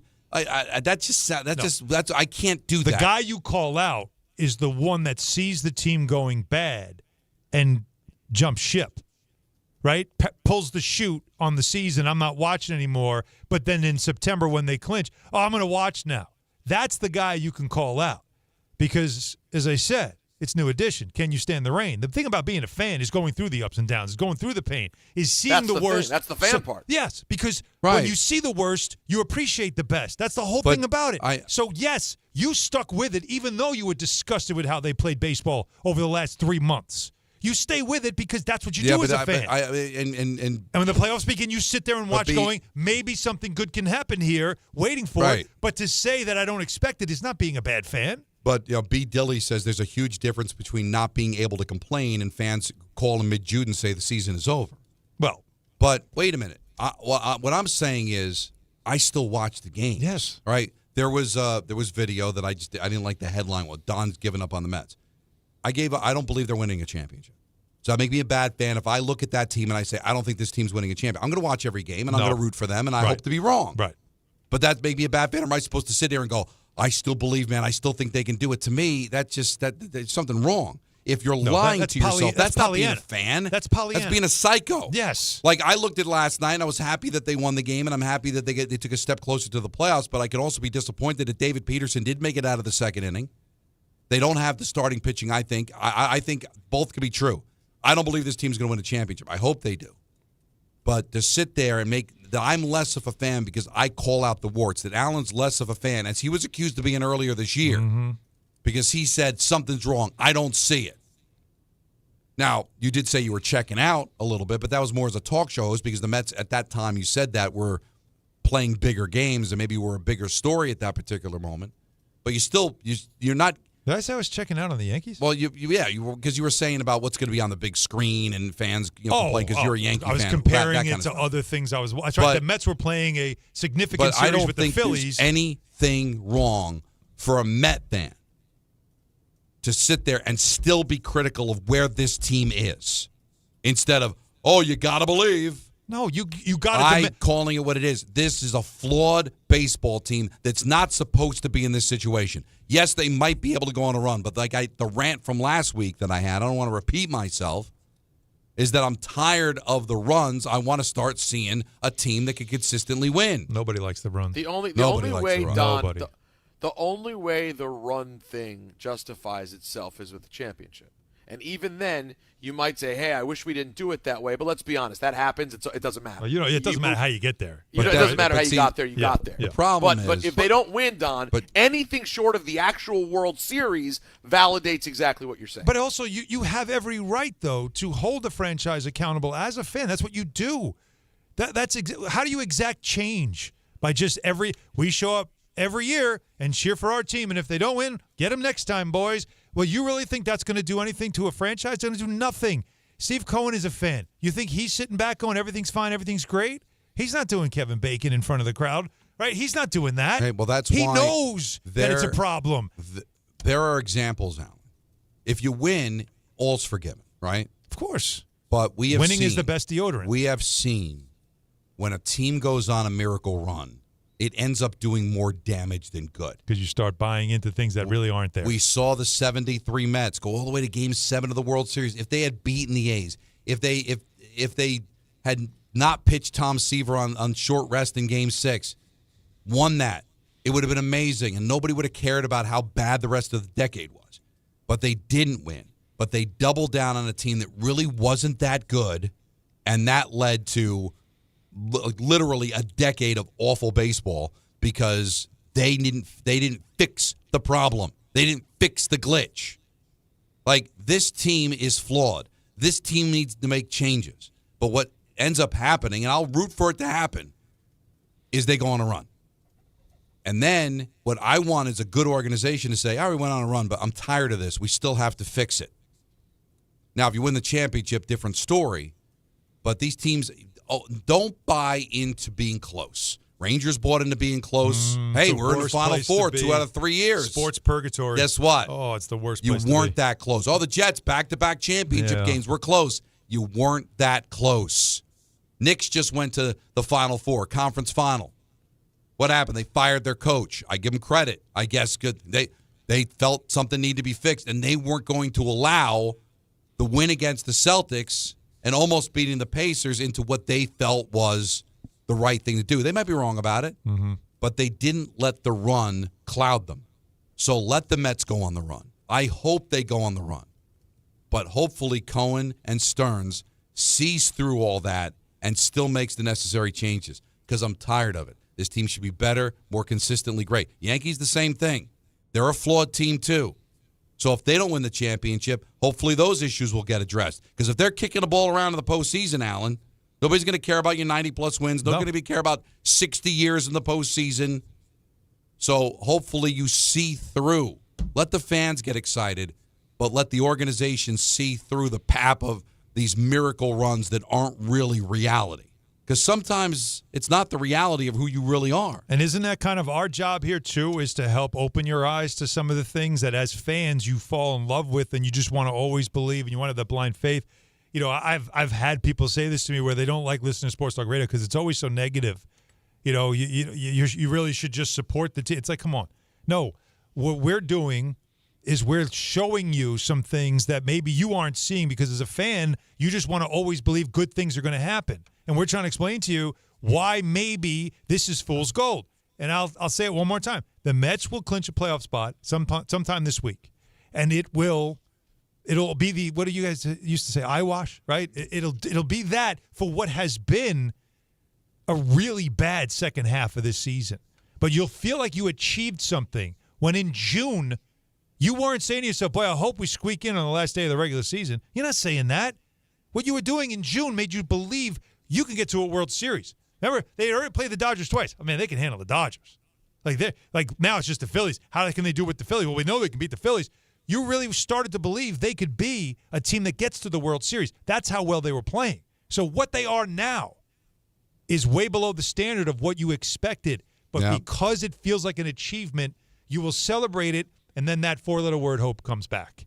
And then you just want to see what's the matchups and all that. But the Mets have not given you enough evidence over the course of the second half of this season to believe there is a run in them. If they somehow do it, that's the magic you keep talking about that you can't stand. Yeah, but that's what that would be. They usually don't result in championships. What they result is masking the true problems that your organization has. Don't worry. Let me just point this out. Don't worry. This conversation will change tonight when they are terrible again. And this happens after one exciting victory. Pete, you calling it? People start going, well. Oh, you're calling it? Call it. Are you calling I'm it? calling it. He's calling it. Yeah, it's not going to continue. Wow. It's not happening this year. I'm sorry. There I you go. hope I'm dead wrong. I hope they don't lose another game. I hope he doesn't play. And I hope they win everything. But I'm not feeling it. I like that. That was good. That was The impression? That was a very good impression. I've heard it many times. Let's go to Al in the Bronx. You're on ESPN New York. What's up, Al? Hey, what's going on, fellas? First, let me start off by saying, Don, you're my sports uncle. I hate to have to get on you. Okay. The only person I've been hearing on the radio longer than Michael is you. I'm talking about the other radio station with Imus in the morning back in the days and Steve Summer hosting overnights. I'm forever. But you guys got to calm down. I mean, you guys are actually making a point that people should be able to complain and then making a point that people shouldn't be able to celebrate. The baseball season goes in ebbs and flows. You have these ups and downs as a fan. You know, I'm 50 years old, been a Yankee fan for 42 years. I understand baseball perfectly, and I don't have starry eyes. Alan, this one is for you. We need to stop with the joyless sports watching. Everything doesn't have to be a complaint. I get frustrated when I see bad baseball. I get upset, but I'm not going to, just constantly pile on the team, and then when we go to pop champagne, I'm saying it's a bad thing. People don't win championships like that anymore, every year. Oh, one more thing, and I'll let you guys go. Tell me the teams in baseball over the last 15 years that were good from start to finish and won the World Series. Thanks. I'll let you guys go. But, okay, but we're not talking about a team that had ebbs and flows. We're talking about a Met team. Weren't the Dodgers that last that year? went from the best in baseball to almost the worst in baseball in the second half of the season. Yeah. I understand there's ebbs and flows. That's not an ebb and flow. Hey, listen, Philadelphia lost That's a 8 collapse. of 9. Well, the early Tigers in the season. Oh, listen, the Tigers are going to blow it. So what do they? When the season's over, are they going to look in the mirror and say we need to be better? We need to get more depth in our bullpen, or are they going to say, just ebbs and flows? We just unfortunately got cold at the wrong time. There's going to be ebbs and flows. I get it. But you can't have huge spikes where it's the Empire State Building and then you're in hell. And then you jump back up to the Empire State Building and then you're in hell. It can't be a roller coaster. There's ebbs and flows. I get it. You're on the ocean. And sometimes you're a little up and sometimes you're a little down. But it can't be falling off a cliff and then climbing back up the mountain just to fall down the cliff again. And that's what the Mets have done. June 12th, best team in baseball. The rest of the way, 4th worst team in baseball. That's not ebbs and flows, man. Al, sorry. And if my team is in a pennant race trying to win the division, and that's to settle for a wild card because of an 8-game losing streak, I should be allowed to complain about it. I should be allowed to moan and groan about that. Well, and let me add, too, it's not joyless sports watching. It's, to me, I watched this team, and last year getting to a World Series was a lot of fun. There was nothing joyless about that. I wasn't with you guys then, so on the show I did previous, I had a great time during that run. The problem is that how it ended and what it looked like, and knowing going into this season, because I've seen teams do this in my many years of watching sports, not just covering but watching, is that usually these teams are the ones that come back with a chip on their shoulder, a little pissed off, because we're embarrassed about what happened in the World Series, and you don't want that stuff to come back again, and you make sure it doesn't. And then we got to June, and what happened? That stuff started creeping back into them. And that's the part that turned me off, because I thought, oh, no, you cannot become that team again. And then for a block of games, they did. Now, the Yankees had a great 12-game run. I think, if I'm not mistaken, I was on record of saying these 12 games against all contenders, I want to see how they do. I'm excited about this block of games because this will tell me a lot about this team. They came out of it 7-5. We were hoping for 8 wins, 7-5, fine. But that was, to me, that is what got them back on track. And now, of course, what you want to see is how they carry it forward. But I'm not celebrating after 9 times in the last 10 years of making the playoffs. I'm not celebrating just making the playoffs. And also, if you don't win the division and you get bounced early, how's that celebration going to look? Exactly. It's not what we're here for. And when you and if you do come back and beat the Blue Jays and win the division, you'll celebrate. And then when you win in the divisional round, you'll celebrate. I promise you, if they come back and win the division by Monday, I'll be celebrating. Yeah, that's an accomplishment. Something was actually accomplished. Yes. There's a lot of reasons why people buy at Ramsey Mazda. It's selection, it's their customer service, and it's their savings. 1.9% financing on a new Mazda 2025 CX-50 or lease for $249 for 33 months. Start shopping now at RamseyMazda.com. Choose wisely. Choose Ramsey Mazda. Call 833-853-2970 for lease details. VIN SN354688. MSRP $32,945. Zero security deposit.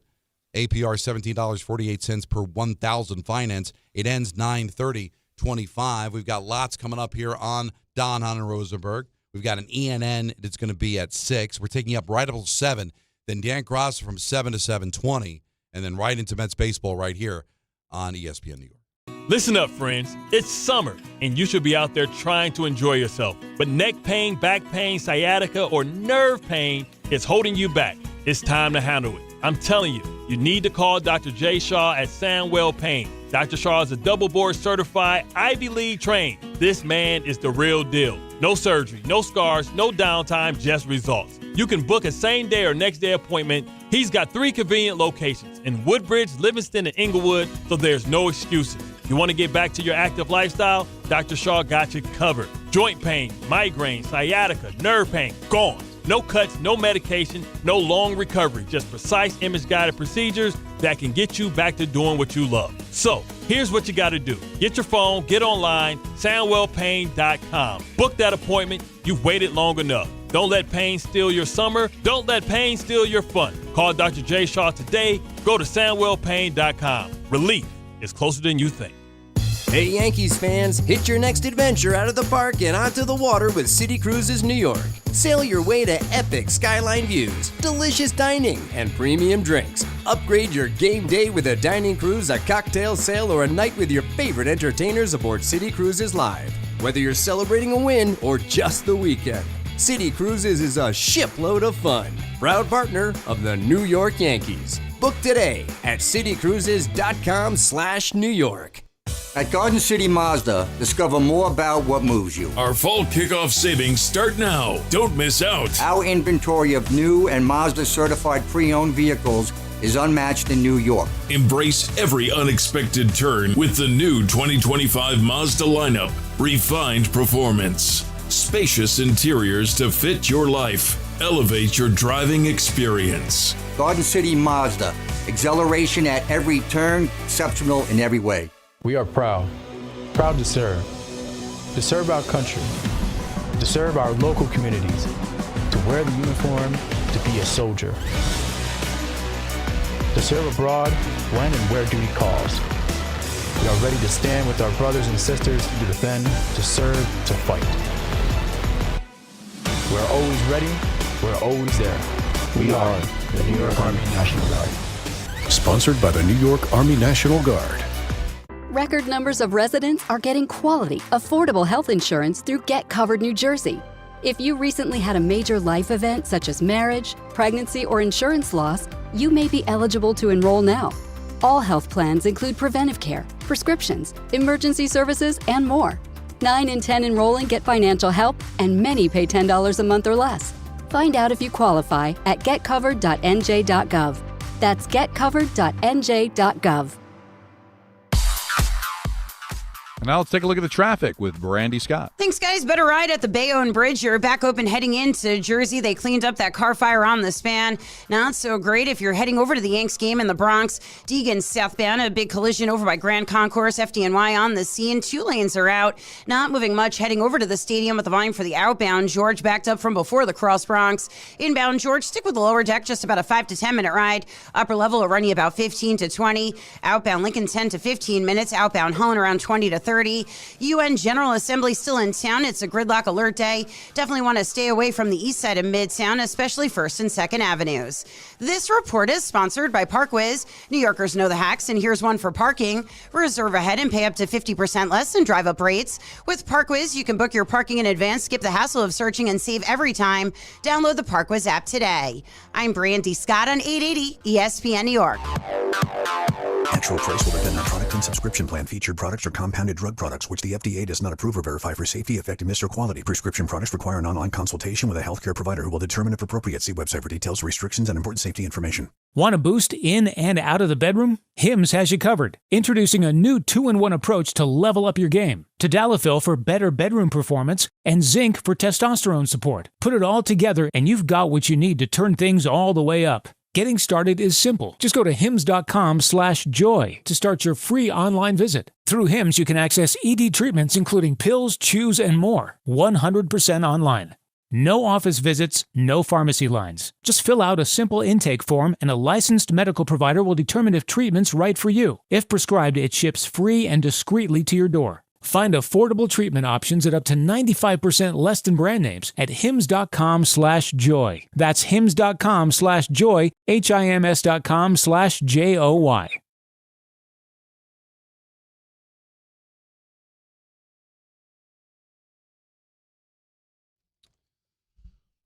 Get ready for the new Monday Night Football experience with the ESPN New York Couchcast when the Jets take on the Dolphins for the Week 4 divisional matchup. Settle in on the couch and join the Altcast with all of your favorite ESPN New York personalities for instant reaction, unfiltered commentary, and behind-the-mic banter. Stream live on our YouTube page from kickoff to the final whistle. Grab your snacks and watch the game with the pros. It's the ESPN New York Couchcast presented by Calandra's Bakery, Jacob's Pickles, and driven by the All-American Ford Group, the #1 Ford group in the tri-state area. Shop allamericanfordgroup.com. That's coming up Monday, September 29th, this Monday, right around the corner, starting at 7 on ESPN New York YouTube channel. Really looking forward to it. Rick reached out to Alan to confirm that the reason there was also awkwardness when I called the morning show is because my line dropped, which I felt disgusted about. Well, that's a big problem. No wonder why it was awkward. I mean, when you drop would hate out, someone for that. The show's almost over. You call in. Now your line drops out. What do we do there? Don, you know what Don would do, Alan, in reverse. That's an I'm good. No, you're right. Well, you might be banned from the morning show. I'm just saying. Well, banned is strong. Now, and full disclosure, just because I'm not scared of anybody, okay? They asked me. I'm not as scared. Who is going to be the most irritating person on the Couchcast? They asked me that. And your answer? You. Let's listen. Who do you think will be the most annoying at the Couchcast on Monday night? Most annoying on the Couchcast? Mm-hmm. Alan. Oh, why? Well, because Alan's a Jet fan. Right. Rick's a Jet fan. And I just can find... no, I know, but I just have a feeling that of the two, Alan will be a little bit more annoying. Interesting. Because I think Rick will be a fan. I think Alan's going to break it down. Oh, God. And that'll be annoying to me. Yeah, that'll be. When you say break it down, now you mean I'm going to go into analysis mode? I thought you were just going to say Alan's going to talk the whole time. No one No, else may get a word. Which is No, very but possible. No, because here That's and then my line dropped. So they accused you of cutting my line. That's strong. And then they said that this is going to be awkward for you on the show. But yesterday's show was crazy. I was here, then I had to drive to the Rock, and we weren't together, and then Greeny was on, so it was kind of a wacky show. So I figured I'd bring it up. And the reason I said that is because, and see if you follow me, Peter. This is going to be fun, right? It's going to be a fun, good time. And Rick is a fun guy. And you, Alan, as a Jet fan, are not fun. You're fun, but I think you're gonna want to. I have a feeling that if anybody breaks it down, it'll be you. Breaks it down. Yeah, because you're a fan and you're running point on this, if I'm not mistaken, right? I mean, that's a suggestion. I can't imagine with all these personalities that anybody's going to be in any kind of control. Listen, I had to answer a question. Yeah. And as a quality talk show host, I won't say good, but quality. Right. You chose. I had to name violence. somebody. You chose violence. Peter, I'm not asking you to back me up or agree. I'm just saying, do you see where I'm coming from? Oh, no, I agree. I think he will be the most annoying. Okay. Well, let me go over the list here. Hold on. Let me go over who's going to be on it. You got me. I definitely won't be the most annoying. My if God, anything, I'll check out by halftime. Halftime? You sure? You're right. You're late in the second quarter. Your phone battery might be dead by the end of the first quarter. No, wait. So you have me. I I don't think Michael will be bad. I think him and Rick will do their little thing for a while. But they'll canoodle. Yeah, they'll canoodle, but it won't be crazy. Now Dave could be annoying because we're going to see him in the flesh. This game has no meaning for him at all. And if he is somehow like really over the top attentive, I will find that annoying. Like if we really see that he cares that much about a Dolphins that would be Jets annoying, game, yes. That could be annoying. I can't see Carlin being annoying. Oh, he'll be funny. He'll be entertaining. But I had to answer, and but not that you're annoying, but who's potentially the most annoying. By the way, it's between you two. I think Yes. you two, Don and Al, and it's for the same reason. There's a chance that you two don't let anyone else get a word in. It's like this is the new ABC booth. It's Don and Alan, and everyone else is fighting to be the side. I just want to be OJ. I'm fighting to be on the sideline with the isotoners. I think Don and I both would love for you to be OJ. What do you mean? But I you can take that so many ways. There's only one way you should take it. To be honest, I am the guy that did fully admit that I am not emotionally involved in this season whatsoever, right? Right. So I honestly, I've thought about this couch case. Like, what are we supposed to do? It's a camera on a lot of very, very egotistical people. Like a lot of narcissists Very all true. sitting on a couch. You think so? Oh my God, you think? Are you kidding me? So I can imagine the performative things that will be happening throughout this thing. There really won't be a place for someone to sit there going like, "Why are you throwing it there? Come on, get!" Like nobody's doing that. Me especially, because I don't care. I honestly don't. I know, care. but how about this? And this, I'm not gonna. how I'm about not gonna this? go play by play because I don't think they're good. No, and you're not allowed. Now You won't let me anyway. If it were to go off the rails, Which it will. I promise right. you, this is going off the rails. of all of us, who's the one that's most likely to try to rein it back? It would probably be you. I don't think so. No, I disagree. No, Michael's going to be, I love off the rails. Alan loves off the rails, and it's not even a radio Did you miss the show. 5 years I did with Bart Scott? Well, Yeah, no, Alan- HR called me three but times a you week. love off the rails when there's no way to get it back on the rails. But that's the point. there's no reason. Why This does he is need to get it back on the rails Thank for you. our couch cast? Thank you, Peter. It's I hope supposed so. Yeah, to no, go this off is the great rails. for Alan. Well, This is what we want. We don't want any rails. Yeah, what rail? What rail? If anyone, no, I'll tell you, want to hear annoying?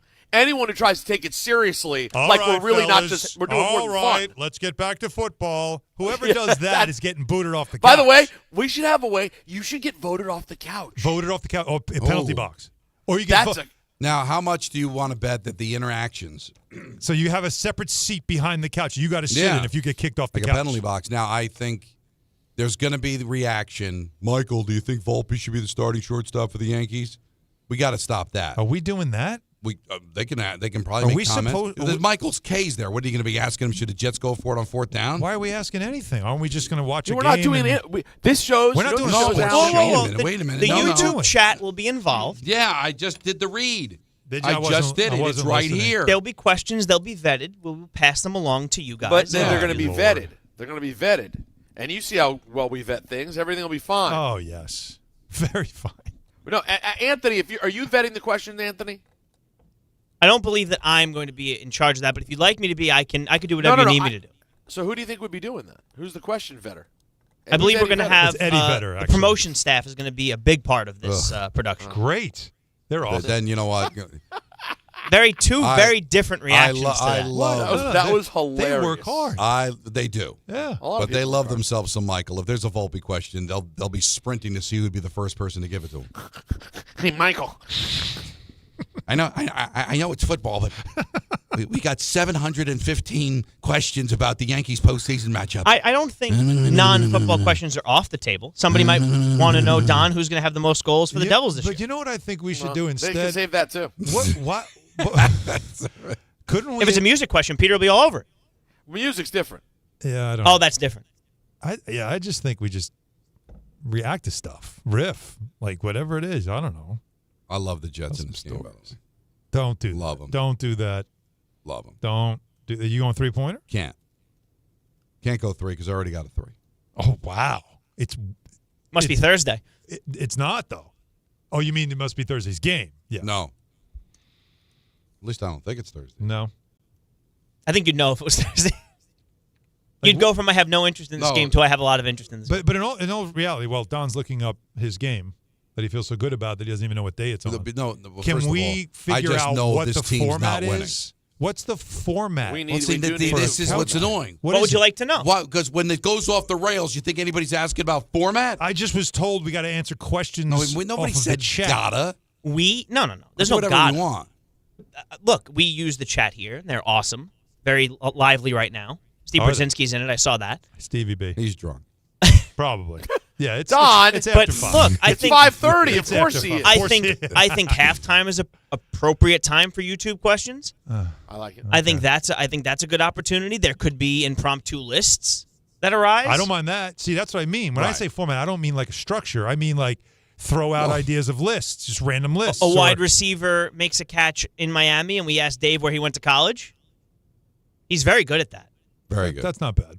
Like that's something that I think would be interesting. An impromptu stump Rothenberg versus Don LaGreca. I think that the YouTube chat would be great with something like that. Or us. We're all very. Am I wrong? I'm praying this is an awful game because it'll be more fun. You know it's going to be a terrible game. Because if it's compelling. Right? Carlin's a little concerned about the food situation. How can you That's there's a enough? stunning development. He wasn't. He wanted to be involved in the food situation. He had John come on the show to express his concern. I actually would have voted for Carlin to be the caterer. Well, we got Calandras and we got not Jacob's Pickles. Yeah, that's actually not bad. It's going to be a potpourri. What of are we food. doing? So this was actually interesting. Alan, yes. Question for you. Yes. Have you ever heard of an American hero? As opposed to an Italian. Correct. So the greatest American hero. Oh, yeah. Yes, of course I've heard of American hero. Bart, Carlin, and a bunch of people outside had no idea what John was talking about. And I was like, every block party I ever went to in Brooklyn, there was the Italian hero and there was the American hero. Yeah. So it's definitely like maybe a Jersey thing that people don't know about. What do they call it in Jersey? They said they've never heard of an American hero. What would that nonsense be? I didn't hear of it. See, it's got to be a Jersey. Have you heard of it, Peter? No. I've heard of it, the Italian sub. Yeah. Sure. So obviously the Italian hero, the 6-foot Italian hero you get for catering. Yeah. Is more the Italian meats. Yeah. Where an American hero could have turkey, roast beef. Yeah. American cheese. American cheese, lettuce, tomato. I just never named it. So there we go. I don't like cold food. We learned stuff today. I don't like cold food or sandwiches usually in those types of settings. I want wings. I want nachos. Yeah. I want steak. Burgers. Look at you, Don. Not a pulled pork guy. Not a pulled pork guy. No. Not a fan. But Don doesn't dig on the Pickles. swine. What's the best thing at Jacob's Pickles, Peter? Pickles. No, honestly, the fried pickles are not my favorite thing at Jacob's Pickles. And I wish I could have a conversation about like what the order situation. The whole Jacob's Pickles thing is interesting, guys, because I am like the Jacob's Pickles Connect. You right? are. That's why I asked you. Been going for years. Friends with Jacob. Like I literally, been pretty tight with Seen him his for a pickle. long time. Right? Yeah. Wore the shirt off. I don't know how this thing happened and came together. And I know nothing about a menu conversation because I would say I should assess the menu before ordering. There are a couple of sandwiches, chicken sandwiches that are fantastic. One that comes with a sausage gravy, one that comes with a mushroom gravy. Sausage gravy. Yeah, it's the sausage gravy. What it is a huge brisket. A huge biscuit. Yeah. Sliced open with 2 gigantic pieces of fried like chicken breast on it. And then you have a side of either sausage or mushroom gravy that you either drench the sandwich in or do what I do, which is essentially, first of all, you have to share this thing or you're a complete psychopath. This could be 3 people who eat this. And you just sort of slice it into pieces and eat it with the gravy, the grits, the biscuit. My right ventricle just collapsed. Yeah, but this is. Oh, no, you're dead. I have to have this. If you were going to get triple bypass, if you were thinking about Don, what your dad had quadruple? Yes. You can do quintuple with this. Yeah, this is a last meal. Honestly, I'm going to the chair. Get me that.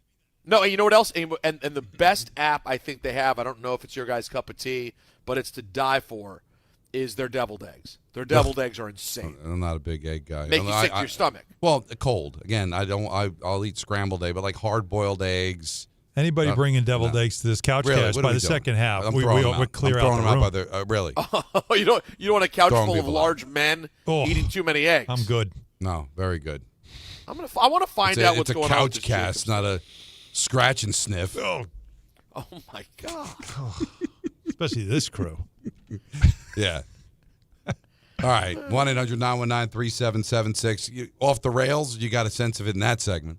We'll take you up until 7, 6 o'clock. We got ENN here on Don, Hahn, and Rosenberg on ESPN New York. 1-877-CARS for kids. KARS, Cars for kids. 1-877-CARS for kids. Donate your car today. 1-877-CARS for kids. Donate your car today. Ready to get rid of that old car? Donate it to Cars for Kids. Call 1-877-CARS for Kids to reach a friendly live agent. Donation's super easy, and your car can be picked up as soon as tomorrow. Call us now, 1-877-CARS for Kids. That's Cars with a K to donate your car today. 1-877-CARS for kids. KARS, Cars for kids. 1-877-CARS for kids. Donate your car today. Did you know you can donate real estate too? Go to carsforkids.org. That's carsforkids.org. FanDuel is getting you ready for kickoff with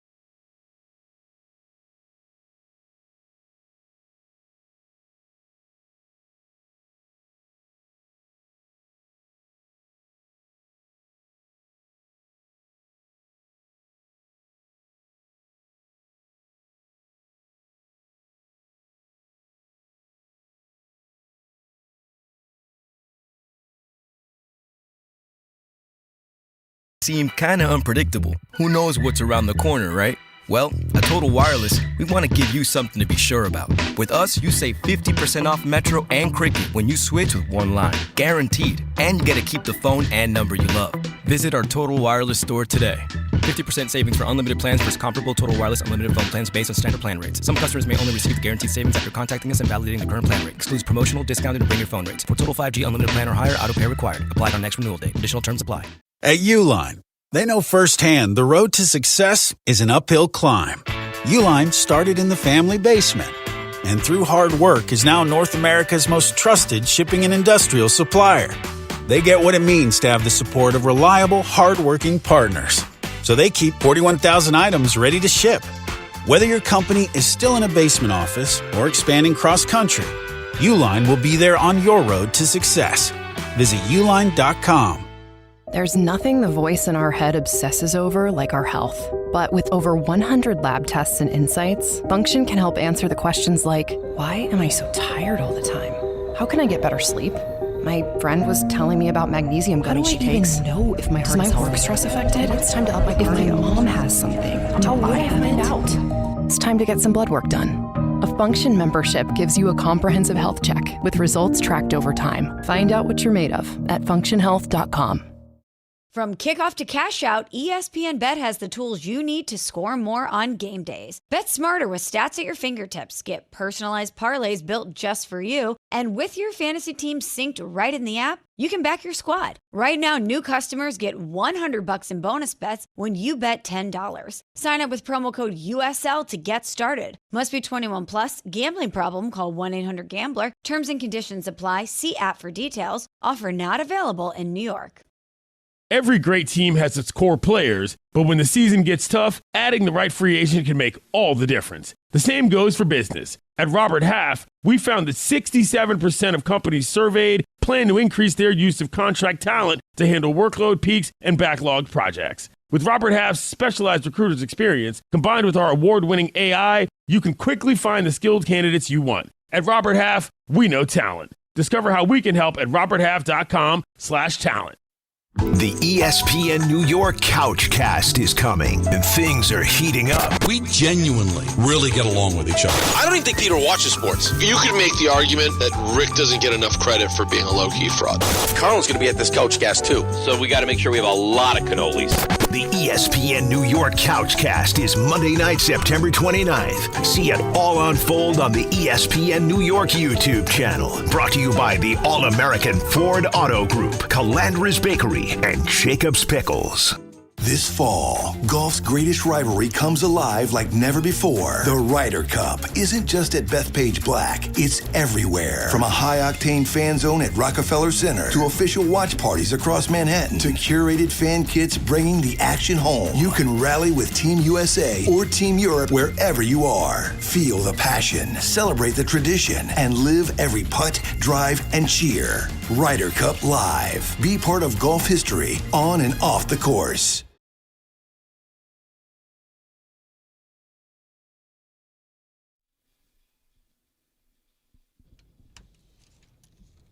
Oh, a little good. AC/DC. But Bon Scott. I like AC/DC more with Bon Scott than Brian Johnson. A lot of people think that's controversial. You have made that clear. Oh, this is such a good song. Back in 1955. Oh, Let There Be Rock. In the beginning. Another one of those songs sounds better live than in studio, but still the studio version is killer. All right, let's get to some calls, shall we? A lot of people want to talk. We lost. There was a guy that said Lou Holtz. That was a really good bad coach. He quit on the Jets. Buttle still hates him. Yeah. So that was a good one. So unfortunately, he hung talked up about rattled in New York. Yeah, completely rattled by that job. Buttle still talks about that to this day. Danny on Long Island, you're on ESPN New York. What's up, Danny?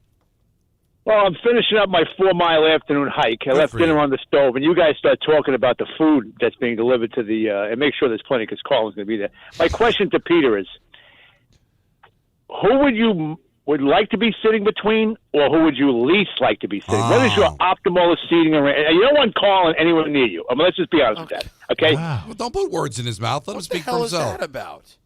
Now, I think we all know why it's, Well, Danny, that's very unkind. I would say I don't want to be between Carlin and Dave. That would be a lot of space taken up, or Carlin and Michael, who, while he's not fat, he is a large man. He looks fantastic, by the way. He's lost a ton of weight. They look great. Listen, I love Colin. I love Colin. But listen, I'd love to see Mike start breaking down the Mets pitching staff in the middle of a tight game where everyone's trying to. And he's going on about who's going to be the number one starter when the game is actually in some kind of a suspensive mode. But I want to talk about the Mets because I'm listening to all the fans, all the things. As Mets fans, we do not have a kick with the owner. We do not have a kick with the general manager, and we do not have a kick with the manager because. You have to rewind the thing. The great thing about living in the 21st century is that people say things, and then a couple of years later or 6 months later, they try to deny they said it. I called up. I was ready to put the pitching coach into the Hall of Fame. Second year in a row. Yeah. Okay? We got Soto. We got the pitchers. We all love this team. We had deficiencies at the halfway point. We went and made signings of relief pitchers that we all loved. This is completely on the starting pitching staff. And as I said to the screener, if one of these clowns would have performed to the back of the baseball card, we would have 5 to 6 more wins. We would not be in it. Just one. Not all of them.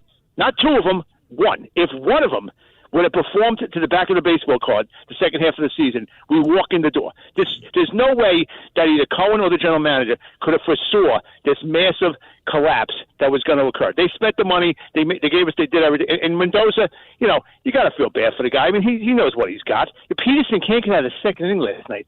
The manner in which they won the game was an amazing game. But I'm with Peter. Who's available to pitch tonight after using everybody last night? Well, Diaz isn't going to be able to close. He got a 6-out save last night. Yeah. But you either got to win this big or lose it big, where you throw in some clown, so you can have bullpen for the next day. Right, but so if you want to blame Hefner, but the thing with that is you can't keep having these reclamation projects, right? Like MacGyver was a show that everything he Jimmy switched worked, but in real life, sometimes it works, sometimes it doesn't. He was able to fix Manaea last year. Can't fix him this year. How about getting some pitchers that don't need to be fixed? How about not trying to find reclamation projects? So Hefner was getting carried out as a hero last year in the first half of this year, but you know what? The bubble gum and straw and elastic band doesn't work all the time. And that's what was happening with this pitching staff. But he's right, that's been the problem. You cannot have your starting pitcher give up runs early and expect to be able to win all the time. And sometimes when the bats are hot and things are working out, you'll come back and you'll win a game and you'll feel good. But that's no way to make a run in the playoffs getting 0 starting pitching. Yeah, 4 innings most of the time. And your bullpen, which got completely overused in the first half of the season, ran out of gas. You had to rebuild it, and it was rebuilt poorly. And Tong's going to be interesting tonight because of the 3 that we've seen, he's the one that's maybe showed you the least of the 3. Yeah.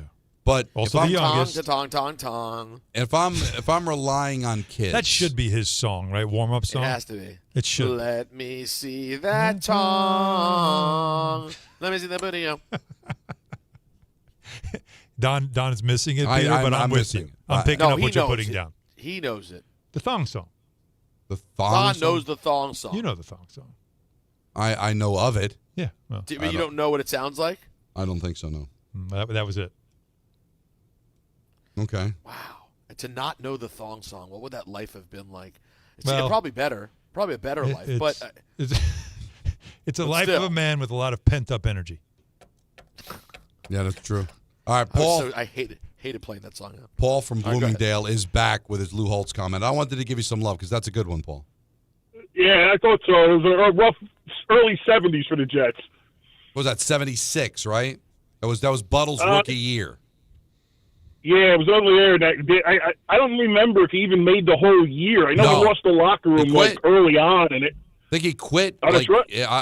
He claimed like he had some kind of illness, right? No, but Buttle still screams that he quit on him.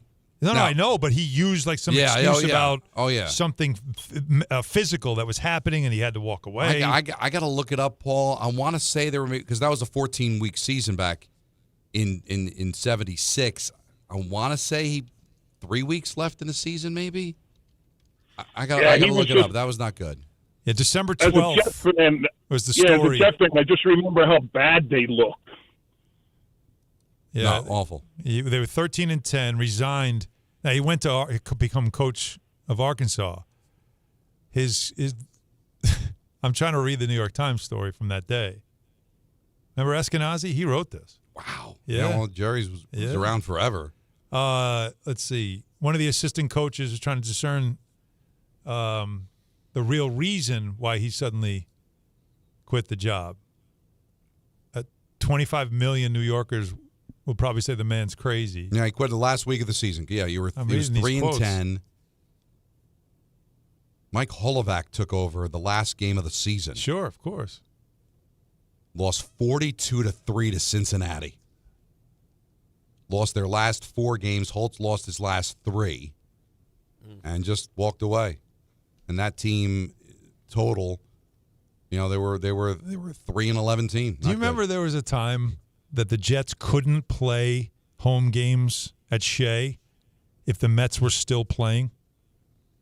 So like September, makes sense, yeah. They never played in September. Like there was a rule that they couldn't play at Shea if the diamond was still down. Now I remember seeing video of games where because it never went away. Yeah, it's just that they couldn't play while the Mets. But if the Mets the World Series was like on October 6th, so it didn't matter. It wasn't much of the season, but still there was like a big thing about like all their preseason couldn't play there. You want to know another oddity about the schedule? I brought this up years ago.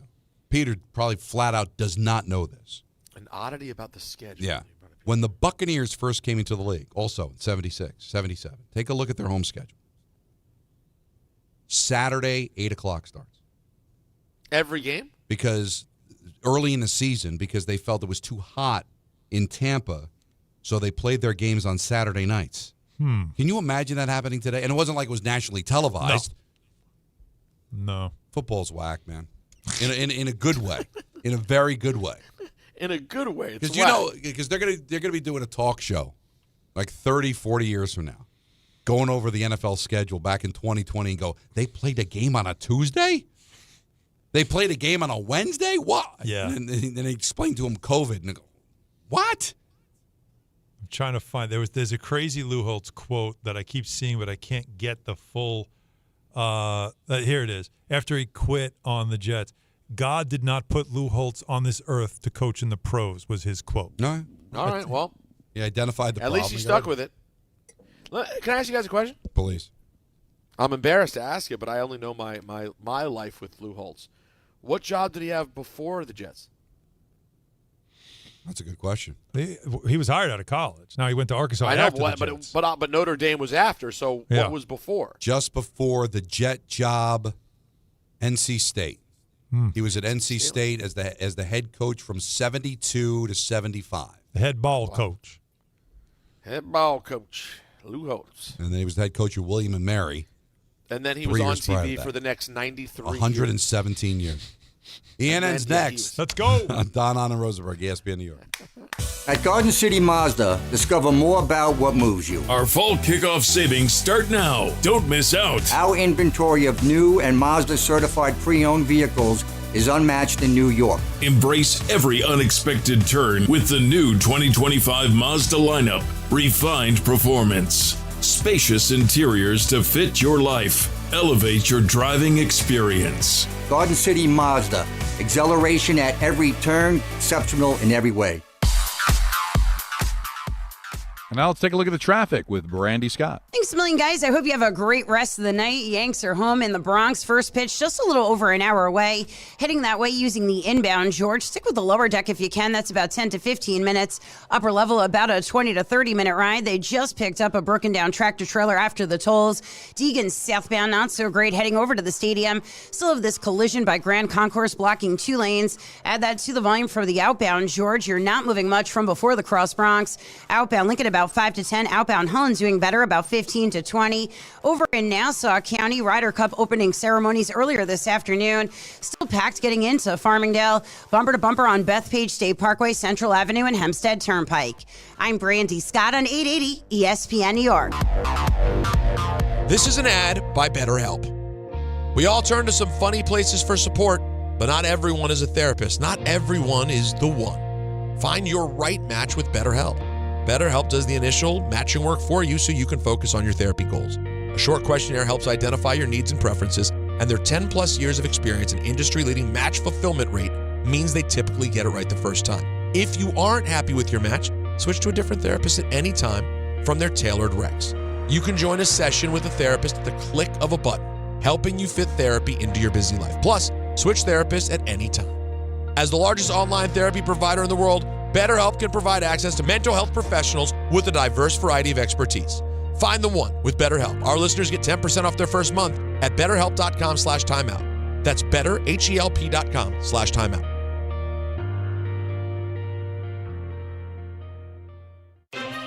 Game time isn't just on the field. It's in your driveway, too.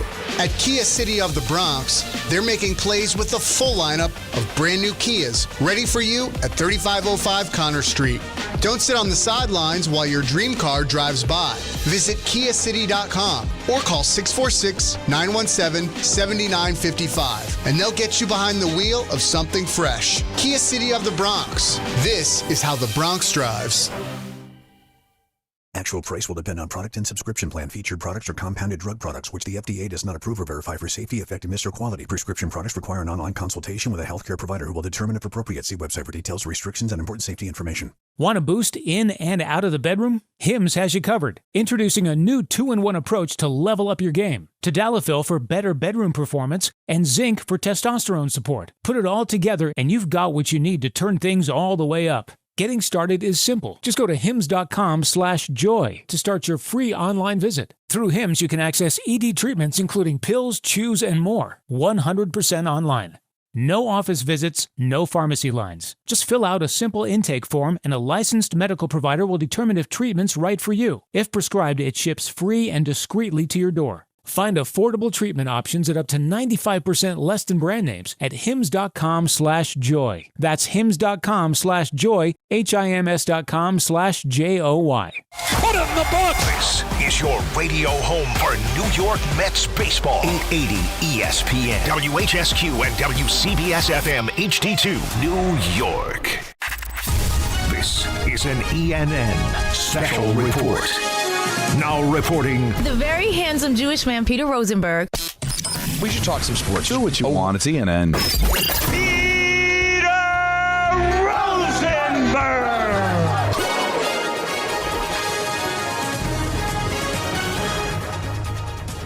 Hey everyone, how you doing? Good. How you living? Welcome to ENN, live Ray from Row. Los Angeles, California. Oh, that's where you are? Yeah, I'm in Los Angeles.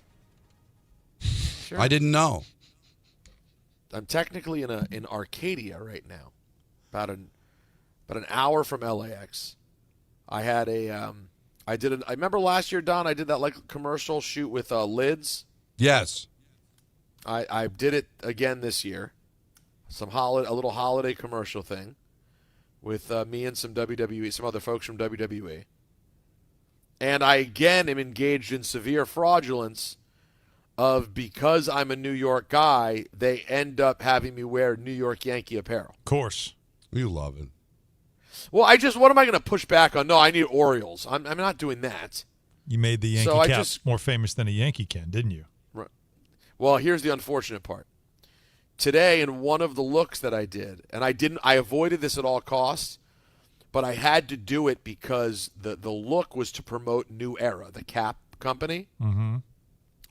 So the shirt that I was wearing, they didn't want it to be another brand, right? Like they're trying to just focus on the Cap brand. So there was only one item I could wear to not have it have any brand association. The pinstripe jersey. And even worse than a fraud fan wearing the pinstripe jersey. No, don't say it. Is it worth it financially? Name on the back? Yeah. Say it ain't so.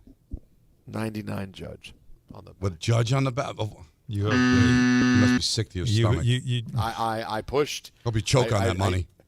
I tried to fight it. I said, guys, I don't feel right about this for a few reasons. They went, no, you don't have to wear the jersey. You can just wear T-shirts. I went, great. You know what? Wearing a T-shirt, not a big deal. No. And then they came back. They went, well, for this look, we got to have you in the jersey. Yeah. New error. Yeah.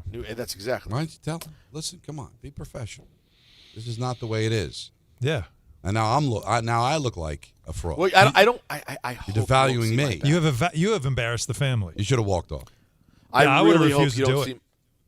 And you might see my back in this. It could be over the shoulder. Dear Lord. What am I going to do? Were you sweating? I wasn't sweating, but I wasn't thrilled.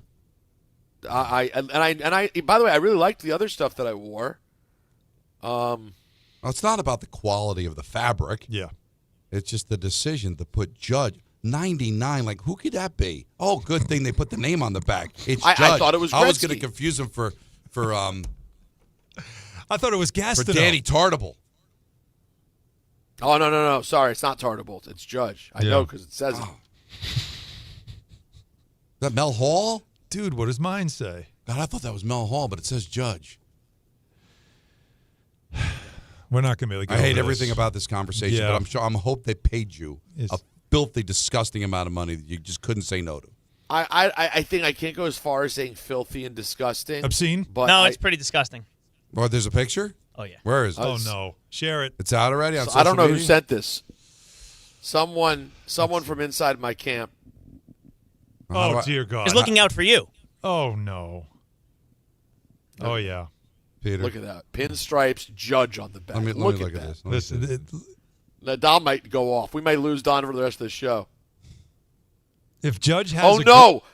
And What? look at the angle. If you look on the camera, you can look in the monitor. I see it. And it looks like I'm in it with the Judge on the back. Yeah, you are. You're in the shot. Oh, my God. Yeah, you're in the shot. And it's terrible because I do it with Dominic Mysterio, who's a huge Padres fan from San Diego. So all of his stuff is just cool Padres stuff that says Mysterio on it. He wins. No problem. Tell you, this is tough to do. Right. Because it's not like... You're just like a foof fan wearing a jersey. Yeah, that's what they've made you look like. Honestly, the only way I forgive you, if it's five figures. It's got to be obscene. 5 figures. You want me to send the number to the group chat? Yeah, and I'll tell you whether I think it's was worth just. Let's decide if this is worth it. Hold on, and we're not going to say this out loud. We're not going to say this out loud, but I'm sending it. You know what? I don't want to be rude. I'm going to send it just to Don and Alan. Okay. I don't think it's fair for me to send it to all of our people who work for $1 in some envelopes. Now, I had the putter during the Devils sales thing, but I was acting. This is a different level than that. This is you being Peter Rosenberg. No, wrong. I just sent it to the wrong group chat. Oh, well, that's great. No, Is there another? I sent it to Don and Michael. Oh, of all people, you sent it. Oh no! I gotta unsend that. Peter, God bless. You're good with it? Yes. 608. I think we're good on ENN. I think we're all set. Alan, you go with the number? That's a nice number for one day. Yeah. Yeah. Yeah, it's a good day. Plus Not travel. a bad day. It's a good day. Take that. Business class travel. You didn't have to go to Des Moines.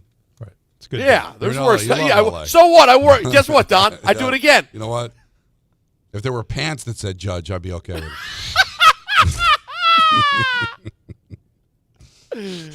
Oh, that's a very, very good. All right, you know what? Let's get into it. Let's start our good evenings on this ENN. I'd like to start off by saying good evening to Don and Alan. Scratch and sniff. Oh. I think something came up on Alan there. He was disgusted by it. Let's say it to Alan. Good evening. Give into it. Yes. That had a Ren and Stimpy kind of thing to it. No, that was a mixture of Burns from Simpsons and it really did. And it had it all. Yeah, and the that's quality drop. Give into it. Yes. And Palpatine.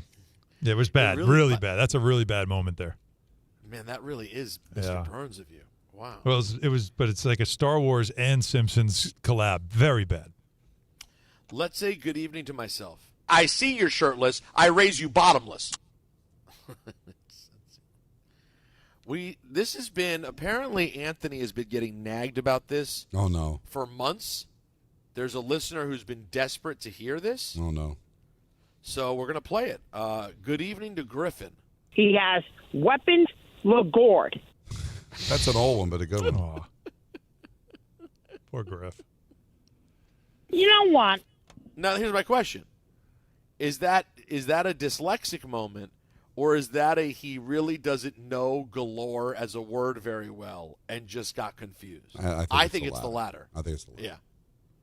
No. Yeah, I think Grifster's not from a family where he's hearing galore a lot, and so he just went LaGord instead of galore. I don't even know what it's called. If you mash that up with Carlin's call when he almost choked himself to death, that actually could be. Go for it, Jacob. That want to could hear be both something. at the same time? Put them together. It could be. Here, give it a shot. Another day. Another day. This is college football. This is college football. I don't even know what it's called. Excuse me. This is college football. I don't even know what it's called. He's coughing up Griffin.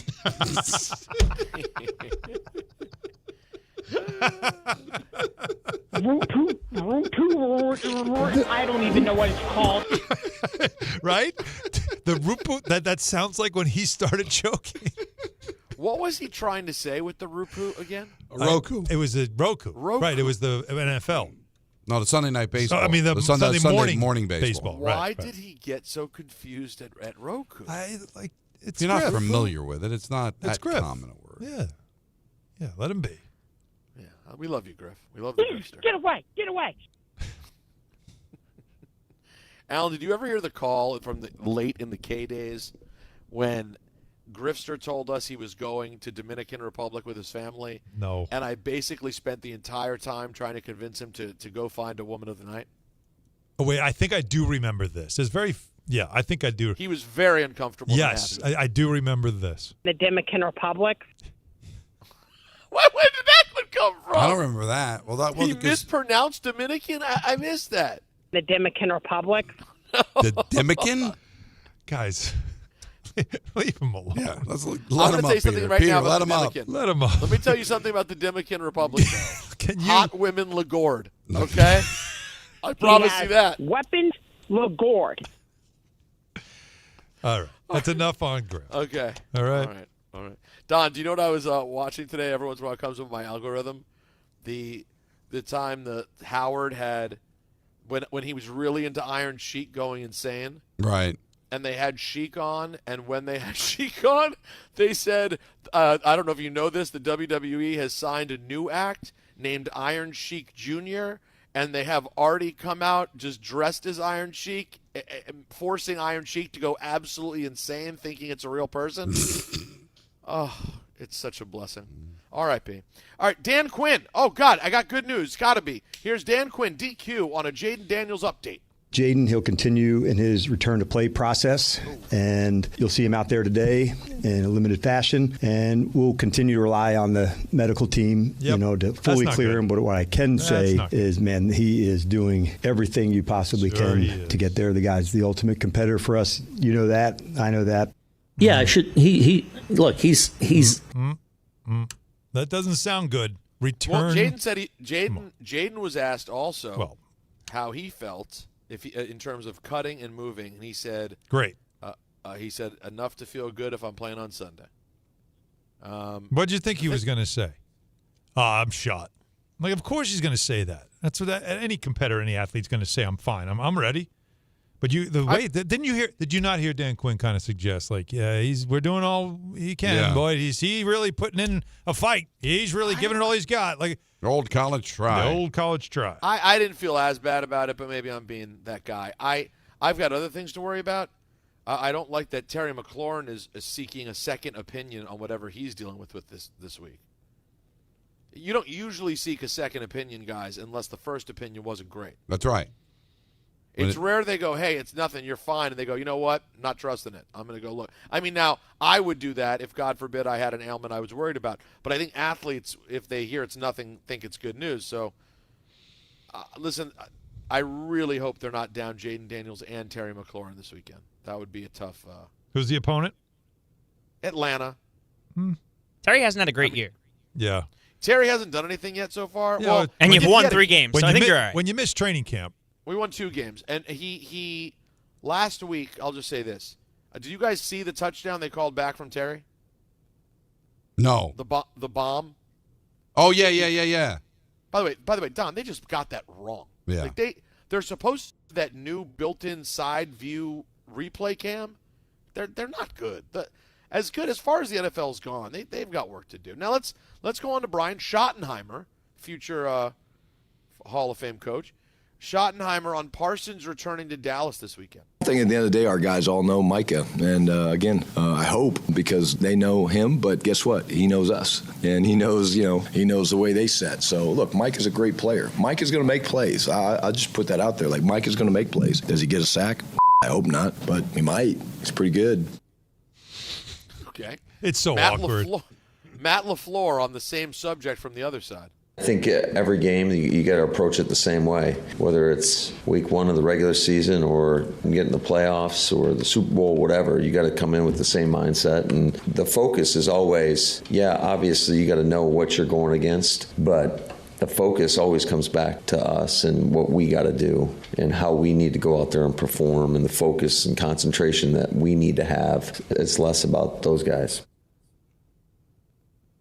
Packers a 6.5 point favorite at Dallas for Sunday Night Football. That's my 3-point.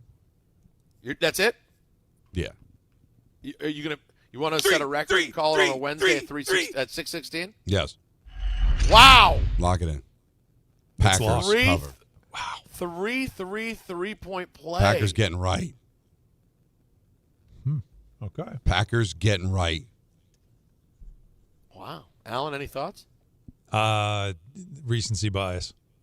Recency bias. Yeah, I feel like you're. What am I got to go on? The whole season's recent. No, like you're talking last week. You're feeling like they're embarrassed last week. They're gonna get right, and you're looking at Dallas, and Dallas is terrible. Terrible. So you're just looking at because the quarterback that just got benched lit him up for 450 yards. What's Julian Love going to do on national television? Jordan Love. What I say? Julian Love. Julian Lennon. Julian's going to play. That's Davis was going to play. Sure. Davis. Right. Love. I think Mike Love's going to play. I think Kevin Love's getting into this game. Love American Style's going to play. They're all going to get yards. You don't know what I'm talking about. IMDb. Very interesting show from the mid-70s.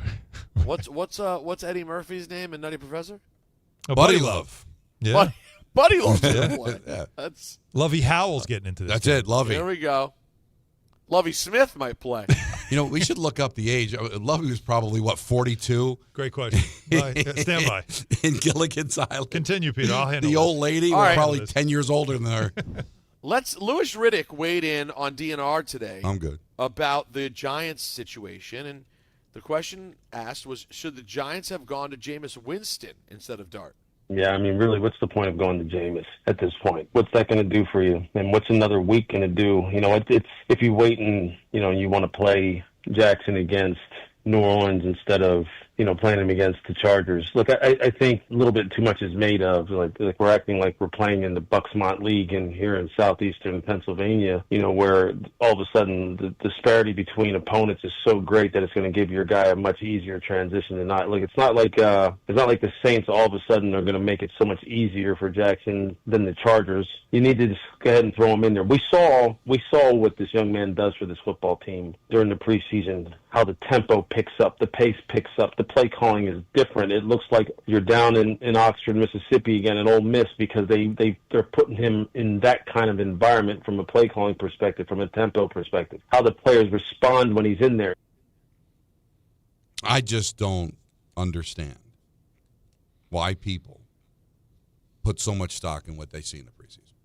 Honestly, have we not? He might do all the things you've said, but have we not learned that these vanilla defenses, you're not playing with ones, you're not playing against ones, meaningless game, and they think it's going to translate into going out there and playing against one of the best teams in football when it means something in week 4. Hey, he might tear it up, all right?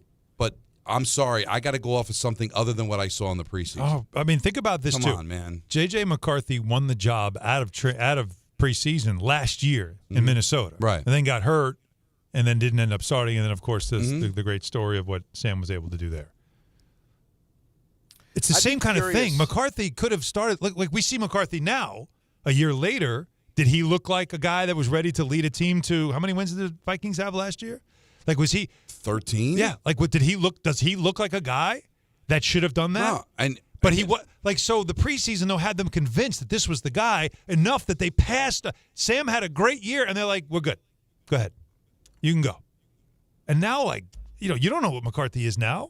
You don't know how close he is to being ready. Again, Lewis may be 100% right. We don't know. You just got to base it off of something other than how he looked in the preseason. Well, it is what he does in practice.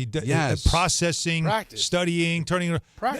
It's not about the physical. Well, yeah, it's not about the physical. A lot of times with these decisions, they want to see how much you can take in information and then turn it around. Process is the big word for all rookie quarterbacks. How fast can you recognize what's happening in front of you? Mm-hmm. Let's hear. This is interesting. Let's hear from the other side of the ball. Dexter Lawrence talking about Dart starting. That ain't my call, honestly. Wow. He's my quarterback now, so I'm gonna be by his side and roll with him to the end. He sounds thrilled. Well, that's interesting. Is that us reading into it too much? Yes, though? I think. Yeah, probably. That might just mean it's none of my business. I think Dex is probably almost like, again, is it respect to Russ and not wanting to make too big of a deal? Because Dex usually is a pretty big personality guy. But maybe it's that. Remember, Booger told us earlier about the new energy and how it could actually galvanize a team in a locker room to have this kind of thing happen early in the season with a young quarterback who is, from what we all understand, he's pretty popular in the room. Like during training camp, is the one thing you saw is that his teammates really did like him. Took a liking to him. It wasn't. Right. It's a real thing. So it's got to be hard for a professional athlete to know that now the season's about a kid, and that any chance you have of really being competitive is really taking a hit. Now, they could be better, but they could get a lot worse, and then it becomes what it happened with Eli, where you end up only winning one game, and it's the last game of the season. It's very much on the table now, guys, that they may only win one or two more games. Even if it's the right thing to do and start them and learn and all that, it's still – and for a veteran – who's considered one of the best players in the league, asking him to throw a precious year of his career away. Right? It's true. But I can also throw back out, well, maybe if your defense comes up with a stop here or there against Dallas, you win the game, this wouldn't have happened. But it's still, I think we're reading too much into it, but I can understand a veteran saying, I don't think, I'm not in love with this. But he said the right thing. He's my quarterback. So you know what I'm very disappointed by? What's that? Every time I hear the name Cam Scattaboo. Scattaboo. You know what music I hear in my head every time I hear the name Cam Scattaboo? Oh, boy. I'm glad you said that because me and Pappy Scattaboo went to high school together, two of us. We used to chase aardvarks on the weekend. Go down to the aardvark races. Aardvark? And we bet. We didn't have money back then, so we bet things like buttons or raisins or thumbtacks, whatever we had. But I love Pappy Scattaboo. Now, that's the grandpa, Pappy Scattaboo. He was 52. He's got 16 grandchildren. One of them was little Cam Scattaboo. But Pappy Scattaboo was a nice man, really nice man. Went to jail. Went to jail? Hard time for, what's it called when a male of the human species makes relations with that of an animal? Well, I don't have an opinion on that. No, what's the name of it, though? I don't even want to say it. Not sure. Now, was his nickname Pappy Scappy? No, Pappy Scattaboo. Don't get but you call him Pappy Scappy. No, I didn't call him Pappy Scappy. Maybe I you called him should've. Pappy Scatty. So the funny thing is, that's what I think every time I hear his name. He's from California. Yeah, he's from California. But really there's areas of California that aren't well, really by the completely way, developed yet. By the way, Sacramento may be one of those places. Let's just be honest. The capital? That's right. Pappy Scappy. Now, you guys remember another great giant named Kadarius Toney? Sure. The last regime drafted Kadarius, correct? Yes. Yeah. That was they a really drafted Gettleman. Gettleman drafted some high character people like Kadarius Toney, who salt of the earth. Who has said he's a Super Bowl champion now, and he has said that he is retiring from the NFL and now considers himself a rapper and would like to be known as Young Joker. Oh, yeah. Mm-hmm. So I like when you choose to retire from a sport where no one wants to sign you. Yeah. I'd also like to thank, though, Dave Gettleman. Maybe he'll find himself in full bloom love with Young Joker, because that was quite a pick. Kadarius Toney. Sister Jean is retiring. 106 years old. Loyola Chicago. She's older than Sammy Baugh. I think it's a mistake. Well, she's stepping away from her duties at Loyola due to health concerns. No, see, that's not. Well, that's not. I don't want to hear that. Yeah, but 106. I mean, that's a run. Michael would sign for that. Someone no? call Michael. 106. Someone Somebody call text Michael and ask if he's taking. I might even say I don't even need the 106. You might even say you're all set. I might say give me I'm good at 100 even. But people 106. 106 is a run. People don't take into account that celebrating your 106th birthday, you could also be celebrating 20 years of wishing you were dead. Yeah, you don't know. You don't know how it's going. Although she had a great spirit. Now, I don't think that's she her. She had a great spirit. But the 20-year anniversary of the first time I wished I was dead. But I'm Wait, do you go into is it you haven't aged into a certain age, and then now instead you start counting the other way? What are you now? I'm minus 21. Yeah, well, and should have obviously been dead 20 years ago. She would not be Too one much. of these people. But when we text Michael and Michael says no, I would say back to him, you don't know how 86 to 106 went. Oh God, no. That reaches a point where you're like, I'm no. Like, do you wake up and go, damn it, son of a jeez, again, another day? But her, she's God bless. She's out and about. God bless her. Great but spirit. Hopefully, she's going to be okay. Yeah, 106. That's man. a run. By the way, Lovey, I the saw actress. Natalie Schaefer. You know where she's from? Where? Red Bank. Oh, New Jersey. Yeah. Really? That's cool. Well, how do you like that? So How she was between the age of 64 and 67. Yeah, I feel on the better. show. That's because that's what Born it looked in like. 1900. Yeah, she lived to 90 years old. That's a run. Michael would not take 90. No, 90's not good enough. You don't. Well, what about you, Peter? 90 for you is good.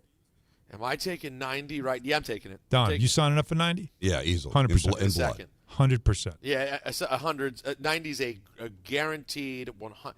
Yes, that's a life, full life. Now Jim Very Backus, who was Lovey's husband, Thurston Howell III, was 13 years her junior. That's amazing. So that would make him in his early 50s, right? Yeah, that's about I make him right. 51 when the show started. About right. I was 6 years older than Thurston Howell the third. Who was the cartoon character he always played? The voice. He voiced a well-known cartoon. It was Mr. Magoo. Was it Magoo? Yeah. What a voice. That'll do it for ENN. That's a good way to end it. On this Wednesday evening. Wait, Stories Lagord. That's right. From, what was it? The Dominican, what had these? Dominican Republic. The Dominican Republic. All right. Yes, sir. More of this until 7 on Don Hahn and Rosenberg on ESPN New York. Every aspect of your business, from the most mundane to the most complex, will operate orders of magnitude better and faster when you add artificial intelligence. That's right. You all know about AI. AI is literally a race to the top, everybody. The companies that engage AI first will win. Will that be you, or will it be your competitors? So Thrive Managed AI, that's your advantage over all your competitors. It is founded by tech powerhouses. Thrive partners you and partners with you on a smart and secure AI strategy for your business. Then they deploy and manage it for you. Imagine AI solutions working across every part of your business, automating support, powering chatbots, analyzing competitors, even managing billing, collections, and orders. That's just a taste of what Thrive Managed AI can help you achieve. It makes your talented team even better by letting them focus on what they do best. The race to the top will be won by those who engage Thrive Managed AI first. That needs to be you. Go to thrivenextgen.com/ESPN and get started with a complimentary strategy consultation. That's thrivenextgen.com/ESPN. thrivenextgen.com/ESPN. There's a lot of reasons why people buy at Ramsey Mazda. It's their selection, it's their customer service, and it's their savings. Get 1.9% financing on a new Mazda 2025 CX-50 or lease for $249 for 33 months. Start shopping now at RamseyMazda.com. Choose wisely, choose Ramsey Mazda. Call 833-853-2970 for lease details. VIN SN 354688. MSRP $32,945. Zero security deposit. APR $17.48 per $1,000 finance. Ends 9/30/25. FanDuel is getting you ready for kickoff with an offer you won't want to miss. New customers can bet just $5 and get $300 in bonus bets if you win. That's right. Pick a bet $5, and if it wins, you'll unlock $300 in bonus bets to use all across the app. You can build parlays, bet player props, ride the live lines, whatever your style, FanDuel has you covered. The NFL season is finally here. The only question is, are you ready to play? Visit FanDuel.com/Rick to download the FanDuel app today and get started. You can build parlays, bet player props, ride the live lines, whatever your style, FanDuel has you covered. The NFL season is finally here. The only question is, are you ready to play? Must be 21 and older and physically present in New York. First online real money wager only. $5 first deposit required. Bonus issued as non-withdrawable bonus bets that expire 7 days after receipt. Restrictions do apply. See terms at sportsbook.fanduel.com. For help with a gambling problem, call 1-877-8-HOPE-NY or text HOPE-NY at 467369.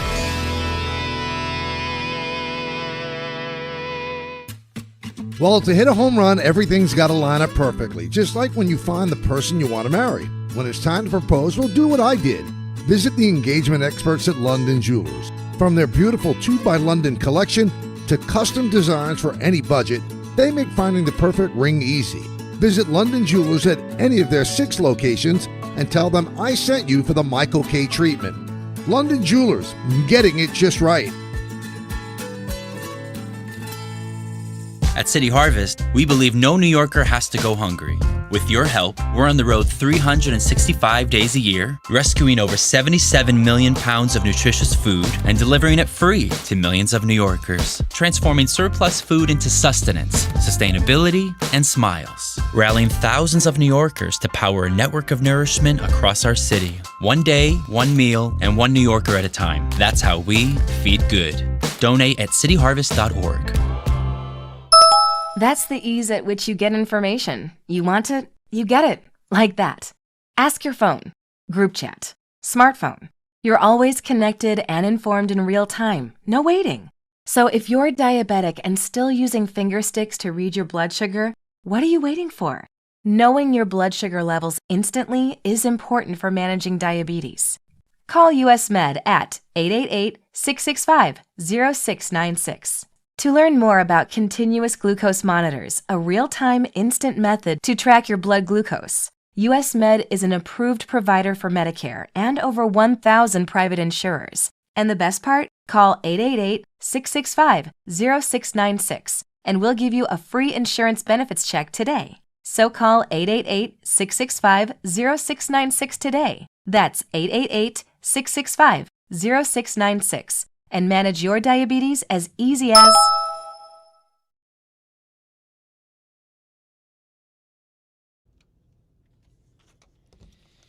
Golf's greatest rivalry tees off at Bethpage Black, and the guys are bringing you all the action, energy, and passion straight from the course. Don't miss DiPietro and Rothenberg this Friday morning only on ESPN New York. Brought to you by Michelob Ultra. No matter what you're playing for, make it superior. With Michelob Ultra, 2.6 carbs, 95 calories, a superior taste worth playing for. Official beer sponsor of the Ryder Cup. Why don't we get back to the phones? Busy phones. Let's go to Mateo in Jersey. You're on ESPN New York. What's up, Mateo?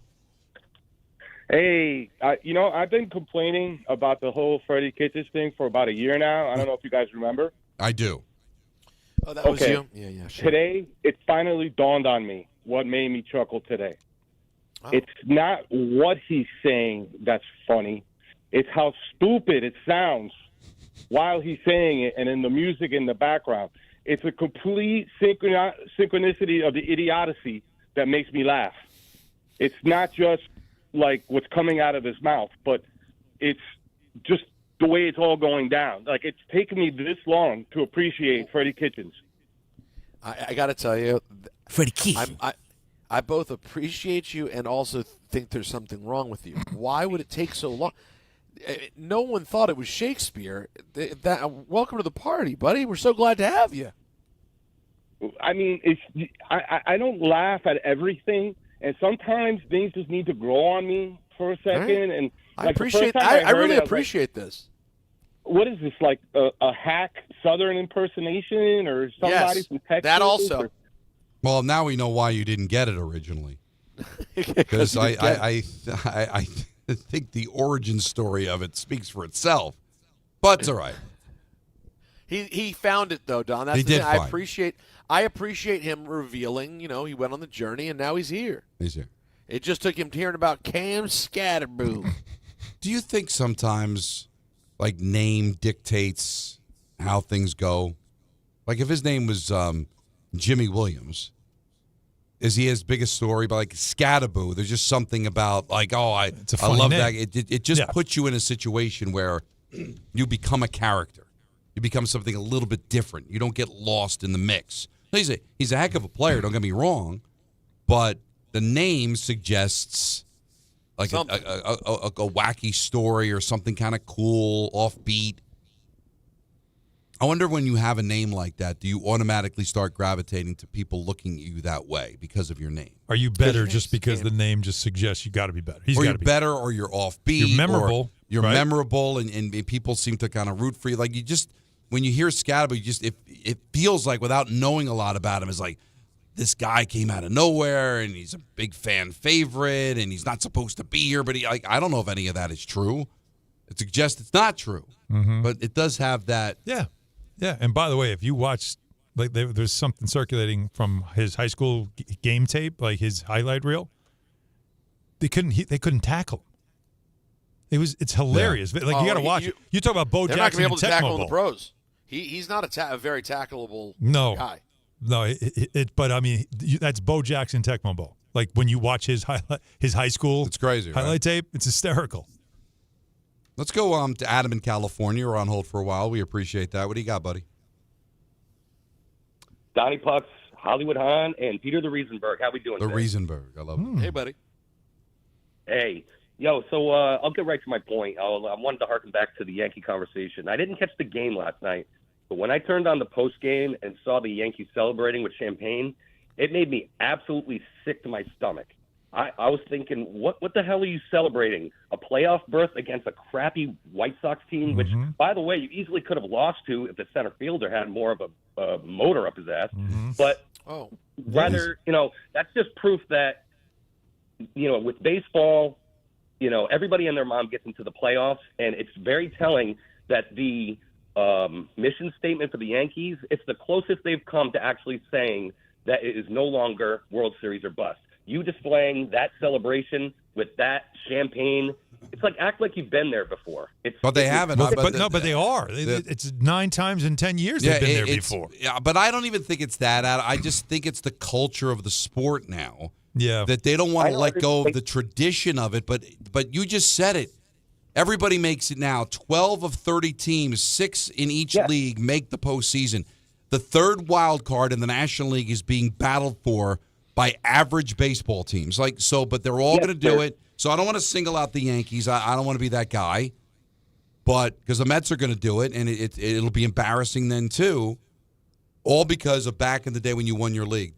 Did you see the Knicks celebrate when they clinched a playoff berth in the NBA? No.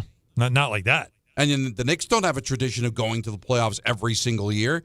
They went to the conference final for the first time in 25 years. They beat the Celtics. They beat the Boston Celtics. Did they spray champagne? No. For a team that deserved to. No, but doing remember, something for the first time in a quarter century. But remember, their fans were mocked for celebrating on the streets that night. Act like you've been there before. Big deal. All you did was get to the conference finals, right? Right. So what's the so fans can't celebrate that, but a baseball team can celebrate making a play-in. I just think it's time for Major League Baseball.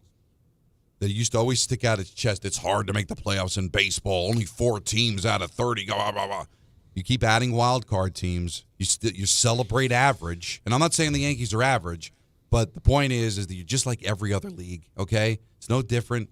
The NFL sends what? 14 out of 32. The NHL sends 16 out of 32. Basketball sending 20 out of 30. But if you want to just count the play-in or whatever. But it's the same thing, But though. it's still like, it's a wild card. But baseball is, we're different. No, just give it up. It looks completely ridiculous. It just does. What you've said, though, about the get to October and then it's a crapshoot thing, doesn't that kind of tell you that by celebrating, hey, okay, we got there. Mission accomplished. Now let's roll the dice and see what happens. So the real achievement is just get to October so we have a chance. Yeah, but is that the new mentality now? Okay, but if you want to play that game, if you're 10 games off the pace for the division, but you're a game back of the Blue Jays, and if you don't catch the Blue Jays, every Yankee fan, everybody in that organization is going to be disappointed, right? Agreed. When you look at their schedule, they're going to be like, man, should have got there. Yeah, but there's going to be a champagne celebration of you just getting in. So that implies, well, listen, if we don't catch the Blue Jays, it's still okay. We're still in the playoffs. We can still make a run. And God forbid you lose tonight. What is everybody going to say? Well, maybe if you weren't hung over from all the champagne, you would have beaten the White Sox, which is silly because I don't think anybody got drunk. Although if you saw Ben Rice on video. Maybe they did. He was having a day. But I was trying to see somebody – because a few people were like if you win the division, getting on me for this. I'm good with that. Like winning the division, that's significant, right? Like that's something. That's an accomplishment. Yes. That's the only thing I'm not saying don't celebrate. Because you're but I wearing feel like a shirt. if you're one game from the division, why don't we wait and get the division? Listen, if the Reds win it. Reds, absolutely. All right. Yeah. They don't go to the playoffs that often. They can wear a T-shirt. Hey, wild card, whatever. Yeah. You win the division, you'll have American League East champion T-shirts if the Yankees win the division. Yeah. All the T-shirt yesterday was it heading to October or whatever? Ready for October. Ready for October. Yeah, sure. It's all just. And again, the long season stuff is tired too. I know you play 162 games, but every professional athlete works their tail off. I mean, I'm seeing it going to camp with the Devils. They played 2 preseason games, but every day they're practicing, they're skating, they're getting ready for the season. So they may not be playing in a game, but you're in every town. day you're doing something. And when you travel, you're in town for sometimes for just the night, if not 2 nights, and that's it. Baseball, you settle in for a couple of days. Everybody's got the grind, okay, and everybody goes through it. But it's the only sport because it used to be hard to go to the postseason. Yeah. Now it's not. So I think they got to dial it back. It's just a tradition they're trying to keep alive, and I think it's silly. 1-800-919-3776. Close it out with your phone calls. 7 o'clock, we got Dan Grasso, who's going to lead you right into Mets and Cubs right here on ESPN New York. Friends, it's summer, and you should be out there enjoying it. But if you're living with neck pain, back pain, sciatica, or nerve pain, that can feel impossible. You don't have to keep living that way. There's help. Dr. Shaw at Sandwell Pain is New Jersey's top pain specialist. Dr. Shaw is an Ivy League trained, double board certified, and he is dedicated to helping you feel better. And here's what makes the difference. No surgery, no scars, no long recovery, no pain medication, just precise, non-surgical image-guided procedures that get real results so you can get back to the life you love. Dr. Shaw treats neck pain, back pain, joint pain, migraines, nerve pain, sciatica, and he builds a plan that is right for you. Same day and next day appointments are available, and with offices in Woodbridge, Livingston, and Inglewood, relief is never far away. So don't wait, and don't let pain steal another day of your life. Go to SoundwellPain.com to text, call, or book online. SoundwellPain.com. Relief is closer than you think, and it starts today. Most major insurances are accepted. Shop great new offers at Bay Ridge Mazda. Lease the 2025 Mazda CX-5S for as low as $239 per month or finance for 2.9% APR for 36 months. They will take any trade-in and accept all lease returns, even if you didn't lease with them. Plus, enjoy Bay Ridge Plus benefits like ding and dent coverage, key replacement, windshield protection, and roadside assistance, all included. Visit them in Brooklyn or online at BayRidgeMazda.com. Bay Ridge Mazda, where confidence comes standard. See dealer for details. The Ryder Cup is more than golf. It's a global celebration. And this year, Ryder Cup Live makes you part of it all. Cheer with fans at Rockefeller Center. Join watch parties at New York's favorite bars. Or host your own unforgettable gathering with Ryder Cup Live fan kits. Whether you're in the city, on Long Island, or at home with friends, you can rally behind your team and share in the energy of golf's biggest stage. The Ryder Cup. It's not just a match, it's a movement. Hi, former New York Giant Leonard Marshall here. Please join me at the Alzheimer's Foundation of America Family Fun Day on September 27th. Bring your family to AFA's Barbara Rabinowitz Education and Resource Center in Amityville for a fun-filled day of intergenerational activities in celebration of Grandparents Appreciation Month. Learn more and register at AFA September 27th Family Fun Day by visiting www.afalongisland.org or calling 631-223-4000. When it comes to restoring cars, Diego's got skills. And with Total Wireless in his corner, the whole world sees them. With the dual camera system on his new iPhone 13, he can take amazing car photos and post them on the fly with super fast 5G, and even turn this hobby into a full-time gig. His claim to fame? Claiming iPhone 13 with 5G on us. Get iPhone 13 with 5G on us when you switch to the Total 5G or 5G Plus Unlimited 3-month plan. Total Wireless, in your corner. For limited time while supplies last. Valid in store. Device taxes and fees may apply. Requires port in and ID verification. Restrictions apply. You matter, and so does your well-being. If you're facing tough moments, struggling with anxiety, depression, thoughts of suicide, or substance use, help is here anytime you need it. Call, text, or chat 988 for free confidential support. New Jersey's 988 Suicide and Crisis Lifeline is here 24/7 for you or someone you love, with trained counselors who listen and care without judgment. You matter. Remember New Jersey's 988. A message from the New Jersey Department of Human Services. Game time isn't just on the field. It's in your driveway, too. At Kia City of the Bronx, they're making plays with the full lineup of brand new Kias ready for you at 3505 Connor Street. Don't sit on the sidelines while your dream car drives by. Visit KiaCity.com or call 646-917-7955 and they'll get you behind the wheel of something fresh. Kia City of the Bronx. This is how the Bronx drives.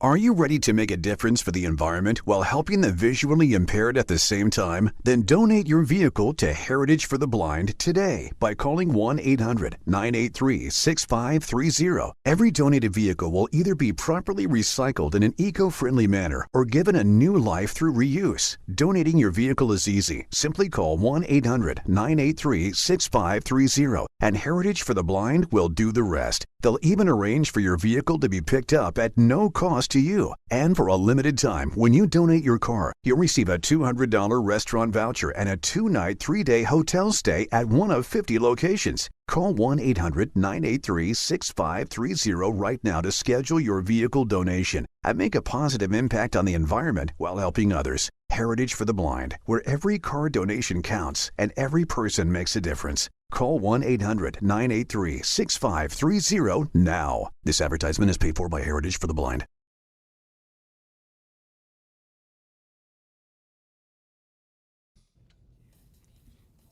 Dan Grassa coming up. Hey, Jake's in a mood. At the top of the hour. He's in a mood, man.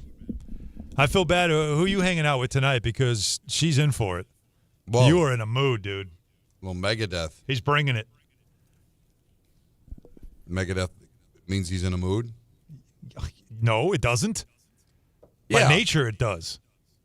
I love it. I love when Jacob Perry is aggressive. I didn't get any kind of sense that you were in a mood, Jacob. No, I'm not in any mood. I mean, you mentioned greatest guitar riffs, and I just He's just looking them up. I just started going through it. Love it. But now you're in a mood, though. Oh yeah, I see it got you. Listen, I walked in. I played the Doors. I was into the Doors album coming in. That's not bad. I had a little greatest hits. You playing? No, no. I was at their first album. Okay. I just ran through it. I loved it. I like it. It is good. Yeah. It's low key, like not to get too crazy, but it is kind of low key edgy. I don't think it's low key. Wouldn't people think that it's edgy? No, I feel like because by nature, I feel like it's edgy. Well, it's got an organ. You know what I mean? Like by compared to today's music, it doesn't. But if you like took it and turned it into took the organ out and just went hard rock with it, there's some Beatles songs, same thing. You can turn some Beatles songs into edgy hardcore songs. Oh, by the way, Skelter, that's with Motley Crue. No, that's one, but there's ones you wouldn't expect. Don, you remember how the other day we were talking about how we sort of like the show ending at 6:30, like it feels like it's over at 6:30? Yeah. Apparently, YouTube agrees. Oh, people check out. We're still alive. We got a nice thing going, but you see it's like at 6:30. You do know. Some people go, enough is enough. Yeah, I'm out. Well, 6:30. I mean, most people probably it's time to eat. Like, you got to turn Right. it off. I got to live my life now. Yeah. How could they possibly go another half hour? Now, God bless those who still are watching. Oh, we love them. We love those who still. We are trying to. God bless. God bless. Yes. A great man once They've said. got no life. They sit around. They stay with us. No, in all seriousness, guys, speaking of no life, I had a friend just send me a picture that makes me give up hope on society. Oh, no. Not now.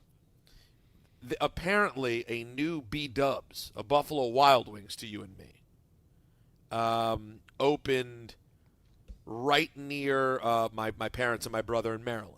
Okay. Right? And, my thought was, oh, cool, really? All right, maybe I'd go there sometime, like a close-by place to go watch a game. That's kind of nice. We don't have a lot of that where I'm from. Guys, there was a line yesterday at 4 or 5 in the morning outside the B-Dubs with people on, lawn chairs waiting to get in. Yeah, that's what happens. You know when that happened around me? What? About 10 years ago when they opened up a Sonic. I'm serious. Because we never had Sonics here. They opened up a Sonic. You couldn't go down the street it was on. Chick-fil-A by me. People when that opened, it was It was as if they were giving it away. Dude, isn't that absolutely insane? Like for B-Dubs, you haven't been to B-Dubs? Well, because if it's a place that doesn't have it, you just said that's not never had it before. Known for that. I could swing a dead cat and hit 7 B-Dubs where I live. Swing a dead cat. The Buffalo promotes very well, and they do promote. But if you don't have it, you know what? You give it 2 weeks, 3 weeks, and then the Sonic walk now in and get a table. Yeah. There's no line. But when it first opened, it was like, what's going on here? What, are they giving it away? Right, exactly. But it is odd for B-Dubs. Jack in a Box, because they don't have them around here. Can you imagine if they ever opened up an In-N-Out burger? We've always said that. In Jersey. I'm sure you wouldn't be able to get in the place. No. We've always said that. You know, the movie references and song references and stuff, and there's none. What's the closest one to the East Coast? Phoenix. That's 3/4 west from here, right? So that's as far west as they'll go. They've made that clear. Why? There's something with the family, right? They don't want to. They never wanted to overexpand. But if somebody offered them $1 billion to open one in Paramus, New Jersey, you wouldn't be able to get down Route 17. I guess not. Let's go to Aaron in Bayonne. You're on ESPN New York. What's up, Aaron? Hey, Ron. What's up, brothers? Yeah, appreciate it. Only a great show like y'all's would play, Symphony of Destruction. There So you go. kudos to y'all for that. Yeah, that's Jacob. Love baby. Dave Mustaine. Yeah, I just want to make 2 points, gentlemen. Number one, the thing with the playoff teams, the amount of them, like Don was referring to, I think it's absurd because you see they're not taking it seriously in the NBA. When you got 20 out of 30 teams making the playoffs, you got the load management thing. Hahn would probably know that. Yes. It's ridiculous. And with baseball, it used to mean something. I mean, I grew up a Mets fan, but and then my second point, I split my time between Sussex County and Cincy because I grew up in both And so I pull for the Bengals, especially now with the Jets being horrible for 15 years. And I think Don made a point jokingly. Russ will take them in Cincy. They just look like a deflated team. Last week, they kind of you could just see the air completely leave when Joe went down. And we can't do nothing with Joe, with Browning. So I think it's a good move for Russ, to prove himself if he does want to stay around. There's nothing wrong with finding apartments in Cincy, so that's all I want. How the offensive line though, because that's, he will not run much now, but he will definitely moonball to those wideouts. He'll do that, but you got to protect him, otherwise, he's just going to throw it into the stands. Absolutely. Well, he needs to just be a good soldier, and just hope that something opens up, whether it's Cincinnati, somewhere else. He said all the right things. He did. I'll give him credit. He said all the right things. There's no way he could know if anybody's interested. And him complaining is not a way it's going to hurt to get people value. to be interested. Yeah.